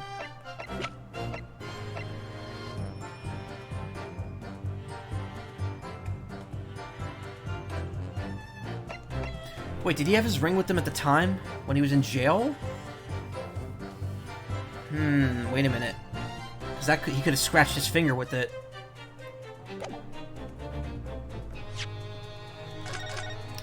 I think I'm onto something here, but I'm not sure.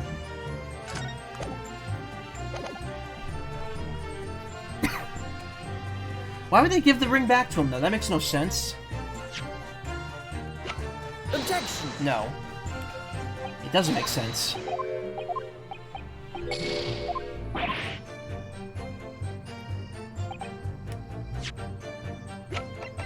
Objection! That's not right either.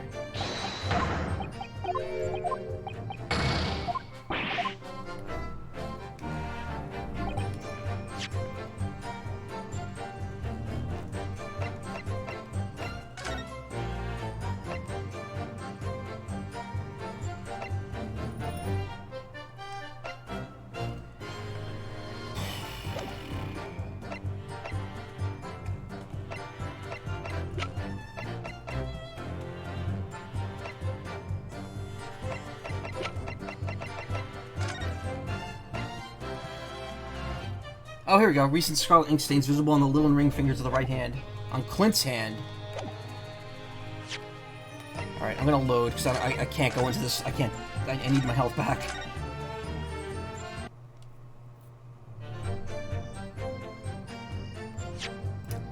Didn't think to check someone else's evidence.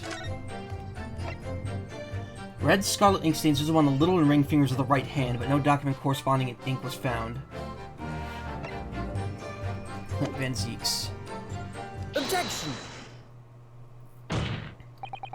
Scarlet-colored writing is what you said you thought you saw, right, Mr. Vigil? And I believe that's exactly what you did see. What? Have us again. You've no evidence to say that. Have a look at this report. That's my brother's autopsy report. Yes, and there's something in here that's bothered me since I first read it. It states that scarlet-colored ink stains were noted on the victims.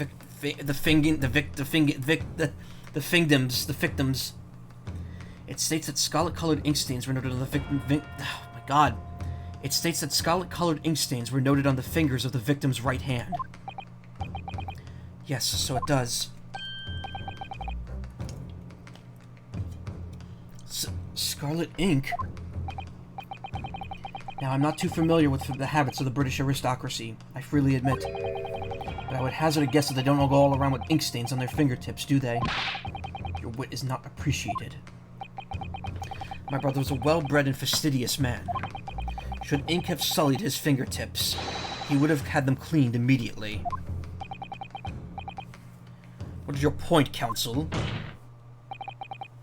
My point is this. Whatever Lord Clint Van Zieks was writing in that unusually colored ink, it must have been directly before his death, because he died before he had the opportunity to clean his hand. What? I remember something troubled me at the time. At the scene, the lid of my brother's inkwell was open.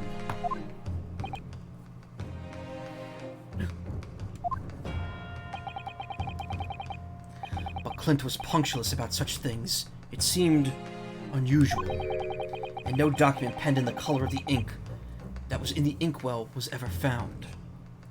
Sorry, just a moment here.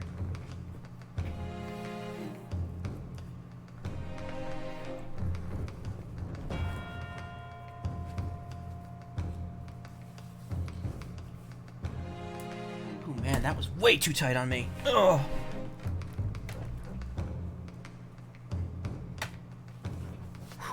Okay, cool. So the document had disappeared. Are you suggesting that the document my father had in his hand that night in his cell was the same document that Lord Clint Van Zieks was writing moments before his death? Then it was. If Mr. Vigil's testimony is to be believed, it can only mean that, yes. Mr. Vigil. Sir! When you spotted Mr. Asogi with the document in his cell, his precise words were as follows, were they not?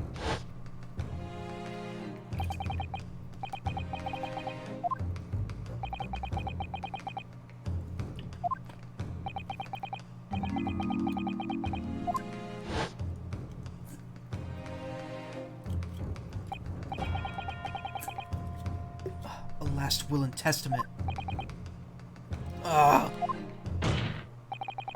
If the conversation really did go as Mr. Vigil says, then what we know now completely changes the meaning of what Mr. Asogi said. You really think? Mr. Vigil did indeed see the convict with the will, but it wasn't that of Genshin Asogi.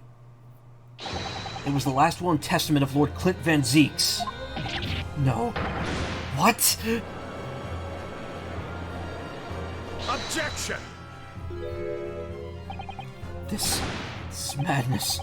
My brother's last will and testament. That would mean that he had chosen to die. That is what it would mean, yes. No. Impossible. That is utterly out of the question. Lord Van Zieks. Clint was pursuing the professor. It consumed him day and night. Whatever happened, he would never have abandoned his investigation before its conclusion. Never!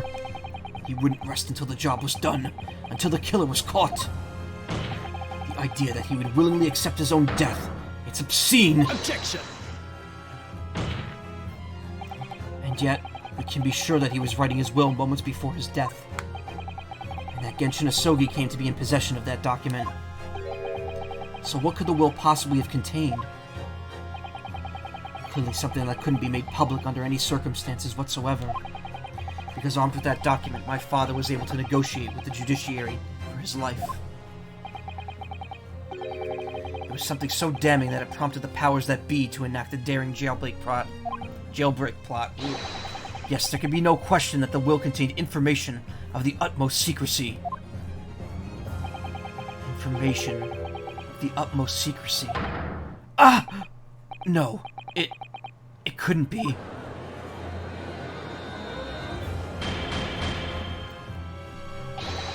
I've heard more than enough. Pursuing this notion of a phantom nobody can attest to having seen, serves absolutely no purpose. Objection!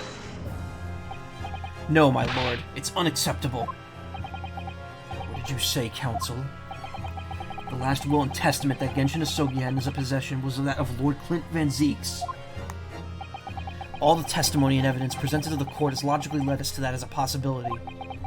We have a duty to pursue the line of reasoning to its conclusion. But with no possible means of knowing the contents of the document, there is no line of reasoning to pursue.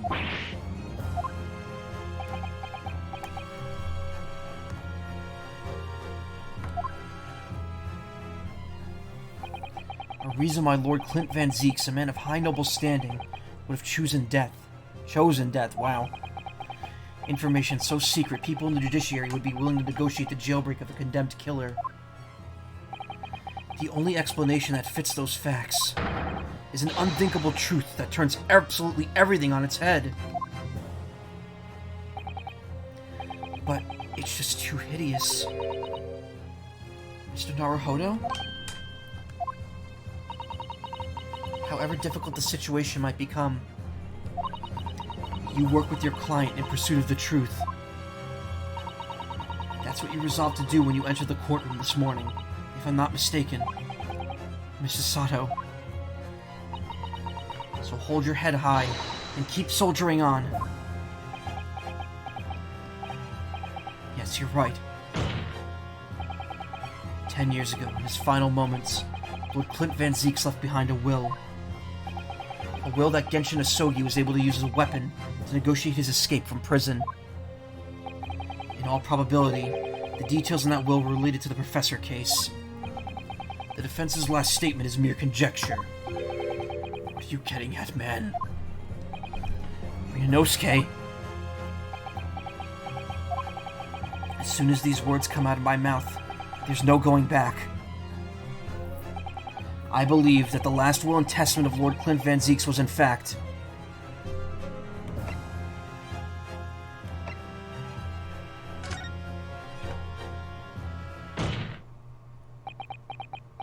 he was the Professor. You can do this, Mr. Naruhodo. I believe that what Lord Clint Van Zeeks actually penned that day was a confession. A confession regarding the mass murderer known as the Professor and his true identity. Objection! Enough. Counsel. What are you saying? Do you even realize? A confession about the true identity of the Professor? That would mean...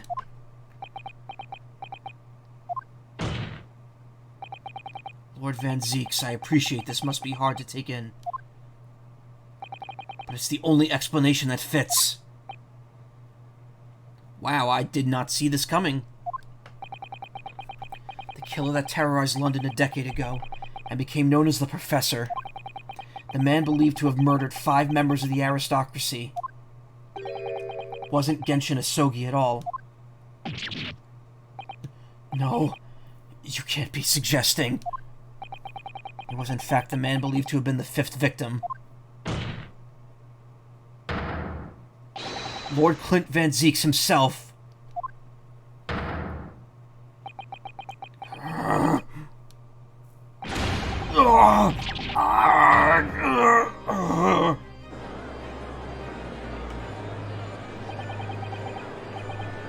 It's finally open, isn't it? Pandora's box. The great Van Zieks family. They've been thoroughbreds of the British judiciary for years. And Lord Clint Van Zieks, he was a paragon of justice in the capital. Was he actually a mass murderer? A perpetrator of atrocities so dramatic the general public found out. My brother.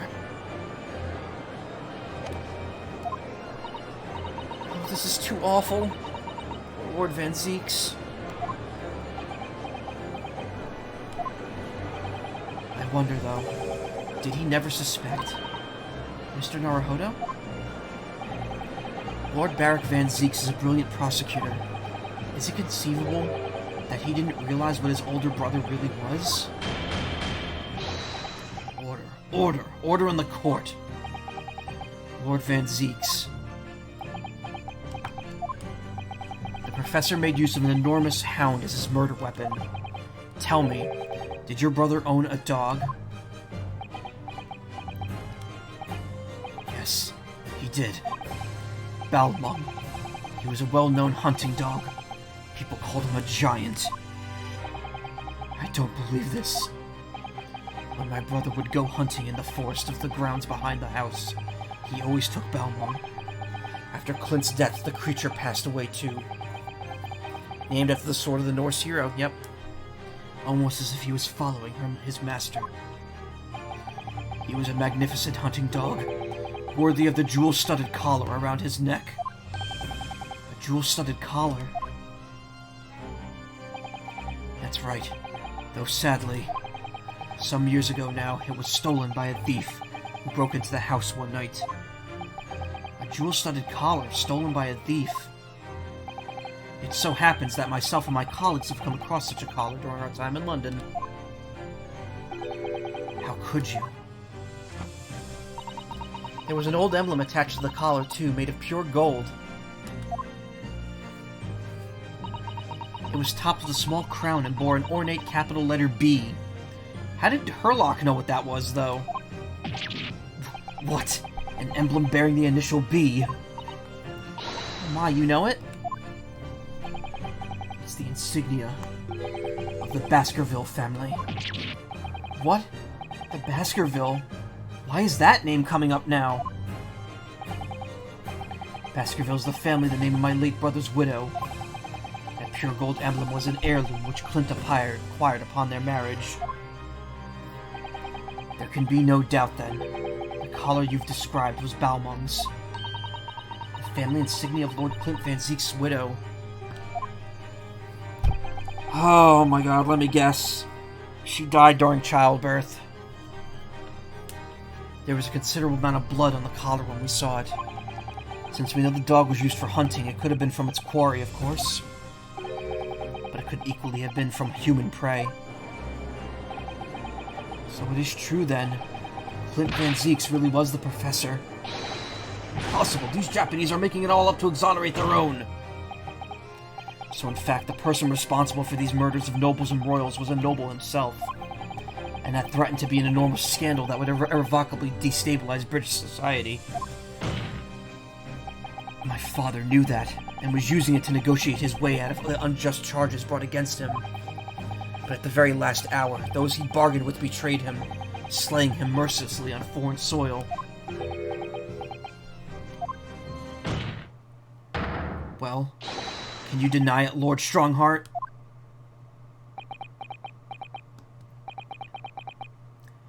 "10 years have passed, and still now the 6 million inhabitants of our great capital rest easy believing that justice was done. That though his anonymity remains, the diabolical murderer was caught and executed."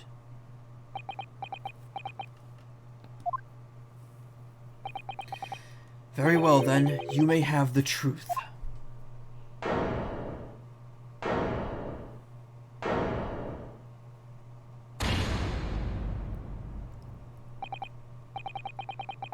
Tell me, then. Tell me what Clint really was. Lord Clint Van Zieks was too pure of heart. When he became a prosecutor and went in pursuit of the black roots of crime, he drove himself into a corner. He came to the uncomfortable realization that to fight the most fiendish of criminals requires one to become even more fiendish oneself.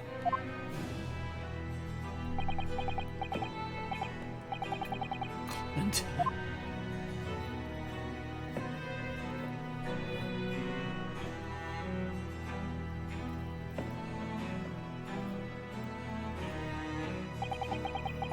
The 19th century was truly a miraculous 100 years for Great Britain, and indeed the whole world. New industry, new technology, and with the birth of the Metropolitan Police Service, new law and order. But these dazzling new developments meant even deeper shadows were cast on society. Water sullied by factories, air thick with noxious fumes and crime, growing daily to fill the darkness. Lord Clint Van Zieks made it his mission to combat that darkness. But as time went on, it slowly ate at his soul, until eventually he was consumed.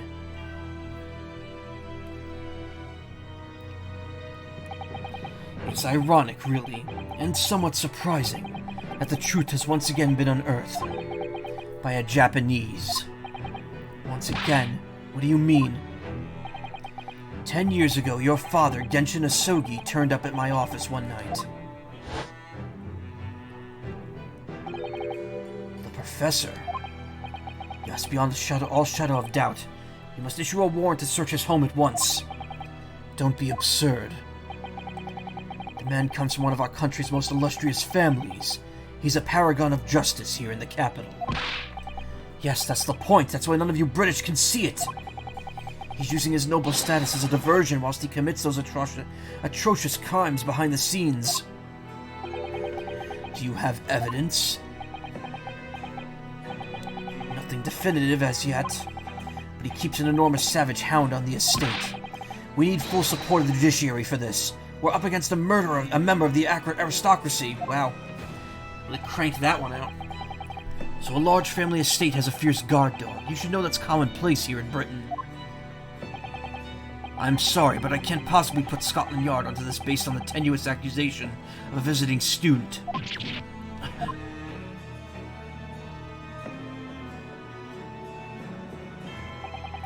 So I turned down Asogi's plea, and as a result, he took it upon himself to visit the Van Zieks mansion on his own.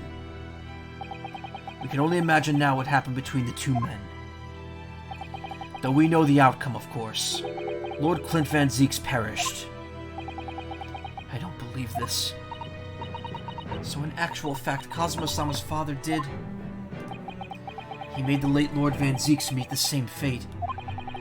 He put a permanent end to the professor killings by taking the drastic measure of ending the perpetrator's life. As soon as I heard, I hurried to the mansion. When I arrived, it was easy to grasp what had happened. And what about the will? Asogi must have already taken it. Nothing of that nature was found on the scene. We had no idea of the existence of such a document at the time.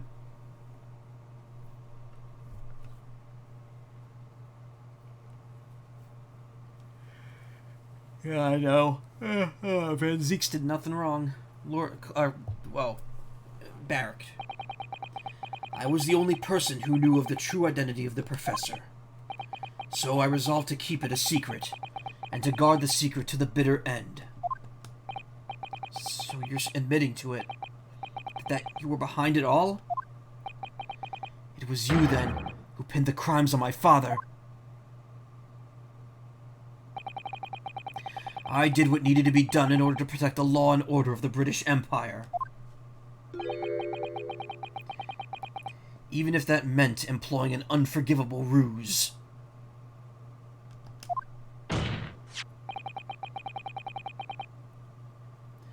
Then it was you who arranged this fabricated evidence. I ordered the detective to take care of it, whilst keeping the truth from him, naturally. Gregson. Obviously, he opposed me at first. Are you You off your rocker? We can't do something like that.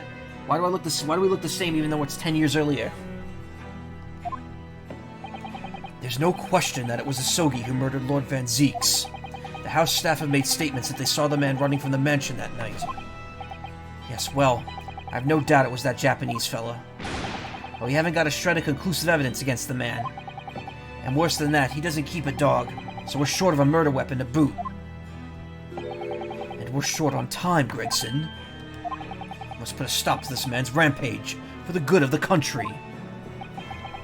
So we'll use whatever means necessary. Do I make myself clear, detective? Blimey.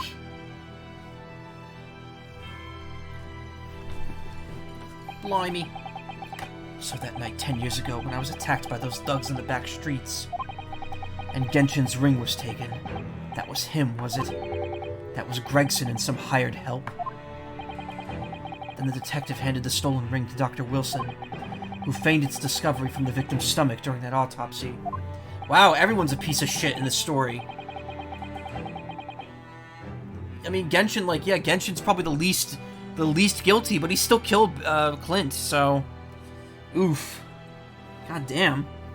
And in the light of that decisive evidence, Mr. Asogi was found guilty of the charges brought against him. Yeah, this is really an everybody sucks thing. However, behind the scenes, he had actually already struck a deal with his accusers, in which he agreed to silently accept the charges. And I just don't believe that part. As far as I knew the man, my father despised such underhanded dealings. It was extremely easy to make him comply. You see, he had one crippling weakness.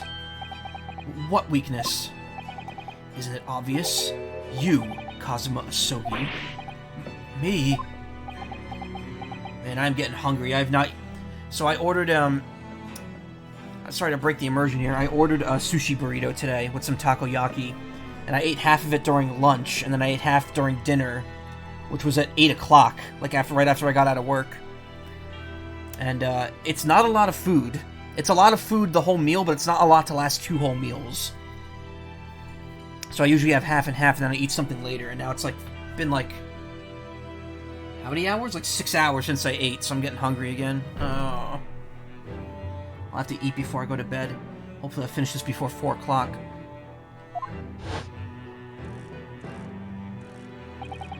Perhaps you have no desire to return to your homeland, Asogi. What?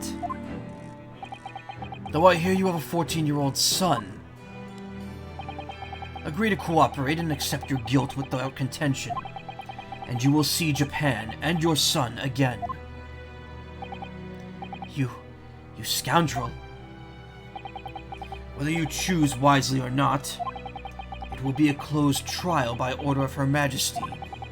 So whatever rash claims you may make in court, we'll have no trouble in stifling them. There's only one outcome from you, Asogi: the gallows. Don't forget that I still have a weapon at my disposal. A document revealing a truth that I know you're desperate to keep hidden. Yes, it hadn't escaped my mind, which is the only reason I'm willing to bargain with you. I only want to protect this country's law and order. You understand? So, what's it to be, Asogi?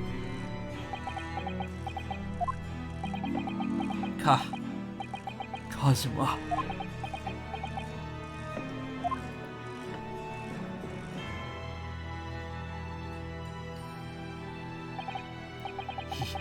He did it for me. And as I told him at the time, my motive was simply to protect Britain from the damage the truth would do. To protect this country's law and order at any cost. Objection! I've never dared let myself even consider this possibility until now. But in the light of all this treachery, I have to ask. The mastermind behind the Reaper of the Bailey. Was it you, Lord Mail Strongheart?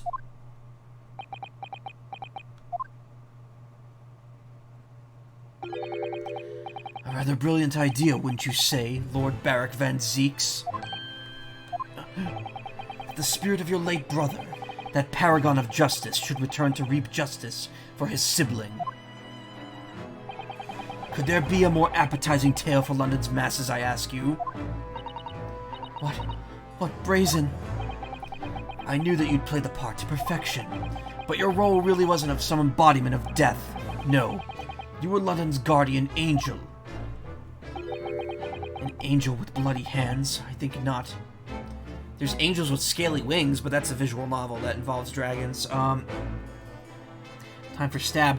I'm just, like, I'm wondering, like, where we're going from here, because now Strongheart's pretty much admitting to everything. He's admitting to be the Reaper. He's admitting to fabricating all the shit. What exactly are we trying to gut people on here at this point? Where's the big finale gonna be? Unless the finale is that it wasn't actually Genshin that killed, Clint. Or that Clint didn't actually murder those people.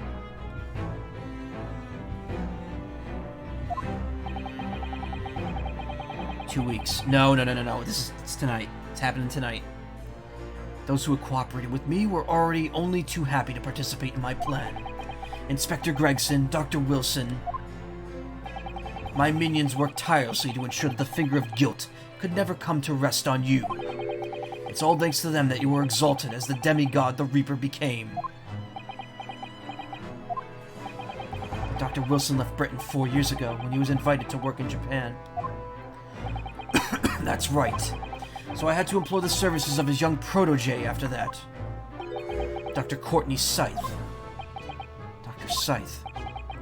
So with the execution of the professor and subsequent reign of the Reaper of the Bailey, I've successfully safeguarded law and order in our mighty capital for the past decade. That is everything. Nah, there's gotta be more to this. Strongheart killed someone directly, and that's how we're gonna close this out.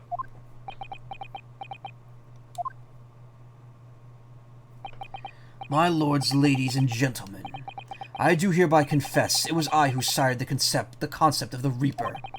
However, let me say in my defense, it was all for the preservation of law and order across the entire Empire. I didn't kill anyone. Lord Strongheart did it? An unforgivable collection of crimes, but still, all those who died at the Reaper's hand were rotten to the core anyway. It was all in aid of keeping London safe. There is no one left now who could reveal the precise truth of what happened 10 years ago. Therefore, this trial can go no further. Now, I would like to entreat all those present. Beyond these four walls, nobody need know the truth. Even Her Majesty must be protected from this. I trust you all appreciate the importance of my request. It is, of course, for the good of the country. Can you really do this? Can the trial really end now?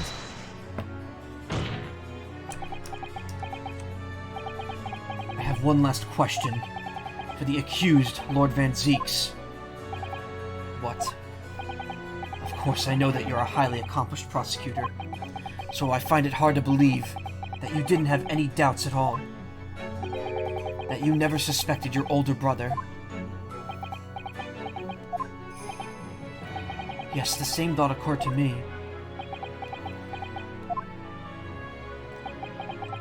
Who shot Genshin Asogi when he came out of the grave? It was only once, but yes, I could say that I never had my doubts. My brother's sense of justice was extremely strong. Perhaps too strong, I observed. At that time, there were members of the aristocracy who were bleeding the country dry for their own gain. And since they were nobles, they were untouchable. For my brother, it was a source of great turmoil. Coincidentally, at the same time, the professor began his terrifying reign. During the time of the professor killings, my brother did not appear to be himself. And that made you suspect? Yes. But it was only once, not more. Only once, really. Clint wasn't the culprit. That was my conclusion at the time. And I still believe that now. you have any evidence to support that idea? The third victim was Lord Chief Justice at the time. It was he who recognized my brother's potential and trained him as a prosecutor. No matter what circumstances, it's unthinkable that my brother could have killed his friend and mentor. Clint was sick of their BS, yeah, but...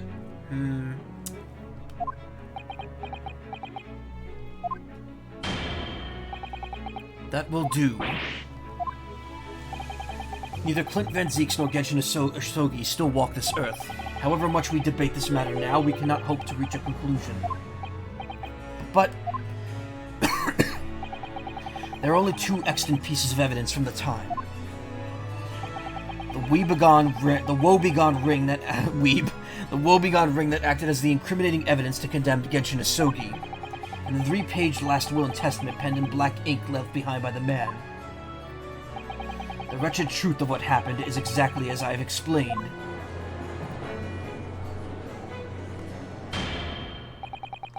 Later today, I will present myself at the Ministry of Justice for whatever sanction is deemed appropriate. That is all. Court is adjourned. Objection!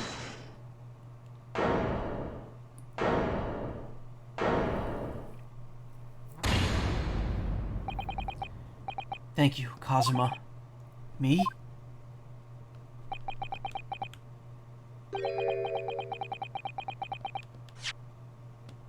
If it wasn't for you, I wouldn't have made this 11th hour discovery. What discovery?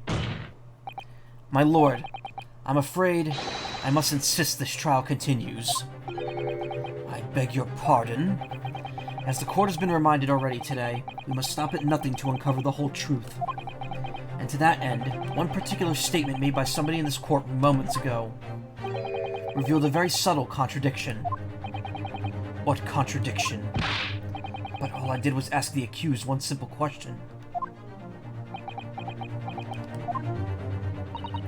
Well, it began with Lord Van Zieksen's recollection about his brother, but Lord Strongheart didn't permit the defendant to speak at length. I merely pointed out that we could draw no further useful conclusions here, so what on earth is the contradiction? One of them definitely just said something contradictory. It's time to identify who. Wait, who? Oh, God.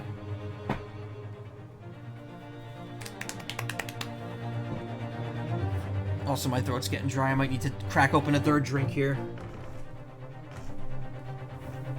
I should have just got water today instead of downing all this Arnold Palmer. We're doing it. We're going for the triple.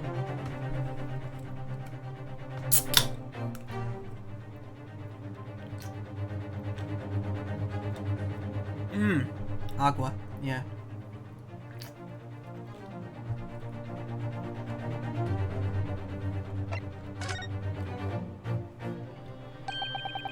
It was Lord Strongheart, I'm sure of it. Something he said was slightly off. Come on, Ryunosuke, think back over his words, find the problem. The Clint Van Zieks nor Genshin Asogi still walk this earth. However much we debate this matter now, we cannot hope to reach a conclusion. There are only two extant pieces of evidence from the time. The woebegone ring that acted as the incriminating evidence to condemn Genshin Asogi, and the 3-page last will and testament penned in black ink and left by the man. 3 pages? It was only 2 pages.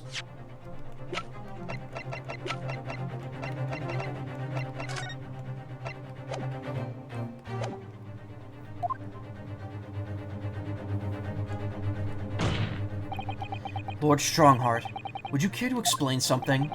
Explain what, Counsel? Among the statements you made just a few moments ago, something you said was inconsistent with a certain piece of evidence we have. Inconsistent? And whilst an inconsistency remains, the defense has a right to pursue an explanation. Ryunosuke, what? Let me warn you about the statements you are making, Counsel. They may very well prove fatal. You claim my words contained a contradiction? With which piece of evidence, may I ask you? Take that!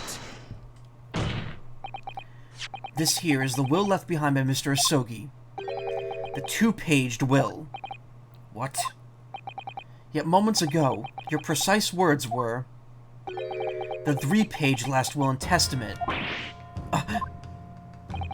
Could it be that originally there was a 3rd page here? For a moment, I thought perhaps you'd identify something worthwhile, but it's a mere trifle, I see. A trifle? Governor Caden. Well, what can I do for you, sir?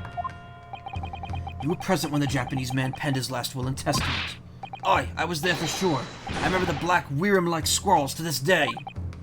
And I'm quite certain, my lord, that there was a 3rd page at the time. What? Only the first 2 pages were the actual will, though. If I mind correctly, the 3rd was a message to his lad back in Japan. For legal purposes, we required only his will. And we wouldn't have wanted any uncomfortable words about Britain to get back to Japan, eh? So it was decided that the 3rd page ought nay be sent. Objection! How dare you make that decision? I had a right to know what it said, to hear my father's final words to me. The courtroom is no place for sentimentality, counsel. As it happens, I have the 3rd page of the document with me here now.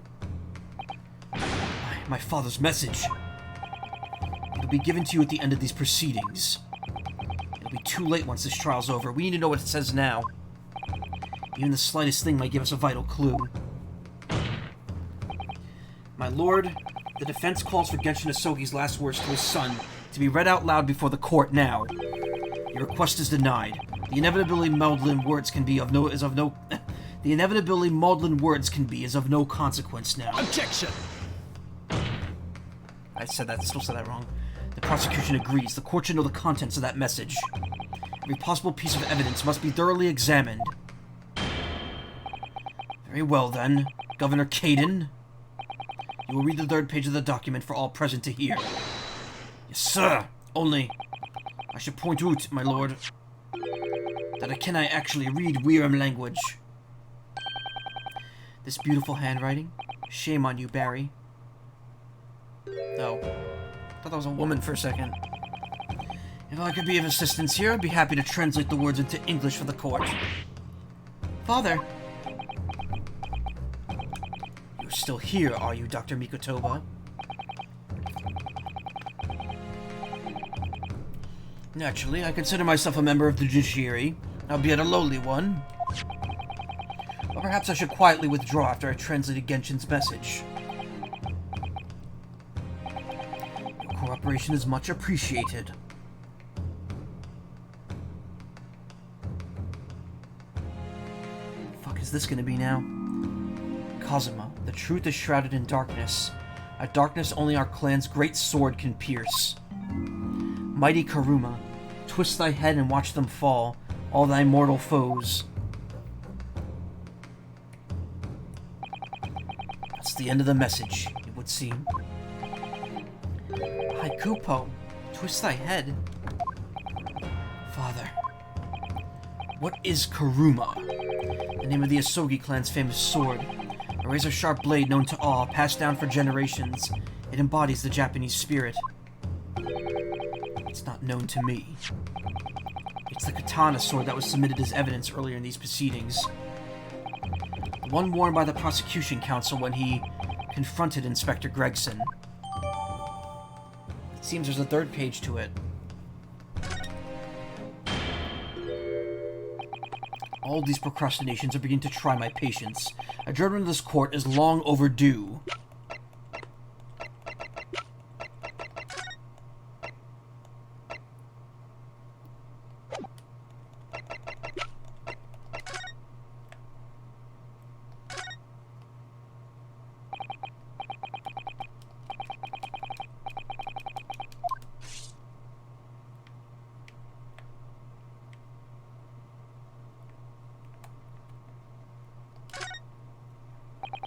Mighty Karuma, twist thy head and watch them fall, all thy mortal foes. Is indeed the correct number of syllables. Oh yeah, that's the proper way to use the sword, is it? Maybe I should try it. It hurts my neck, that's the trouble. Mr. Naruhodo, if I might make a suggestion, I think perhaps it doesn't mean your head. Oh. I once studied history and development of katana some time ago, and as I'm sure you're probably aware, the sword's head is the part at the very end of the hilt. It is written as head in Japanese, but it's pronounced as kashira, I believe. Kashira? So Mr. Asogi's words really mean twist the butt of the hilt? You don't think... Ah! Look what's inside it! Is that a tightly wound sheet of parchment?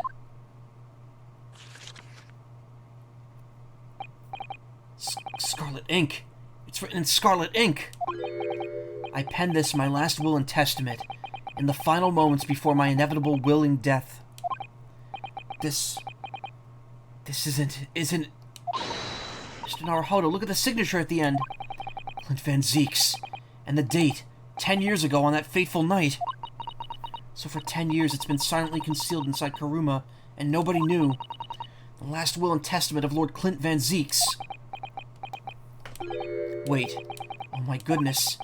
Look at this. This is unbelievable. Last will and testament of Lord Clint Van Zeek's, a trump card left behind by Genshin Asogi. Yeah, now I examine it again, I think. Twist thy head and watch them fall, all thy mortal foes. Cosmo's father certainly had a way with words, and he certainly thought up an ingenious hiding place, too.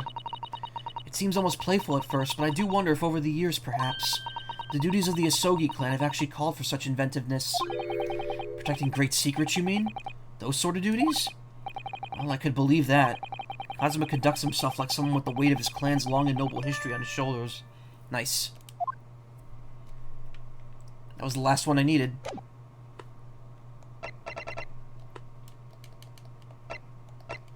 Wait, I can't actually read this, though. As the presiding judge, I have been accommodating as long as possible. I've been as accommodating as possible of the will of the courtroom. However, despite all that, no new information has come to light. In pursuit of justice, Lord Clint Van Zeek tragically lost all sense of morality. When he murdered his former mentor, clearly he was already devoid of his normal faculties. Objection! How dare you? I refuse to believe any of that about my brother. Too much time has passed. We cannot ever hope to know more than we do now. Yeah, why can't I actually read this? Especially since the alleged will that he penned in his final moments appears to have been lost forever.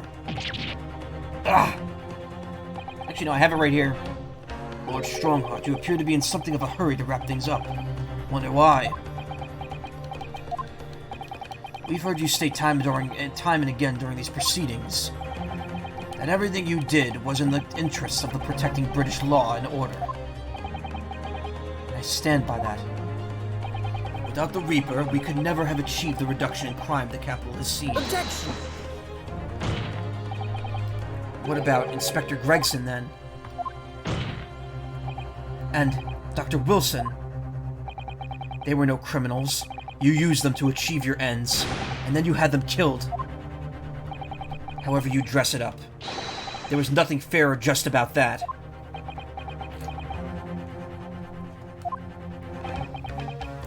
Lord Strongheart, what exactly is it that you're hiding? Dr. Mikatoba, were you not to quietly withdraw after the translation of your former associate's will? In this courtroom, no argument carries weight unless it's supported by evidence.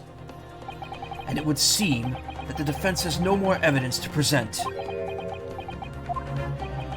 In which case, I hereby order all discourse from these proceedings to be struck from the record.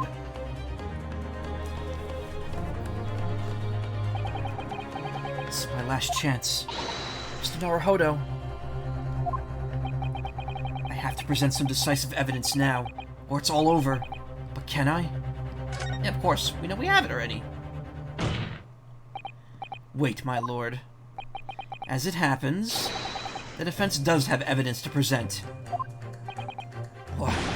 Don't be absurd. There's nothing of relevance remaining from the time. Objection! It's high high time that you realize something, my lord. Let's go, yeah! This gentleman has an uncanny habit of producing evidence at the final hour that had escaped everyone else's attention. Nonsense. What is it, Ryunosuke? What do you have? I dare say, the final, decisive piece of evidence that will reveal the whole truth about this rotten tale. How can you? Decisive? Well, it would appear there's no escaping it now, my lord. Let it be so, then. Present whatever you think you have that could settle this decade-old enigma, if you're capable. What exactly is the evidence that the defense claims to be so decisive? Take that! There is a single piece of evidence that can clarify what really happened 10 years ago. The last will and testament of Lord Clint Van Zieks. Ha! A wonderfully astute observation, I'm sure. But in the case it had escaped your notice, that document was lost long ago. That's right, it was. Only... I have it right here. Discovered just moments ago.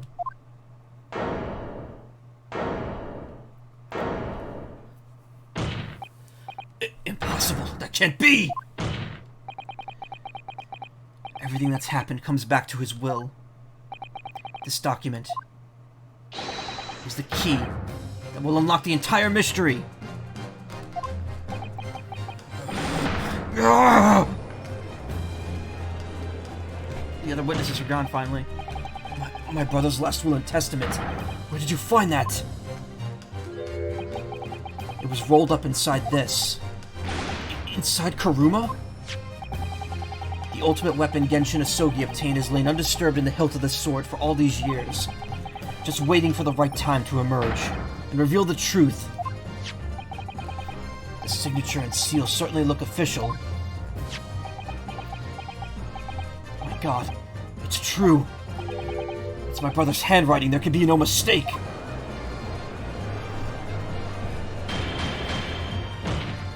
I forbid the contents of that document from being read out. Do you hear me? I strictly forbid it. Objection! You can't do that, my lord. This document could explain everything. That document could literally destroy the meaning of justice in this country. I demand that you hand it to me, at once! Why? What are you trying to hide?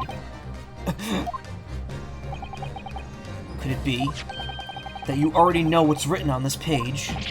What are you implying? Court is adjourned with immediate effect. Clear the courtroom! Objection! Do that, my lord, and you'll suffer a fatal blow as Lord Chief Justice. I beg your pardon.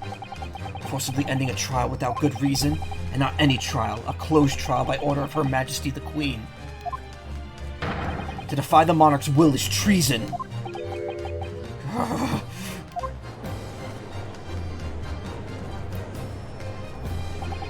Lord Clint Van Zieks really did pen a will that day. It's exactly as the young Japanese man said. Read it out, now! We have a right to hear what's in that will. A right and a duty! Well, well, my lord. It would rather appear as though proceedings aren't going to go quite as you'd hoped. You fools. Go ahead, Ryunosuke. Read it. The prosecution gives its full support. Very well, then. No, for God's sake. Oh!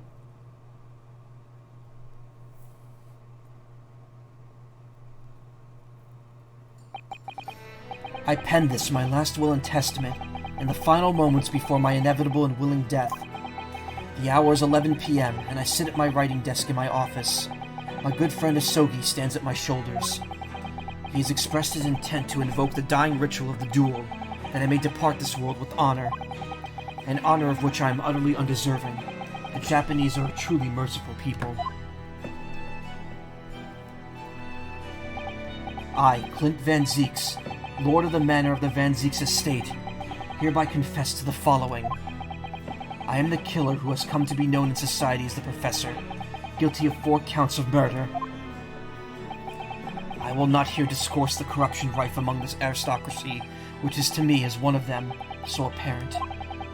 However, 6 months ago, I took the life of a member of the House of Lords at the heart of the depravity. A demon who habitually sacrificed the common man to further his own interests, abusing his position of power. The laws are impotent against such vile avarice. Only a fellow demon could rid this society of this menace.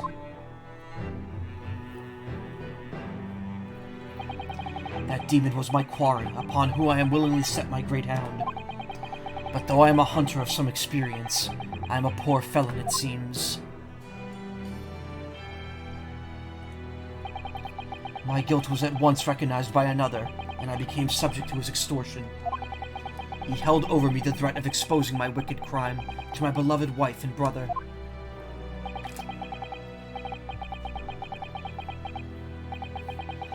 Under that threat, I have done this man's bidding for months now, killing those he demanded I kill.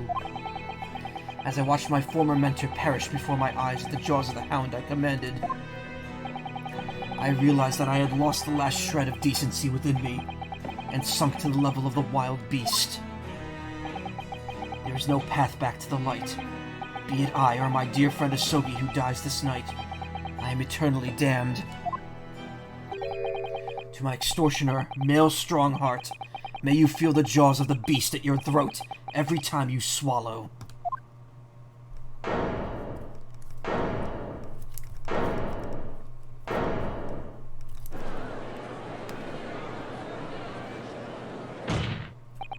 So now we know.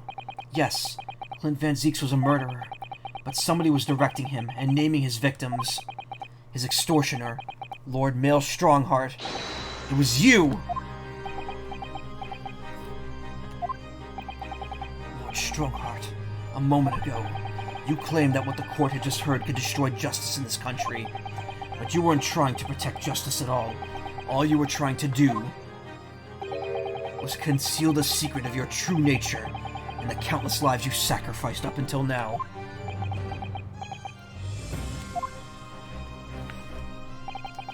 It just didn't make sense to me that the third victim, the former Lord Chief Justice, was my brother's benefactor, and a man of lofty principles. As I said, Clint had no possible reason to kill the man. But you did, didn't you, Lord Strongheart? To eliminate the man who stood between you and the office you'd set your sights on. You used your own hunting dog, Lord Clint Van Zieks, to take him down. It had to be done. London's unsavory shadows are deep, and the arm of the law fails to reach their depths. Crime must be cut off at the roots, but the Lord Chief Justice at the time couldn't see that. He was weak. Lofty principles, you say, tantamount to cowardice, if you ask me. Which is why I took his place, in order to fight the crime he was allowing to spread like wildfire. By murdering the man? The Reaper, the Professor, the name makes no difference. As I've explained countless times already, it was all done for the furtherance of law and order in London. Objection! Are you going to legitimize the murder of my father now, too? Ah, Genshin Asogi. Well, that was unfortunate. I had fully intended to send him back to Japan as we'd agreed. Definitely nothing wrong with breaking the law to protect the law. I mean, in some regards, yeah, I agree with that, but murder is definitely a step too far. I mean, it's ridiculous, because now we've essentially proven that Strongheart's behind everything. He's behind the Professor. He was behind the Reaper. It was all him. The only thing we haven't done yet is directly prove he murdered anyone. As far as we can tell, he was just influenced. He was extorting people to do so. But I think we're going to prove that now, because I feel like he's the only person that could have actually murdered Genshin by shooting him. I don't believe you. It was you, wasn't it? You killed him. No, it wasn't me who took your father's life. And who? On the night following his mock execution, I went to Lowgate Cemetery at 3 in the morning with Jigoku. Judge Jigoku?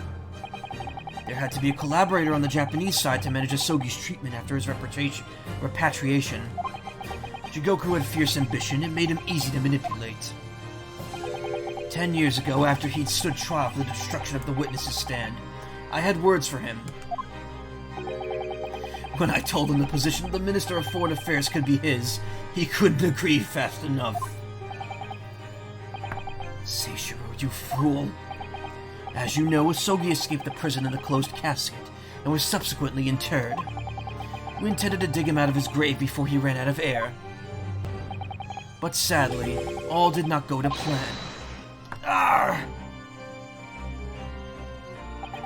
There was an unexpected visitor to the cemetery with his own ideas about digging up graves.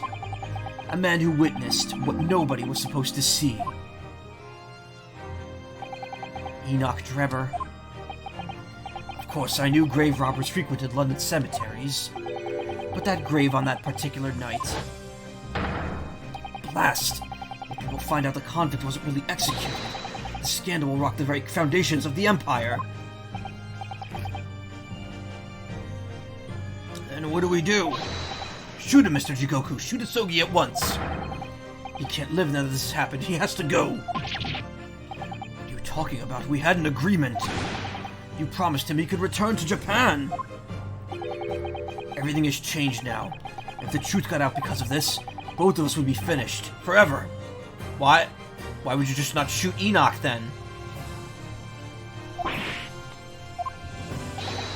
Come on, Jigoku, do it! Pull the trigger! Shoot!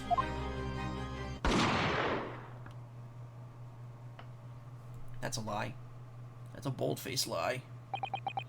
Jigoku shot Asogi from the shadows. The grave robber was so close, the blood sprayed over his coat. He fled as fast as his legs would carry him. Then Jigoku and I put Asogi's body back in the grave from which he just emerged. When I later learnt of the waxwork modeler's presence at the scene as well, I made her swear to two things: never to remove the professor's mask, and never to speak of the events of that night. And with that, the secret was buried along with Asogi's corpse. So, now you know what really happened in Lowgate Cemetery that night. It's messed up. Yeah, it's very messed up. It's not gonna end like this. There's no way we're letting Strongheart walk out of here.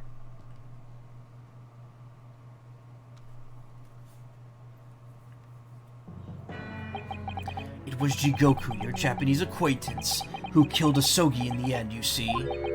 He claimed to be the man's friend, but when push came to shove, he pulled the trigger. Just before Mr. Jigoku left the courtroom earlier, he said that the assassin exchange proposal was a demand from his British counterpart, not a request. So you coerced him too, using what happened in the graveyard. By that time, Jigoku was the Minister of Foreign Affairs negotiating international treaties with Britain. You can imagine what would have happened if it came to light he'd murdered a compatriot 10 years earlier. He would have lost everything. I merely reminded him of that. How do you sleep at night? These past 10 years, I've fought tirelessly with the darker recesses of London's criminal underworld. And I've used whatever means necessary to ensure that justice prevails and law and order reigns supreme. Objection! That couldn't be further from the truth. The fact is, you haven't fought crime at all. How dare you? I saved Clint Van Zieks from dishonor in his death. Objection! Whilst behind the scenes, you systematically buried anyone who stood in your way. And then, you made my father take the blame. It was unavoidable. It was the only way to protect our justice system and public order. Let's not forget the others you had killed as well. Setting up the defendant up as the Reaper to cover up the truth behind the murders to countless more. That's... enough! Do you have any idea of the conniving that led to the acquittals of those wretched criminals? We have to fight fire with fire. Our courts can't function without a Reaper. Can't you see all I've done for this country? This has been my struggle. Objection! You've done nothing. It's Lord Van Zieks here who worked tirelessly to justify it and justly in court, whilst enduring the disgrace of the Reaper name. Inspector Gregson, fraught with anguish for having sullied his hands to a desire to do the right thing. Not to mention Genshin Asogi, who risked his life going in pursuit of the truth you tried to hide. No. The darker recesses of London's underworld were largely filled by you. You little... When will you get it through your thick skulls? That it was all for the Queen and country? I'm tiring of that excuse. You've consistently twisted the truth for bargaining power to make others do your bidding. Nothing more. People willing to twist the truth and coerce others have no right to call themselves part of the judiciary. I strongly suggest you don't ever talk of justice again.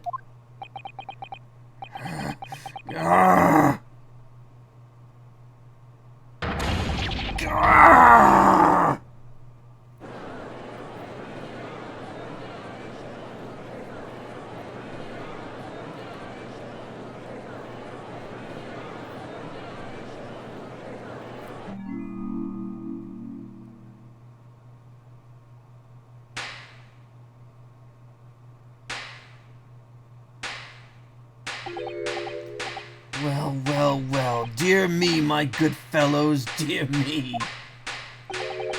A well-deserved round of applause, I think, for quite a marvelous performance. What are you talking about? These delightfully grave expressions, the beautifully pronounced Queen's English.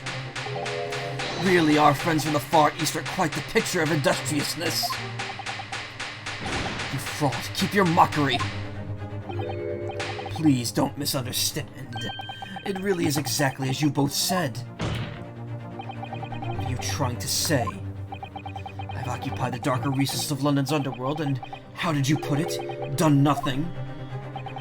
I confess it's a little embarrassing to have to point it out quite so starkly, but yes, I really have done nothing, which means I can be indicted for nothing. No?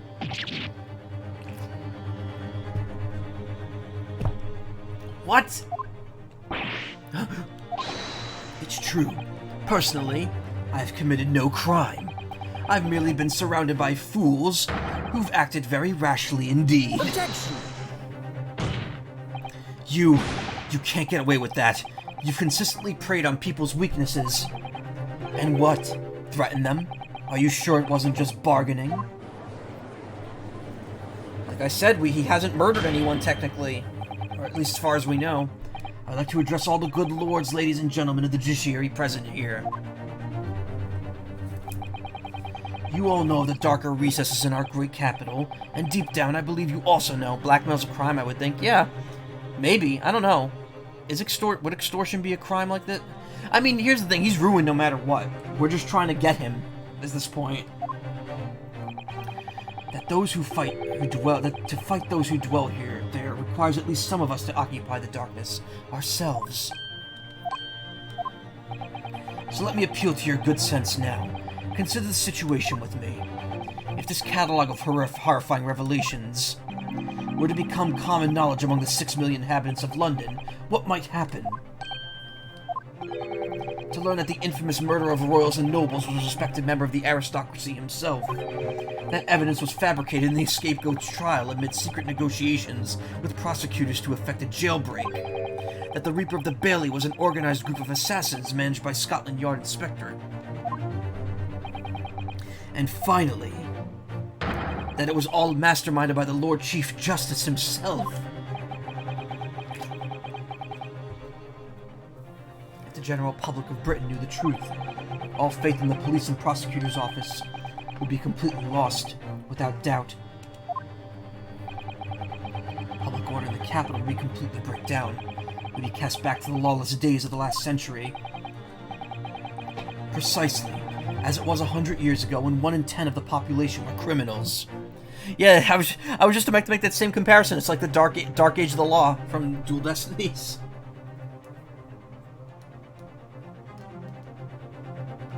Hold on 1 second. I think I got an update on my playdate. No, I don't think I... Never mind. Dark Age of the Law. Think what we've accomplished since then. A public policing force, a comprehensive set of laws. If we want to continue to protect this new era of law and order, Nope, never mind, there's no updates. I say again, we must at times occupy the darkness ourselves. So in other words, make 1 in 10 people criminals, right? Let me tell you, the Playdate's a weird system. I love it, but it's like the sharp edges on it make it feel like it's a tool instead of a gaming console. We have successfully identified and apprehended the man responsible for taking Inspector Gregson's life. That is all that was expected of this trial. All these other matters that have been discussed will be eliminated from the minutes of these proceedings in the interest of preserving law and order. And to protect Her Majesty the Queen, of course. Well, my lords, ladies, and gentlemen, what say you?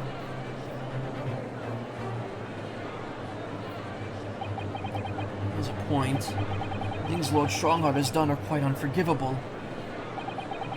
But on the other hand, isn't our duty to maintain law and order in the capital? You can't deny the threat of the Reaper over the years has done wonders for the crime rate. And by fair means or foul, it's all thanks to Lord Strongheart. You gotta be fucking me. Are you hearing this? This is the will of the British judiciary?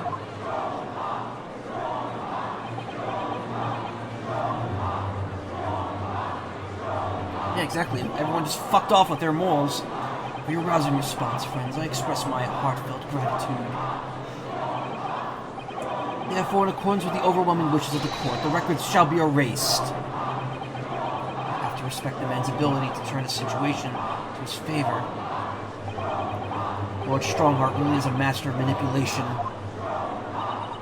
We've conclusively proven his guilt. Yet still he manages to evade justice. I just don't know what we can do. Ryunosuke, looks like the trial really is going to come to an end now. I'm almost out of options, I think. There's really only one path left open to me.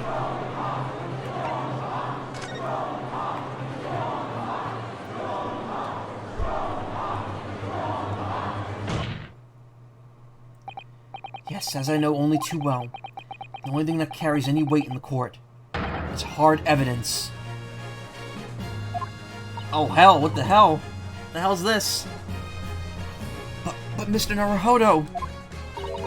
What evidence is there to use at this stage in the trial? I have an idea. I don't know whether anything will come of it, but if there's ever a time for using this particular item and we have among the evidence, it's now.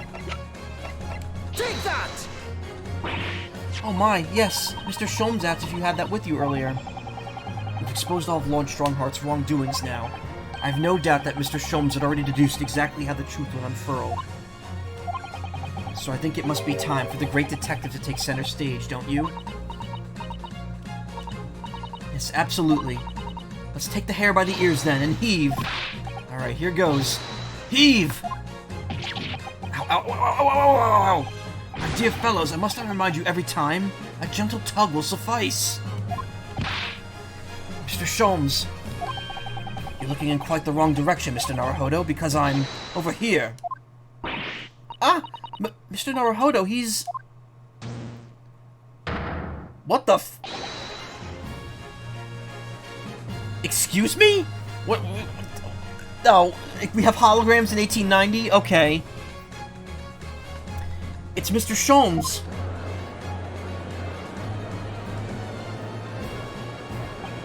I wasn't expecting you back, Sholmes.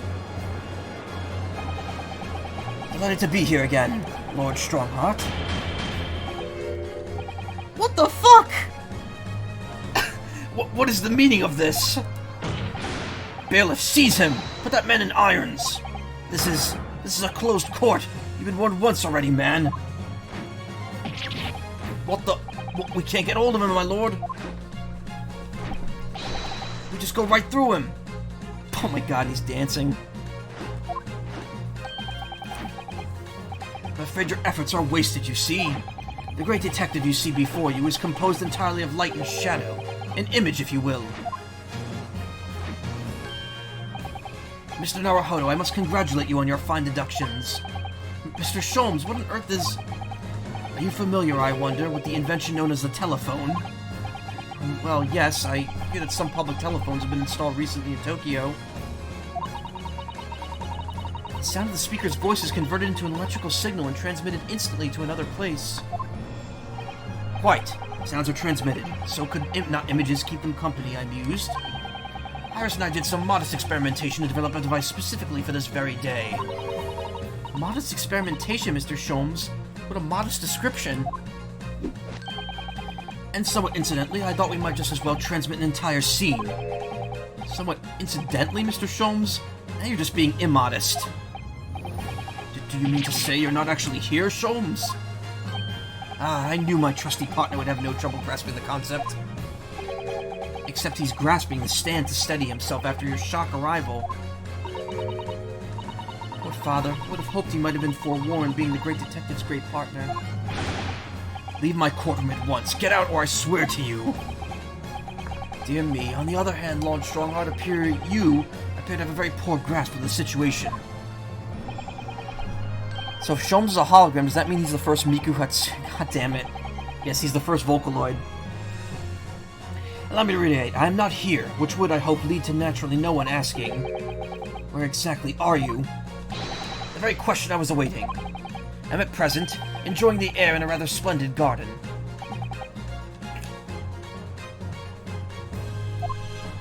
Garden? Not just any garden, you understand. A garden at Buckingham Palace. What? You can't be. Buckingham Palace? What's Buckingham Palace, Mrs. Sato? Never heard of it. Do you ever read the news, Mr. Naruhodo? Mr. Sholmes, is Iris with you there? Ah, well now, Iris is currently enjoying some tea. With Her Majesty. Her Majesty? Not just Her Majesty, you understand. Her Majesty, the Queen of British Empire. What?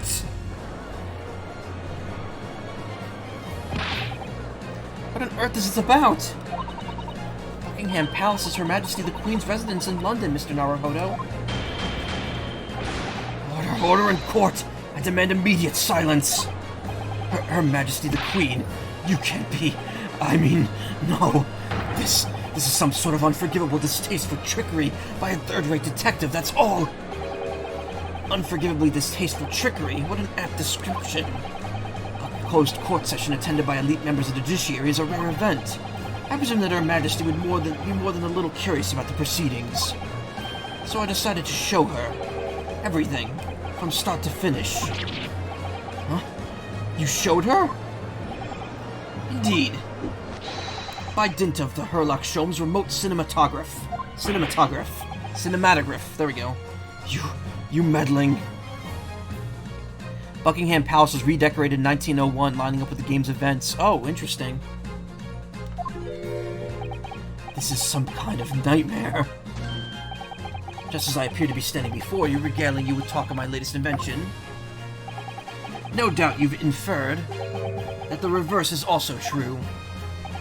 You don't mean... Her Majesty is seen and heard every moment of the proceedings. I assume there would be no objection. After all, every trial in this country is conducted under the auspices of Her Majesty, as you know. I confess I'm quite impatient to hear Her Majesty's opinion about the unforgivable, distasteful trickery in which you've been engaged in over the past 10 years. No, I was merely... So that's how we're getting him. He really didn't murder anyone, but we're getting him for this. Oh, so sorry to keep you all waiting. Vicky and I had so much to talk about. Iris, there you are. In fact, I have a little message here from Her Majesty. A message? Well then, if everyone is sitting comfortably... Forthwith and with immediate effect, all authority previously afforded to male Strongheart is hereby revoked forevermore. Furthermore, he will be prosecuted for crimes against his country in a public trial by jury in the coming days. So, it seems that Her Majesty doesn't believe we need to fight for fire with fire. Justice in this country needn't be administered from the shadows at all. Male Strongheart, the darkness you fostered to conceal your despicable actions these last 10 years is a thing of the past now. After today, your brand of law and order has no future, because no longer are you the Lord Chief Justice. In the eyes of the law and Her Majesty the Queen, you are nothing but a criminal.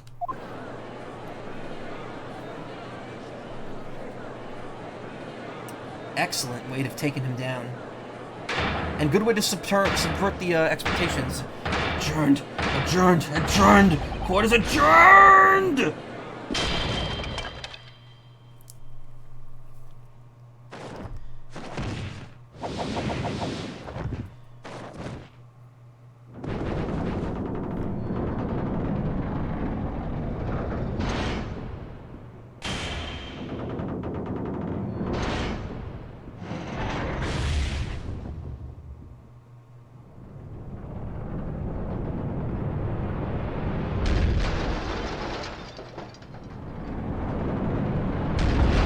Jesus. Ah!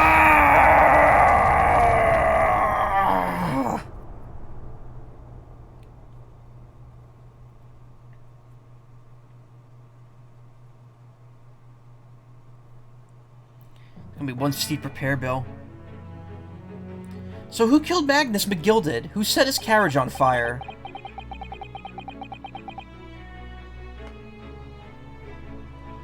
Well, I'm assuming, was that just... Because it wasn't Aishin, and it wasn't Kazuma. Did Strongheart just do that himself? Yeah, I thought he was gonna get stabbed by it too. That's what, yeah, that's the one thing I don't know. Like, that's the one mystery that I still don't know. In the end of the third case in the first game, Magnus McGilded was killed in his carriage. But Aishin was already in Japan at that point. Kazuma didn't murder anyone. Gregson didn't do it. Wilson was dead. The only person who could have done that was Strongheart himself. And that never gets addressed again. Lord Clint Van Zeeks left a will in which he confessed to everything. When those words came out of Asogi's mouth, it deranged me completely. I knew I must do anything and everything in my power to contain the situation. But I couldn't find the damn document. I searched his cell, but it wasn't there. Which precipitated the jailbreak plot, I assume. What do you mean? The need to obtain that will was all-consuming. I was sure that if I facilitated Asogi's escape, he would emerge with the will somewhere on his person. But despite searching his limp body in the cemetery that night, it still eluded me. It never even crossed my mind that it was concealed in the sword's hilt.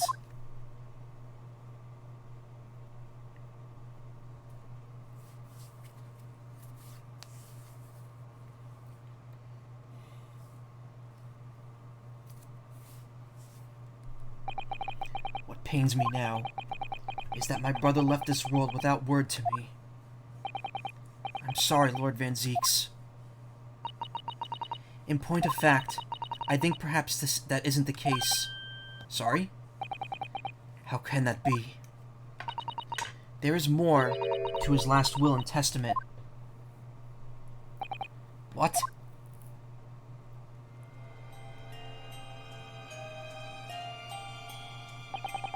As I confront the prospect of my demise, I feel bitter regret for my younger brother. Barrick, you have always looked up to me, and now you follow in my footsteps to become a prosecutor. It is my fervent wish that my unspeakable deeds should not hinder your advancement. I ask not for understanding, for none could understand my depravity. I ask only for forgiveness.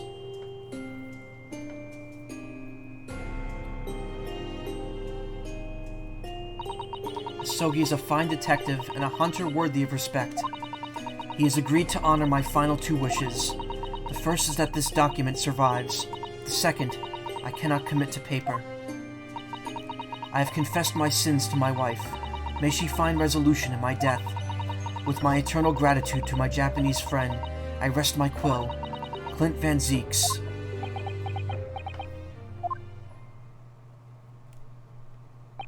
Clint?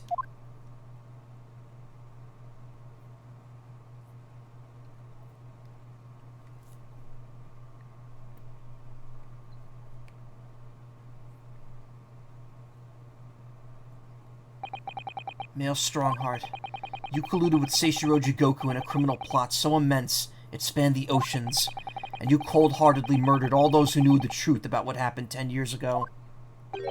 But why did you set about that now, a whole decade later? To ascend to the very peak. These last 10 years made me realize being the Lord Chief Justice wasn't enough. Short of becoming Her Majesty's Attorney General, I could have no real power to effect the changes needed in this country. And for that promotion, I needed to ensure no remnants of the past remained. How could you? Like everything to run smoothly, in the exact manner that I prescribe. And I was just a step away. And for your ambition to succeed, did you even bother to count the number of brilliant people you had killed? Classic greed. Ah, Mr. Reaper, you are not forgetting something. Such as...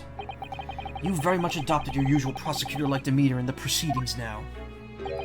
But the reality of the situation is that you are the defendant in this trial. However, the presiding judge would appear to have fallen from the bench, as it were. May suggest, therefore, that we entrust the final adjudication to an old friend. My lord. As a member of the judiciary, I've been following the proceedings from the gallery. And I must say, I shan't ever forget the extraordinary battle between good and evil that I witnessed here today.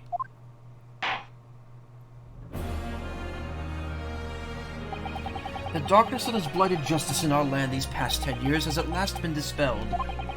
Thanks, in no small part, to the efforts of a bright young star from the East. Defense Counsel Naruhodo. Yes, my lord. On behalf of everyone here present at the Old Bailey, I give you my heartfelt thanks. You're too kind, my lord. The first time I faced you in court, just under a year ago now, I had the faintest of intimations that if the British justice, so warped and twisted over its long history, was finally to know change, this might just be the man to do it. What? But at the time, I wouldn't allow myself to acknowledge the possibility. I couldn't overcome my hatred of the Japanese after the circumstances of my brother's death. Mr. Naruhodo, allow me to apologize for the countless discourtesies on my part. You are a lawyer of boundless talent. Oh, Lord Van Zeeks.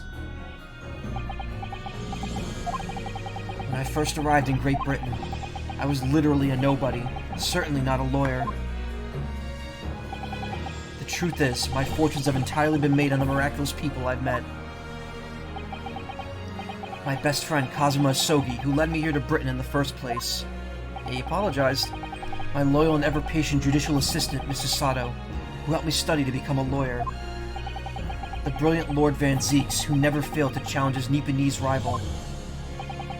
And not to mention, the exceptional master of logic and reasoning who showed me the true art of deduction, Mr. Sholmes.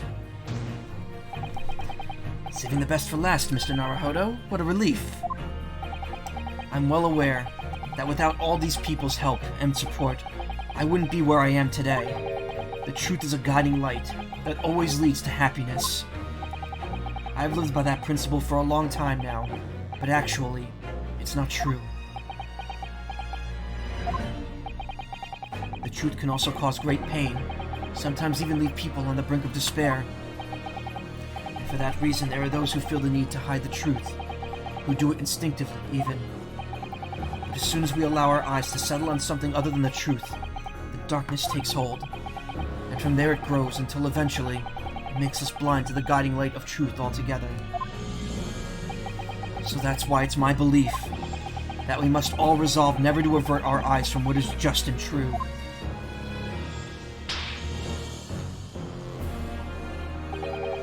So that we can continue to walk the straight and narrow path ahead.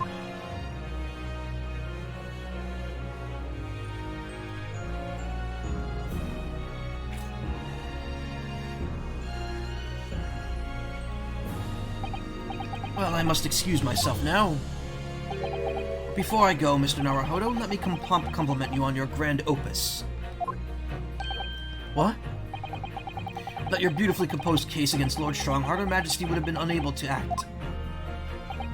Thanks to you and your fellows, the haunting undertones corrupting Britain's justice system have been silenced.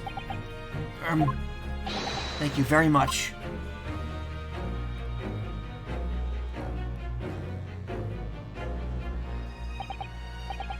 So until our paths cross again somewhere... Well then, it would appear that this long trial has finally come to an end. My apologies for any anxiety caused, my lord. I'm quite sure we shall meet again here in the courtroom before long, Prosecutor Barak Van Zeeks. In conclusion of these proceedings, I hereby declare the defendant, Barak Van Zeeks,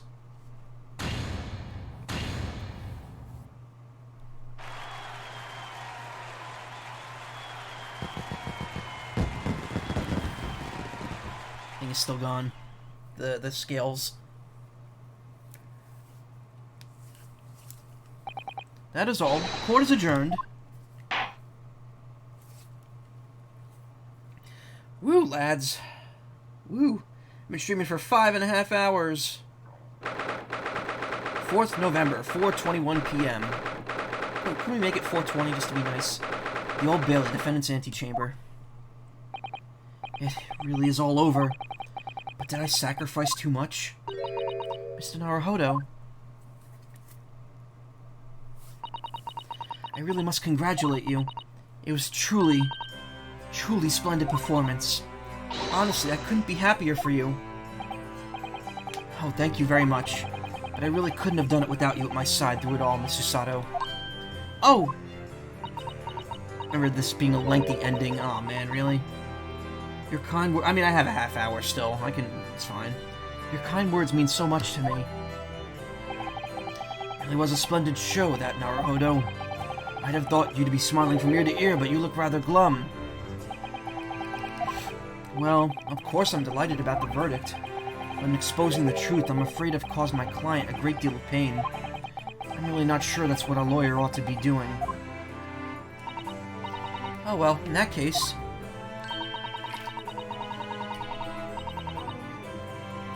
I'm quite sure that when you see Lord Van Zeeks' smiling face, everything will seem much better. Yeah, that's not a smile. Mrs. Sato. Everything seems worse. He has a face like thunder. Oh dear, I really shouldn't have presumed. Mr. Naruhodo. Yes? Almost a year it's been now since I first encountered you here in this very courthouse. Not really, it was February. Only been about 8 months for you to have risen to the level of excellence you demonstrated today. Well, it's quite remarkable. But I exposed the most unpalatable truth you could ever imagine in court today. I feel as though I've robbed you of something you held so dear. What was it he said? To fight those who dwell in the darkness requires at least some of us to occupy the darkness ourselves. It's in British time, that's a year. But that was just the feeble excuse of a coward. Only those with a steadfast eye for the truth have what it takes to fight the dark forces of crime. You made fine work of establishing the fact in court today. Oh. Well, thank you. What magnanimous words.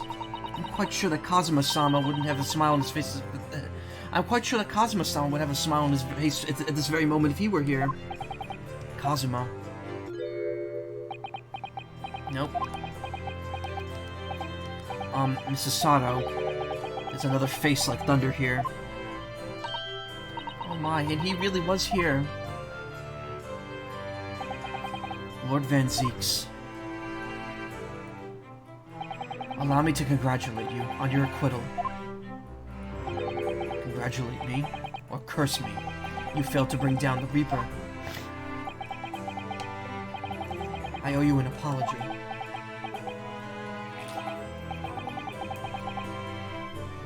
No, it is I who should apologize. Your father, Genshin. If I had been stronger, then perhaps I made an unforgivable error of judgment. I can offer no excuse.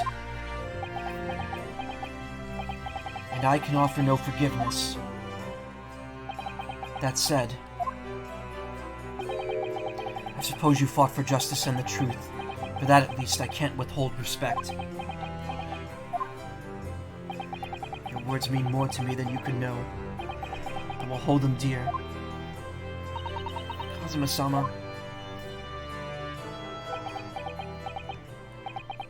I must say, there's one thing that's still bothering me. What's that? That will of Lord Clint Van Zeeks wrote before his duel with my father.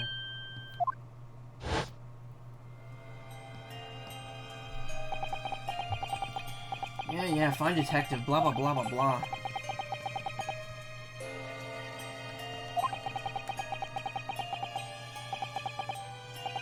Oh, the second I cannot commit to paper. I mean, there's only one mystery left. And that's obviously... take care of my daughter, I bet. Because his wife is dead as well.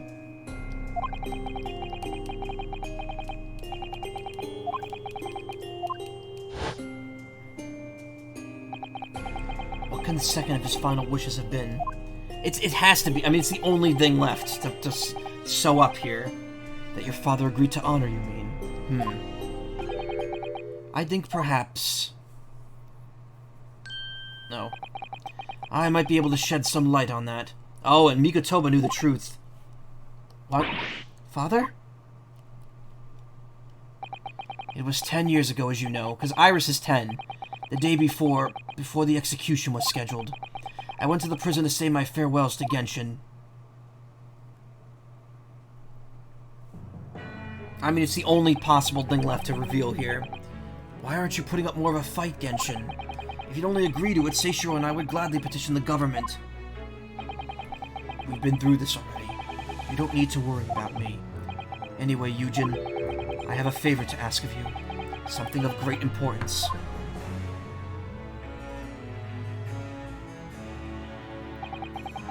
You're one of my greatest friends, Genshin. Whatever it is, consider it done. I'm going to tell you an address. I need you to go there at once in secret and telling no one. You should find a lady of the gentry in hiding there. Lady of the gentry. She's not in a good way, and she's with child. The birth is imminent. As a medical man, I'd like you to attend her. Please, you're her only hope. By any chance is the child yours, Genshin? Don't be daft. It's a favor that was asked of me by a man I knew, as his dying wish. My goodness. I swore to the man that I would help. And I would do whatever I could for his wife and unborn child. But if something should happen to me, I need to ask you the same favor. You're the only person I know that I can truly rely on. What did you say? If something should happen to you, tomorrow night you're going to be...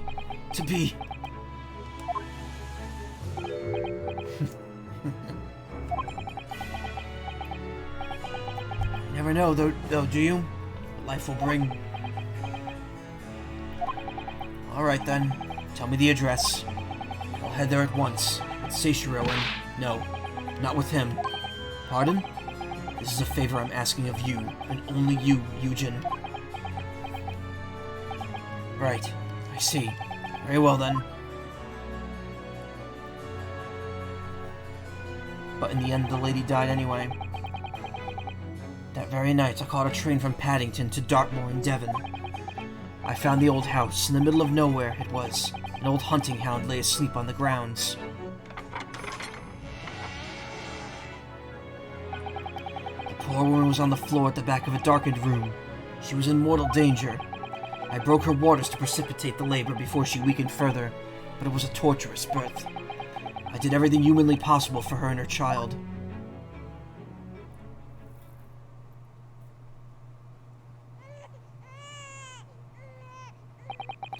And in the end, I was lucky enough to welcome a new life into the world.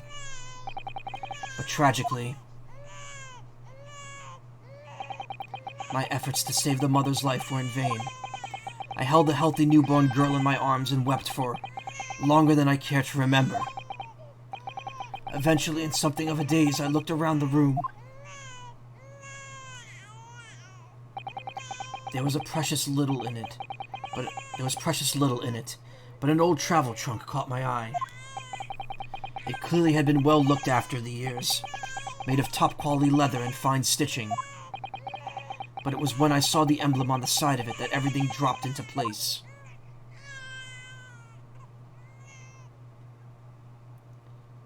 B for Baskerville. Baskerville?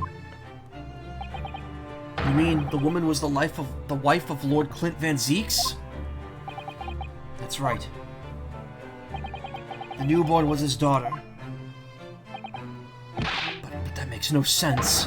Why on earth wouldn't Clint have entrusted the child to my care in that case? I was completely unaware that he even had a daughter. I suppose he didn't really have any choice. What? Well, your brother said that he confessed everything to his wife, so she must have been beside herself with worry for her child. If the true identity of the professor were ever to be made public, the girl would be forever branded as the daughter of the infamous mass murderer. So the only solution was to distance the young girl from the Van Zeeks family as much as possible. I don't believe it. I imagine that in his final hour, Lord Clint Van Zeeks made the obvious choice. He would have thought to himself, this Japanese man here is someone I can trust. I honor my promise to Genshin, of course. However, only a month later, I was summoned back to Japan, and without disclosing the parentage of the child, I couldn't obtain permission to take her with me. Oh, how awful. I was completely at a loss. In the end, I had to ask my great friend. I asked him if he would be a father to her. That being Mr. Sholmes, I presume. Yes, he took one look into my eyes and agreed to it on the spot. Mr. Sholmes, he has a heart of gold. Really, all that can be said that I did for the child was to give her a name. Oh? When I'd come to Britain, I was trying to escape from the grief of losing my darling wife. So it was her name that I gave to the little girl. Your wife's name, Professor Mikotoba. In other words, the name of my mother. Ayame Mikotoba. Oh! That's right, Ayame. Or in English, Iris. Iris. I had no idea. Ouch! Naruhodo, what's wrong? This little thing just punched me through my trouser pocket. Hard. Ah, my dear fellows, can you hear me? Mr. Sholmes, is that you? Ow! Yes, we can hear you. You see what excessive tugging can do? Let that be a lesson to you. Mr. Sholmes, we weren't able to thank you properly before, but you were simply marvelous. Your checkmate move was a stroke of genius. Indeed it was, wasn't it? I surpassed myself, I feel. It had become apparent to me that to stop the Lord Chief Injustice would require such measures. Bruno, Susie! Oh, Iris. I'm so pleased, what a wonderful outcome. Her Majesty Queen Vicky said she thought my special blend was delicious. Oh, I'm sure she did. Oh, that means Barrack is, Iris's uncle. After all, no one brews a more delicious tea than you do, Iris. Let's have a party to celebrate. And Mr. Reaper, you simply must come too. What? I'm afraid I couldn't. Reaper of the Bailey, flustered by a 10-year-old girl, again. No? Really? Ah, poo. But I give you my word that I shall present myself at your residence in the near future to express my gratitude. Oh, how lovely. You've promised now. I won't let you forget. Bye for now, then. Alright, Iris, thank you for all your help earlier. Well, that was nothing. Just come back home soon.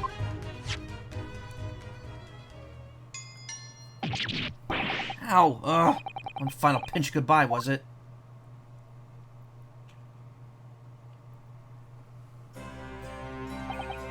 Well, I think I ought to be leaving. Lord Van Zieks, would you care to accompany me? Certainly. Mr. Naruhodo, allow me once again to express my deep gratitude to you. I believe you saved my life.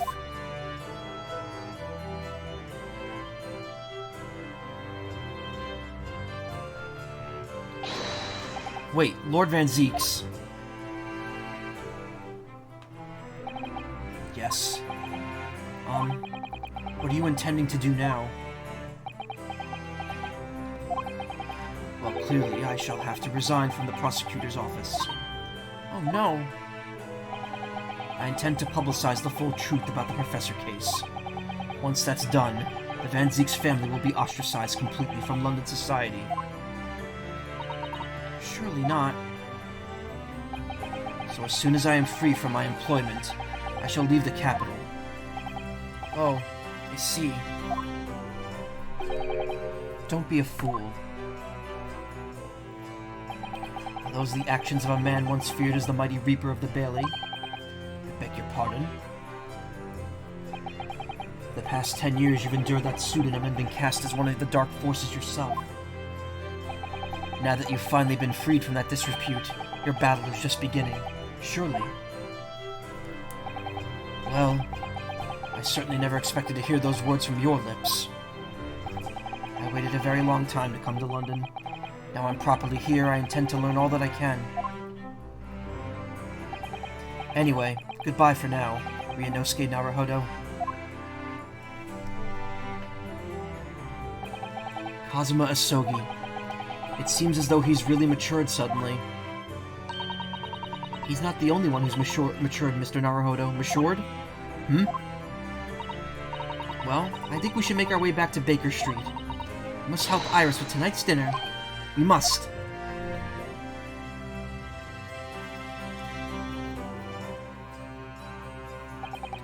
It was then that I came to an important decision about my future.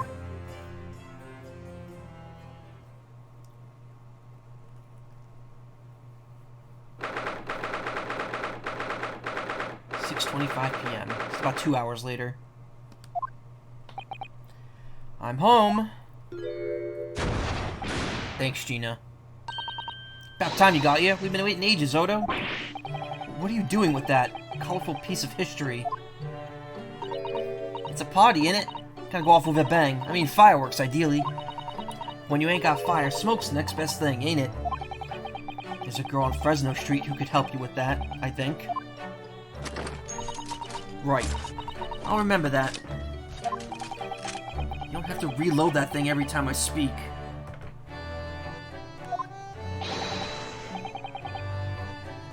You really must hear this. It's the most extraordinary thing. I assure you it will defy your expectations. Take down every detail now, Mikotoba. Ah, the world-famous great detective regaling his partner with this tale of adventure. A sight to behold. Would you care to hazard a guess? Where do you suppose the fiendish runaway had concealed himself? Would you believe? Inside the trunk I found abandoned in his cabin? I would believe it, yes. I say, Mikotoba, I detect not a hint of surprise. Wonder why that is, hmm? Because I was there at the scene as well, Sholmes. What? You were? Then why the deuce didn't you say so before? Not quite the sight I was expecting to behold, but still. It's hard not to feel privileged to see it. Hello, Mr. Sholmes, Professor Mikotoba. Finally back from the Bailey. And not a moment too soon. A feast prepared for Iris and Mrs. Sato awaits. I must say, I haven't seen Sasato looking so happy in a very long time. Ah, Runo, there you are. Dinner's on the table, everyone. Please do come and take a seat. Time to fill me boots.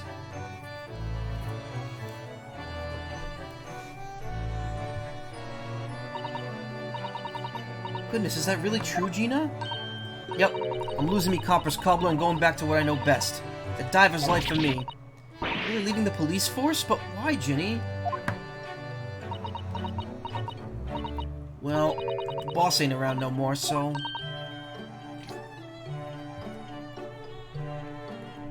Oh.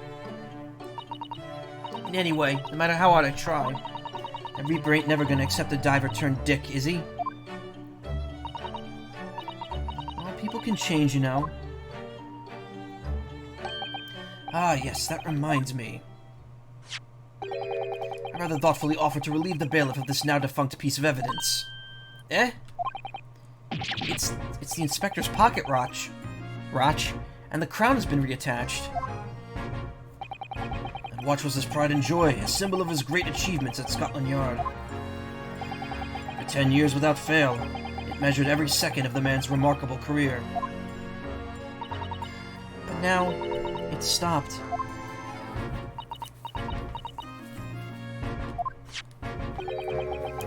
Someone needs to keep the memory of Inspector Gregson's career alive by taking on the great responsibility of wanting that watch every single day again. Yes, someone with an equally fierce detective spirit. Oh my god, excuse me. Way too much to drink. It's gotta be me, there ain't no one else. Quite right. Lestrade is the... because her name's Gina Lestrade, and Lestrade is the name of the inspector from many Sherlock Holmes stories. So it makes sense that she becomes a full-fledged detective. I mean, after all, the boss was... well, he was my boss. Yes, Ginny, yes he was.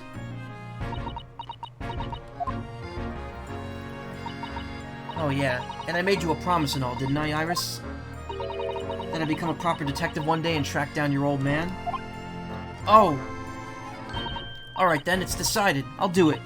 And I swear, I'll find your dad and bring him back kicking and screaming.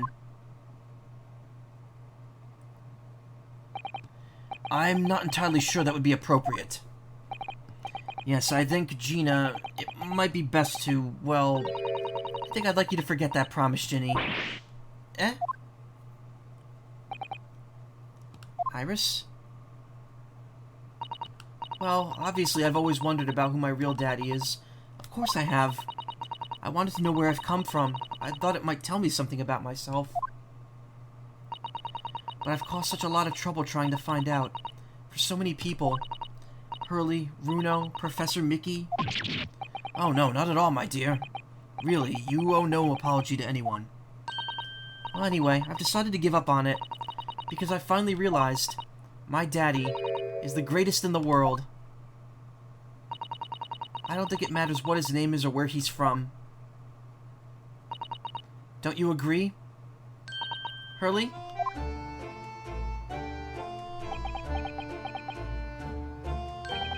With every word, Iris. Yeah, I guess it wouldn't make sense to drop the truth in front of her, given what her father actually did. I think she has suspicions and she doesn't want to say it out loud just so she doesn't think about it. Thank you, Hurley. Thank you, Daddy.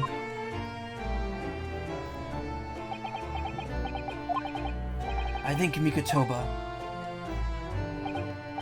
Yes, Sholmes? I think that I ought to express my gratitude to you. No? For 6 years, you and I solved many a mystery together, and during that time I remember countless expressions of gratitude for our good services. But a moment ago, I heard the most pleasing expression of gratitude of them all, and I should never have experienced it, were it not for you, you old softy Sholmes. But I must confess, it's a weight off my mind to hear you say it. Well then, I think this calls for a lengthy violin recital, wouldn't you say? Oh, well, the food would go cold, that's the only problem. Maybe next week, Hurley. Are you sure a week is long enough, Iris?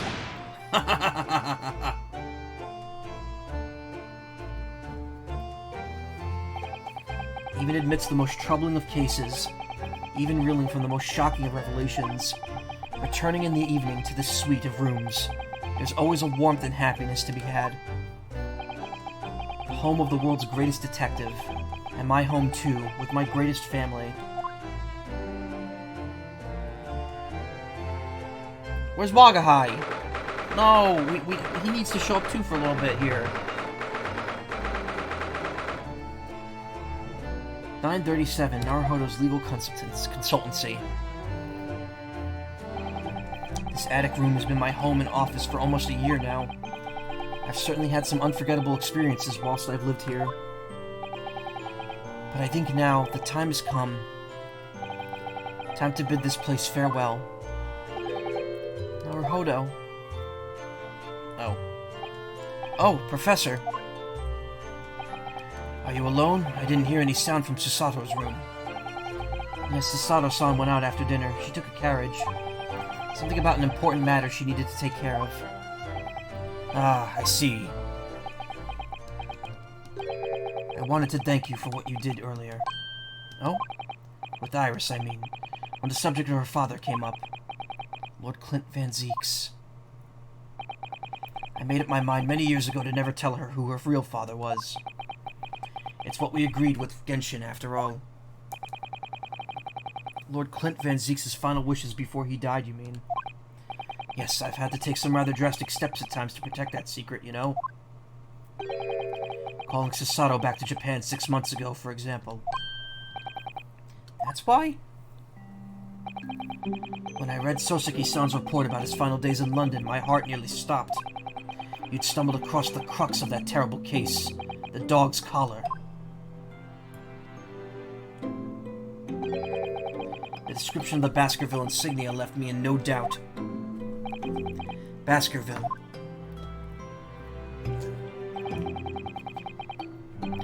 You decide to investigate that insignia, sooner or later you'd make the connection to the Van Zeeks. And to make matters worse, Susato knew of the unpublished story as well.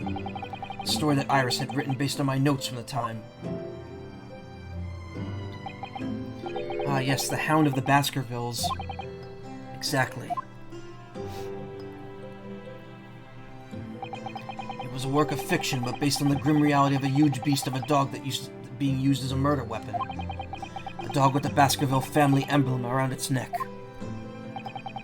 Armed with those two clues, I feared you and Susato might arrive at the truth. So I invented that story about having collapsed to justify her leaving London and returning to Japan at once. All in aid of halting any investigations you and she might have been contemplating. I see. Something I've never understood is why Susato-san came across that manuscript in Japan, though. You know, Iris' The Hound of Baskerville story. I mean... Sholmes sent it to me. That was before Susato left Japan. He was very troubled about what should be done about it, you see. I'd read it and carelessly left it on my desk, which is where Susato came across it, of course. It was the only case Sholmes and I ever pursued that I didn't record in meticulous detail. I was stunned when I discovered that young Iris had pieced together so much of it from my paltry notes. Sholmes and I discussed the matter and decided that we couldn't allow the story's publication. At that point, I returned the manuscript by post to Sholmes for safekeeping. So you did all that to stop Iris from finding out the truth about her father. That's right, because Sholmes had told me how astute she'd become. However, having witnessed the events in court today, I must say my opinion has somewhat shifted. Oh? I think at some point in the future, the time will come for Iris to know the truth. And when it does, well, I believe it will be for the best. I think so too. Actually, Professor, I wanted to talk about something with you too. Judging from that expression, I'd say you've come to a decision, have you? Yes, I have. I will be returning with you to Japan. Are you quite sure? I'm really only here as a substitute for Kazuma, but he's here in Britain now, as originally intended. Locum student Naruhodo really doesn't have a right to stay, I think. I see. Looking back now, when I first arrived here in February,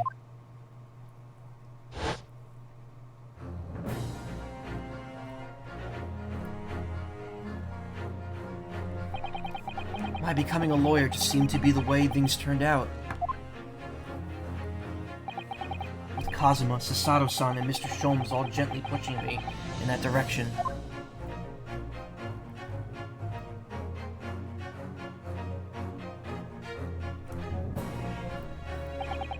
I spent the best part of a year immersed in this world, but always aware of a seed of doubt inside me. Until today.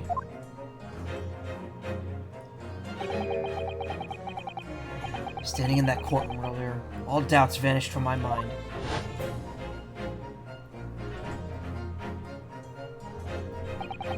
I was totally focused. I was sure of my belief in my client, and I was sure I could see the trial through. And at the end of it, I finally realized no one else chose this path for me. I chose it myself.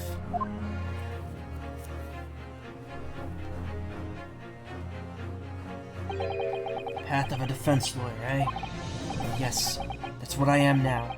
That's what I'll be going back with you to Japan as. And that's the path I'll be following for the rest of my life.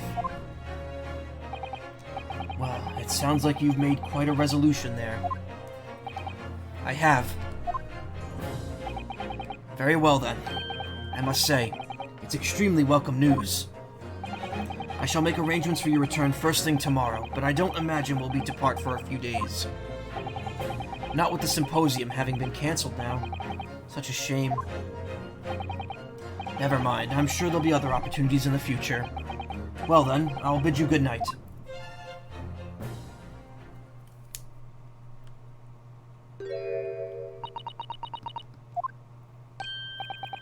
Sato-san.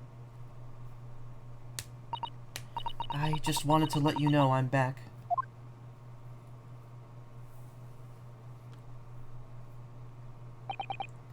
Did you, hear what your father and I were discussing?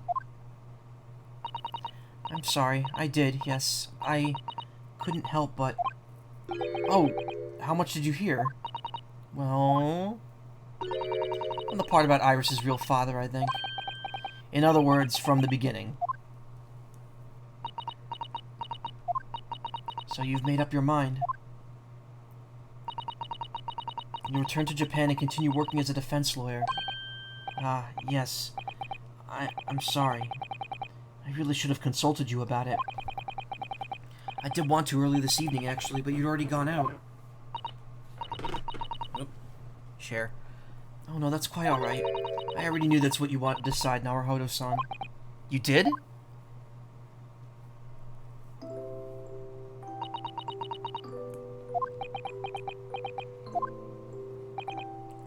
Sasato-san.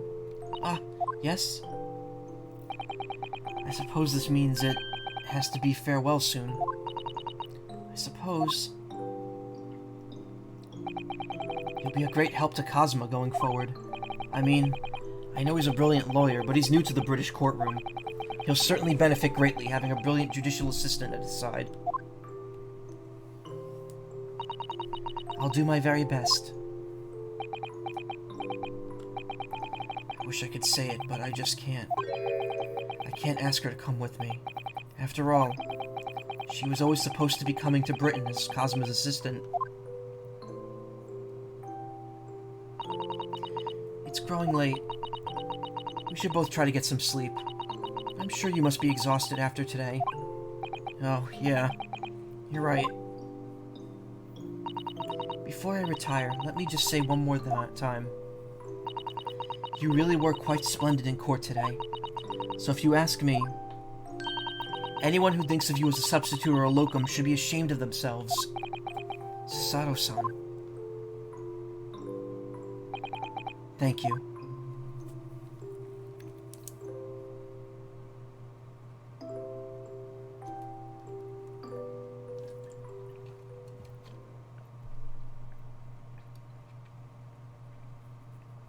Whew. 7th November, 5:42 a.m. Port of Dover. Quayside.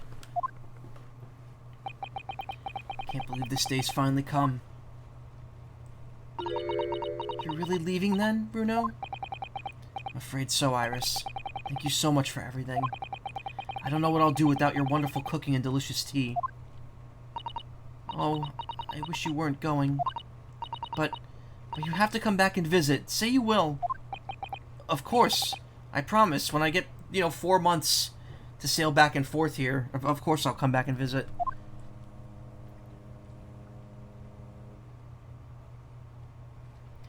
Well, it was a very brief reunion, but it was a pleasure to pursue a case with you again after so long. For a while, at least, it felt like old times. Yes, I suppose on that reflection, there's something to be said for it. Having a little fun once in a while. I'll just go and say goodbye to the professor as well, I think. Alright, Iris, you do that.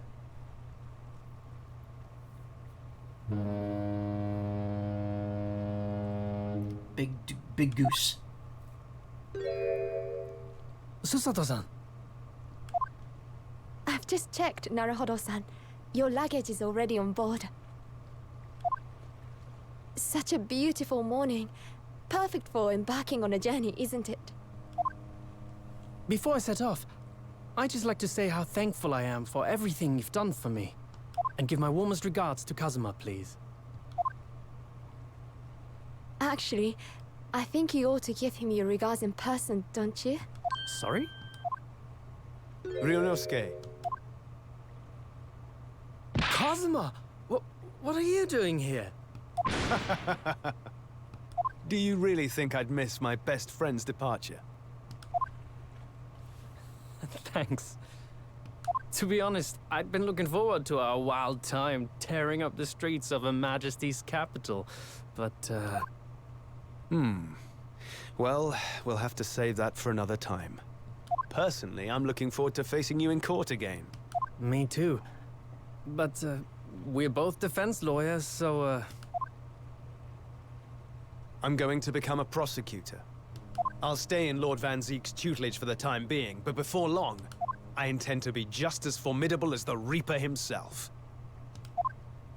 Oh, I see.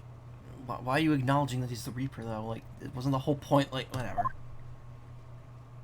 Actually, Ryunosuke, I have a favor to ask. Name it. I'd like you to take care of this for me for a while. Karuma? Why? Because I've seen it now. I've seen what's inside me. The demon that reared its ugly head that day.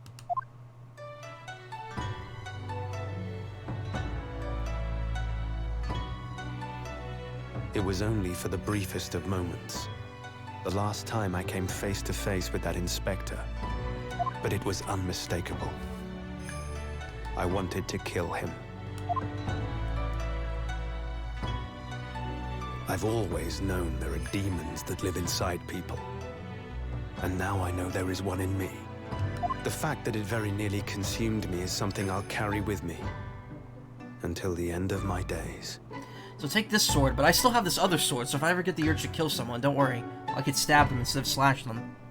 While I devote my life to fighting those whose demons have got the better of them. As a prosecutor. So, that's what you've resolved to do, is it? Until I'm ready to face the demon within me. To slay it once and for all. I leave this in your care. If you'll take it. Of course I will.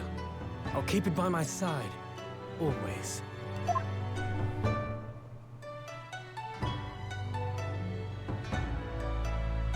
Until we meet again, then. You have your path to follow, and I have mine. Naruhodo-san? The path you're going to follow from now on, I wonder, if I might follow it at your side, and unless I'd be a burden. What? I mean, I would very much like you to come with me. But aren't you... You're so predictable, Ryunosuke. I am? Honestly, you never change at all. But that's what I like about you. You mean you knew about this? It was the evening after Lord Van Zeek's trial came to an end. She came to see me at the prosecutor's office. Really? Or when I had that conversation with Professor Mikotoba? Mikotoba. I keep saying Mikotoba.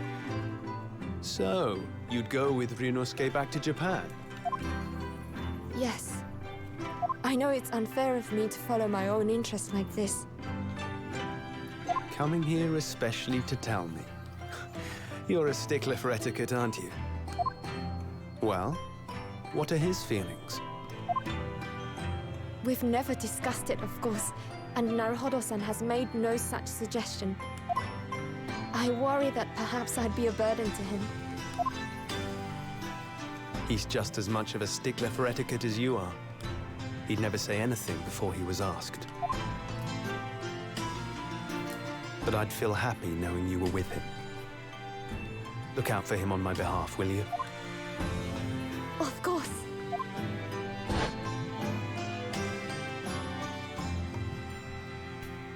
Susato-san. What do you think, Naruhodo-san? With you by my side, no trial would seem too daunting. So if you're willing, I'd be honored if you'd come with me. Together we can take on the world. I'm terribly incompetent, but if you'll have me, I'd be delighted. Incompetent? You won an entire case on your own, you know that, right? Oh, no, not at all. If anyone's terribly incompetent, it's me. Ah! What's wrong?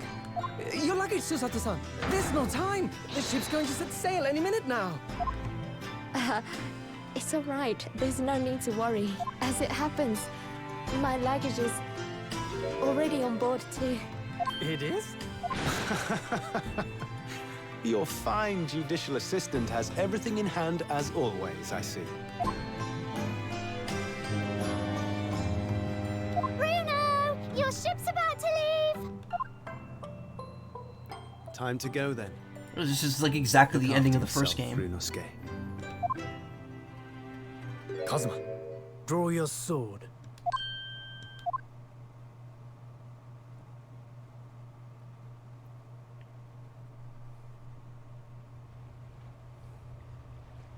Certainly incompetent your playthrough. I mean, I got stuck on the first cross-examination of this chapter for 30 minutes on Tuesday. One day, when our paths cross, once more, we'll fight a duel of words across the courtroom. A day I eagerly await as a lawyer. I've been waiting to hear you say that, partner. Man, I would really love to use the picture of them standing with the swords as the thumbnail, but like I said, I don't really want to do any thumbnails with Kazuma in it just because it's a huge spoiler that he's still Don't forget alive. me then, Kazuma. As if I could, Ryunosuke. And Mr. Sholmes, thank you so much. I'm very much indebted to you. Indeed, Mr. Naruhodo. I believe you are. I'll never forget all you've done for me during my time in London. If it's just the swords, I should like to think you will remember your debt of gratitude. that could work. Especially when I visit you in your country. What? The truth is, although many are ignorant of the fact, the world is far smaller than most folk realize. Well, I'd be delighted if you came to Japan one day. Oh yes! Would welcome you with open arms, Mr. Sholmes. I mean, he was in Japan because he was on the boat that we got on. So clearly he had to have gotten on it from Japan, because at the time we weren't even in Hong Kong yet. That sounds wonderful! I can't wait! that case, let us conclude that this is to be merely a brief parting, my dear fellows. And that brings us to the end of my adventures in Great Britain.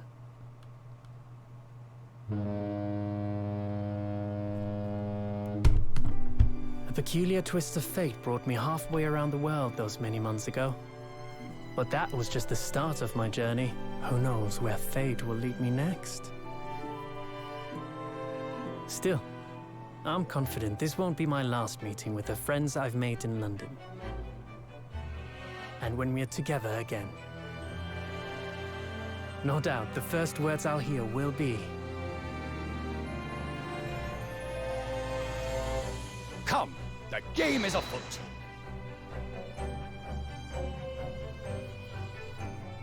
Yeah! Oh, The man. ship, with our friends from the east, sailed steadily towards the distant horizon. But Sholmes' face was alight with joy. The times may change, but a steadfast friendship will remain true, Wilson.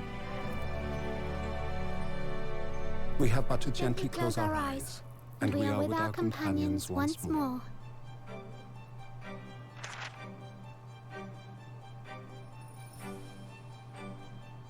So I do just that.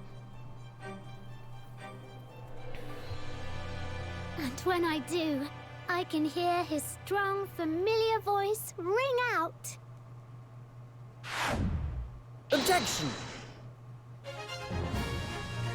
Until we meet again, Ryuno.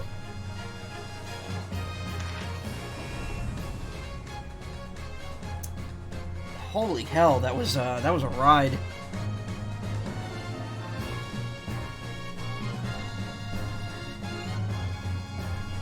Oh, that was so good. Like, everything about that was just excellent. I wasn't exhausted, I'd say more.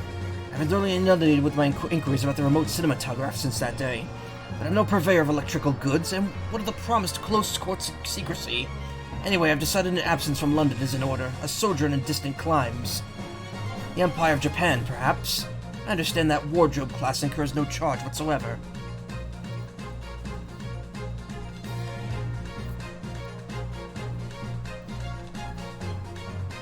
Oh yeah, this whole thing was beautiful, both parts. I gave a little note to Hurley the other day. It just said, "Thank you for everything, Daddy," but it made Hurley cry. And I gave him some lotion I'd invented as well, to dye his hair red safely. But he said that might make him cry too, so he'd rather not use it.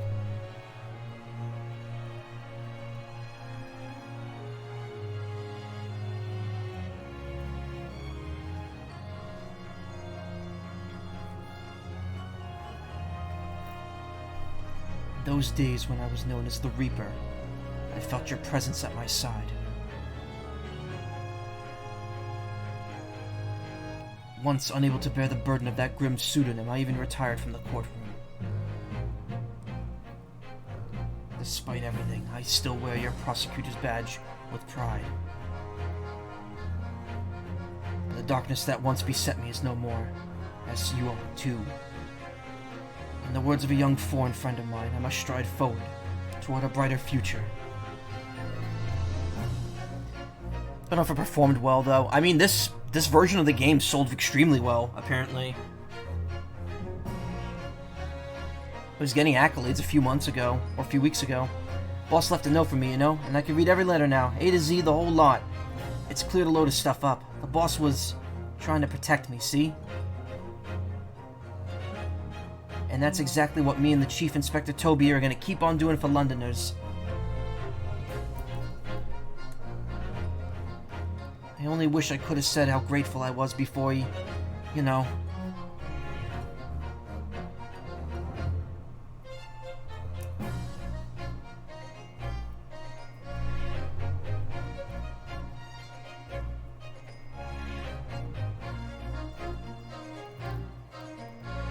The truth is, I'm not the upstanding fellow you think I am.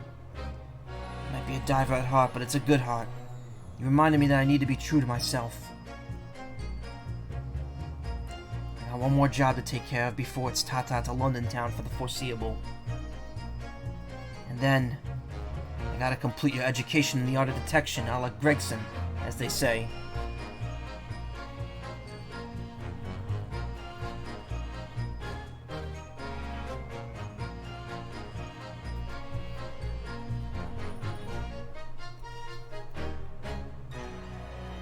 Your Excellency, this man is accused of illegal entry into the office of Minister of Foreign Affairs. Objection, oblique overstatement, overruled. The minister has been detained in Britain anyway. Who is this catfish counsel for the defense? And women are forbidden to enter the courtroom. Oh really? My friend Sasato-san is in the British courtroom all the time, and doing a wonderful job. Perhaps I should engage the services of a regular legal team. I thought Hosonaga was going to have a more tragic story since he's always coughing up blood, but apparently no, that's just a gimmick.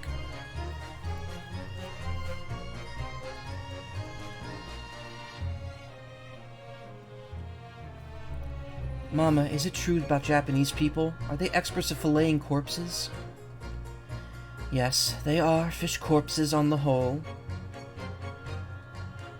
I'd like to hone my own filleting skills. You don't mind, do you, Mama? Yes, I do. I'm not a corpse yet, am I? No. And I'm glad. Something interesting about this game is that actually, like, even the guilty people still show up in the credits, which you don't usually see. The other Ace Attorney games wouldn't do that. Mostly because most villains in this game are kind of sympathetic. At least to an extent. Here I am again in Great Britain on the invitation of my dear old university friend. He sent me a very nice letter saying he'd like to show me around now that everything was settled. But what have I done? I was so excited I picked this splendid hotel, and now I can't afford the bill. Oh, Barrack, come to my rescue again, please. I wish I could just vanish into thin air sometimes.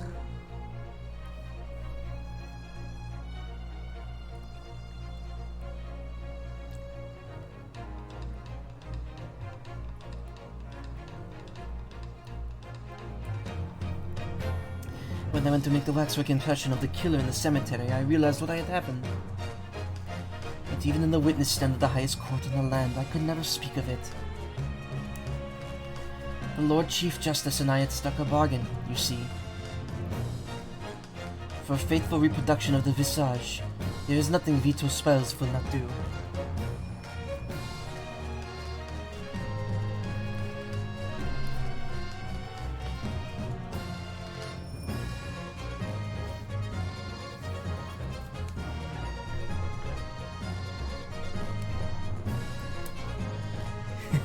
Everyone calls me gossip. I sow jaunty little tidbits of passers-by, you know. Hee hee, everyone calls me Peppino. I sell the spaghetti. More redder than my head, huh? Everyone, they call me Non. I cannot do it. This is ridiculous. Oh, Daly, how charming. You made lots of new friends here, I see. Yes, and when we're released, we're all going to strike it rich together. Peppino.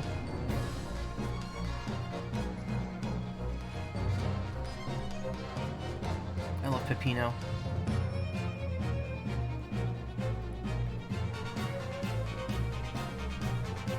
When I was accepted onto the Forge Study Tour, I knew exactly what path I had to take. And however it might have ended, I knew that I wanted you there to see it. If I'd ended up in the dock, there's no one I would have rather had defending me. But now, thanks to you, there's a new path I want to take. I'm sure we'll meet again in the courtroom, my friend. Until then, I leave Kuruma in your care.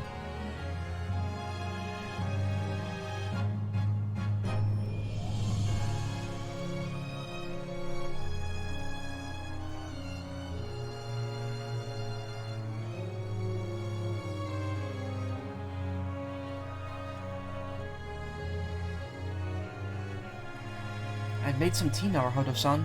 It's important that you rest whilst you can. Once we arrive in Japan, you shall be busy establishing your new office. I'm so delighted to be accompanying you. After all, your talents have been recognized by a great detective. Because you really are the greatest of lawyers. A great ace attorney, some might say.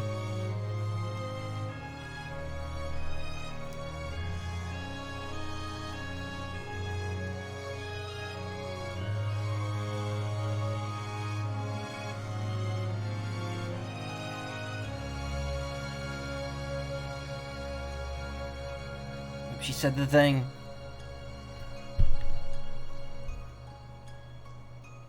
Damn you, Switch, and your auto. And evidently he has a grandson further down the line. Yep. No, that wouldn't be a grandson. That'd be his great-grandson, because it takes place in the 20...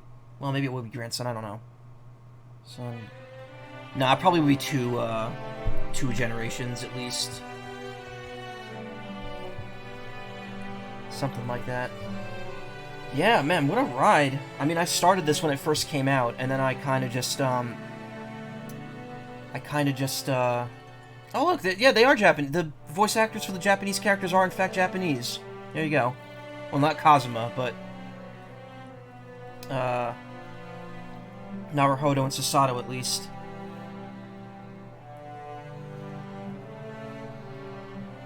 But yeah, I started this when it came out, and I've, like, blew through the first game through August, and then I just waited until April to play this. And I'm glad I did, even though it took me almost 2 months to finish. Wow, it took me way longer than it did for the first game, but I was also gone for, like, huge chunks of time. But yeah, I really enjoyed it. I've already seen most of the bonus content, so I'm just gonna finish up the remaining videos and stuff on my own. I don't think there's any sense in dragging this out. Also, it's after 4 a.m. now. Good lord. Olive. She deserved better.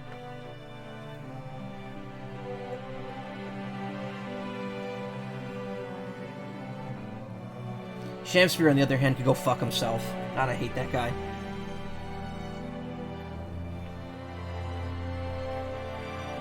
Actually sad to see this go. I hope they make another one. Well, here's the thing. This isn't a new game. This is from years ago, technically. These were on the 3DS, these two games, in 2015 and 2017. We only just got the Switch port in America last year, and it was the first time these games were translated into English. I don't know what Shu Takumi's been working on since this, but I'm sure whatever it is, it's going to be good.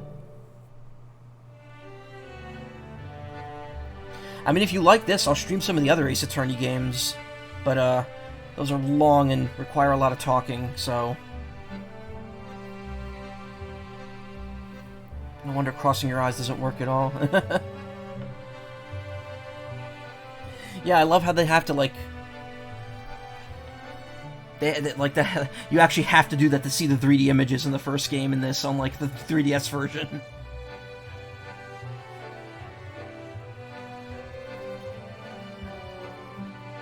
But yeah, this was great. Loved it. I could see why everyone said this was some of the greatest you know, not great Ace Attorney, but greatest Ace Attorney content. And it is. It was definitely one of the best stories in the series. And it's interesting to see like a different era of the Ace Attorney series. Look at that. That's amazing.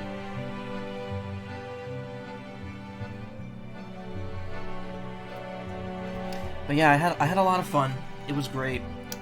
Sorry to see this one go, but you know, after 80-something hours of this game over the course of, you know, 2-3 months, I think I'm ready to take a break from it. In terms of visual novels, the next one I'm going to be doing is going to be Somnium Files 2. That comes out in about a month. A month and 3 days. June 24th. Somnium Files 2 Nirvana Initiative. Somnium Files was like a huge, important game for me, so very happy to be streaming the second one as well when that comes out. Hopefully that's way more voice acted than this is, so it's a lot less reading on my part. And then we'll see. After that, I'll probably end up doing Danganronpa 3 at some point. After I do Ultra Despair Girls, which isn't a visual novel. But yeah, that's just a brief thing with visual novel. Here's the thing, doing a lot of visual novels is going to kill my throat, so I'm not going to focus on that.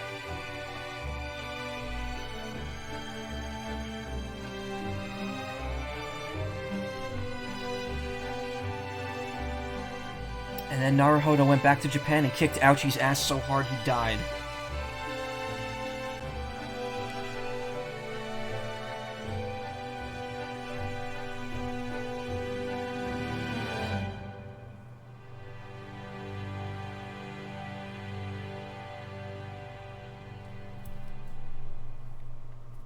Fiend.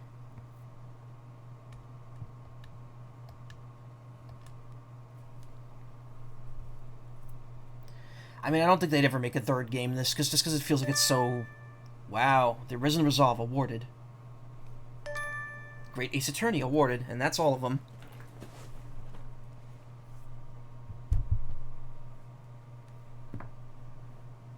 I don't think they make a third just because it seems to have, like, closed up the story so well.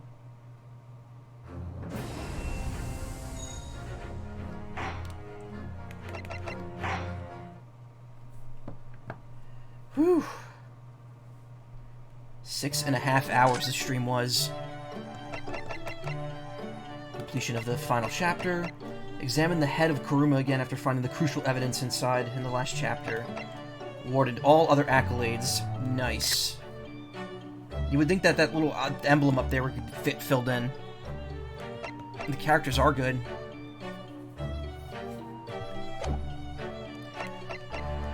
I've already done all these. I haven't done everything in the auditorium yet. I know there's some there's some stuff that I got unlocked there that I haven't. Moving pictures I haven't seen any of. I have to go and watch that at some point. Brothers of the Dawn. I turned this iconic final scene at daybreak between Ryunosuke and Kazuma for inspiration in this symbolic illustration of their parting ways. The images of the sun rising between their crossed swords was revealing something I desperately wanted to include in the game, and it turned out to be a very emotionally powerful scene. It hints at their futures while showing the metaphorical dawning of a new age of the law. Rushing off down their respective paths with conviction in their hearts, Ryunosuke and Kazuma dash away in opposite directions from the rising sun until their day their fates would cross once more. Whereas the two of them were facing the same direction in Brothers of Ambitious Dreams, Brothers of the Dawn presents a visual and thematic counterpart to complete the set. I've seen all this. These from the vaults things. I haven't seen these of yet, just because there's spoilers for stuff that happens at the very end of the game. So I'll be going through that. I'll be going through the moving pictures, and then I'll finally be done with this. But yeah, this was excellent through and through. So glad I played this. So glad I streamed it. Thank you so much, you two, for showing up and enjoying this with me. I really appreciate it, and everyone who stopped by too. I know there was more people that came by for a little while. My throat is absolutely shot right now, and it is after 4, and I need to eat and go to bed. Thank you. If you want to watch more well, in terms of streams coming up, I was thinking of streaming tomorrow. I don't know yet, though. We'll see. I might just wait till Sunday. I think instead of, before I finish Stanley Parable, I'm going to do Kirby 64, just because I've been hankering to play it, and it's on Switch Online now. So that'll probably be the next thing. I'll probably get that done in 1 or 2 streams. And then we'll see what happens. I know the next 2 weekends I'm probably not going to be here, so next Friday, next Saturday, and then the following Friday, following Saturday, I probably will not be here for streaming. Maybe Memorial Day too, I'm not sure yet. Well, if it's Memorial Day, then that just means the Sunday before Memorial Day. But we'll see. Yeah, we'll see. To be honest, I think the weekends might be off limits starting next week for a little while, just because I'm probably going to be seeing my girlfriend a whole ton. But again, that's all stuff for another day. Take care, everyone. If you want to watch more streams, check out twitch.tv/team/wildabandon, or you could stick around if someone on my auto host list is streaming. It'll go to them. Thank you so much. Thank you. Have a good night, and I will see you around.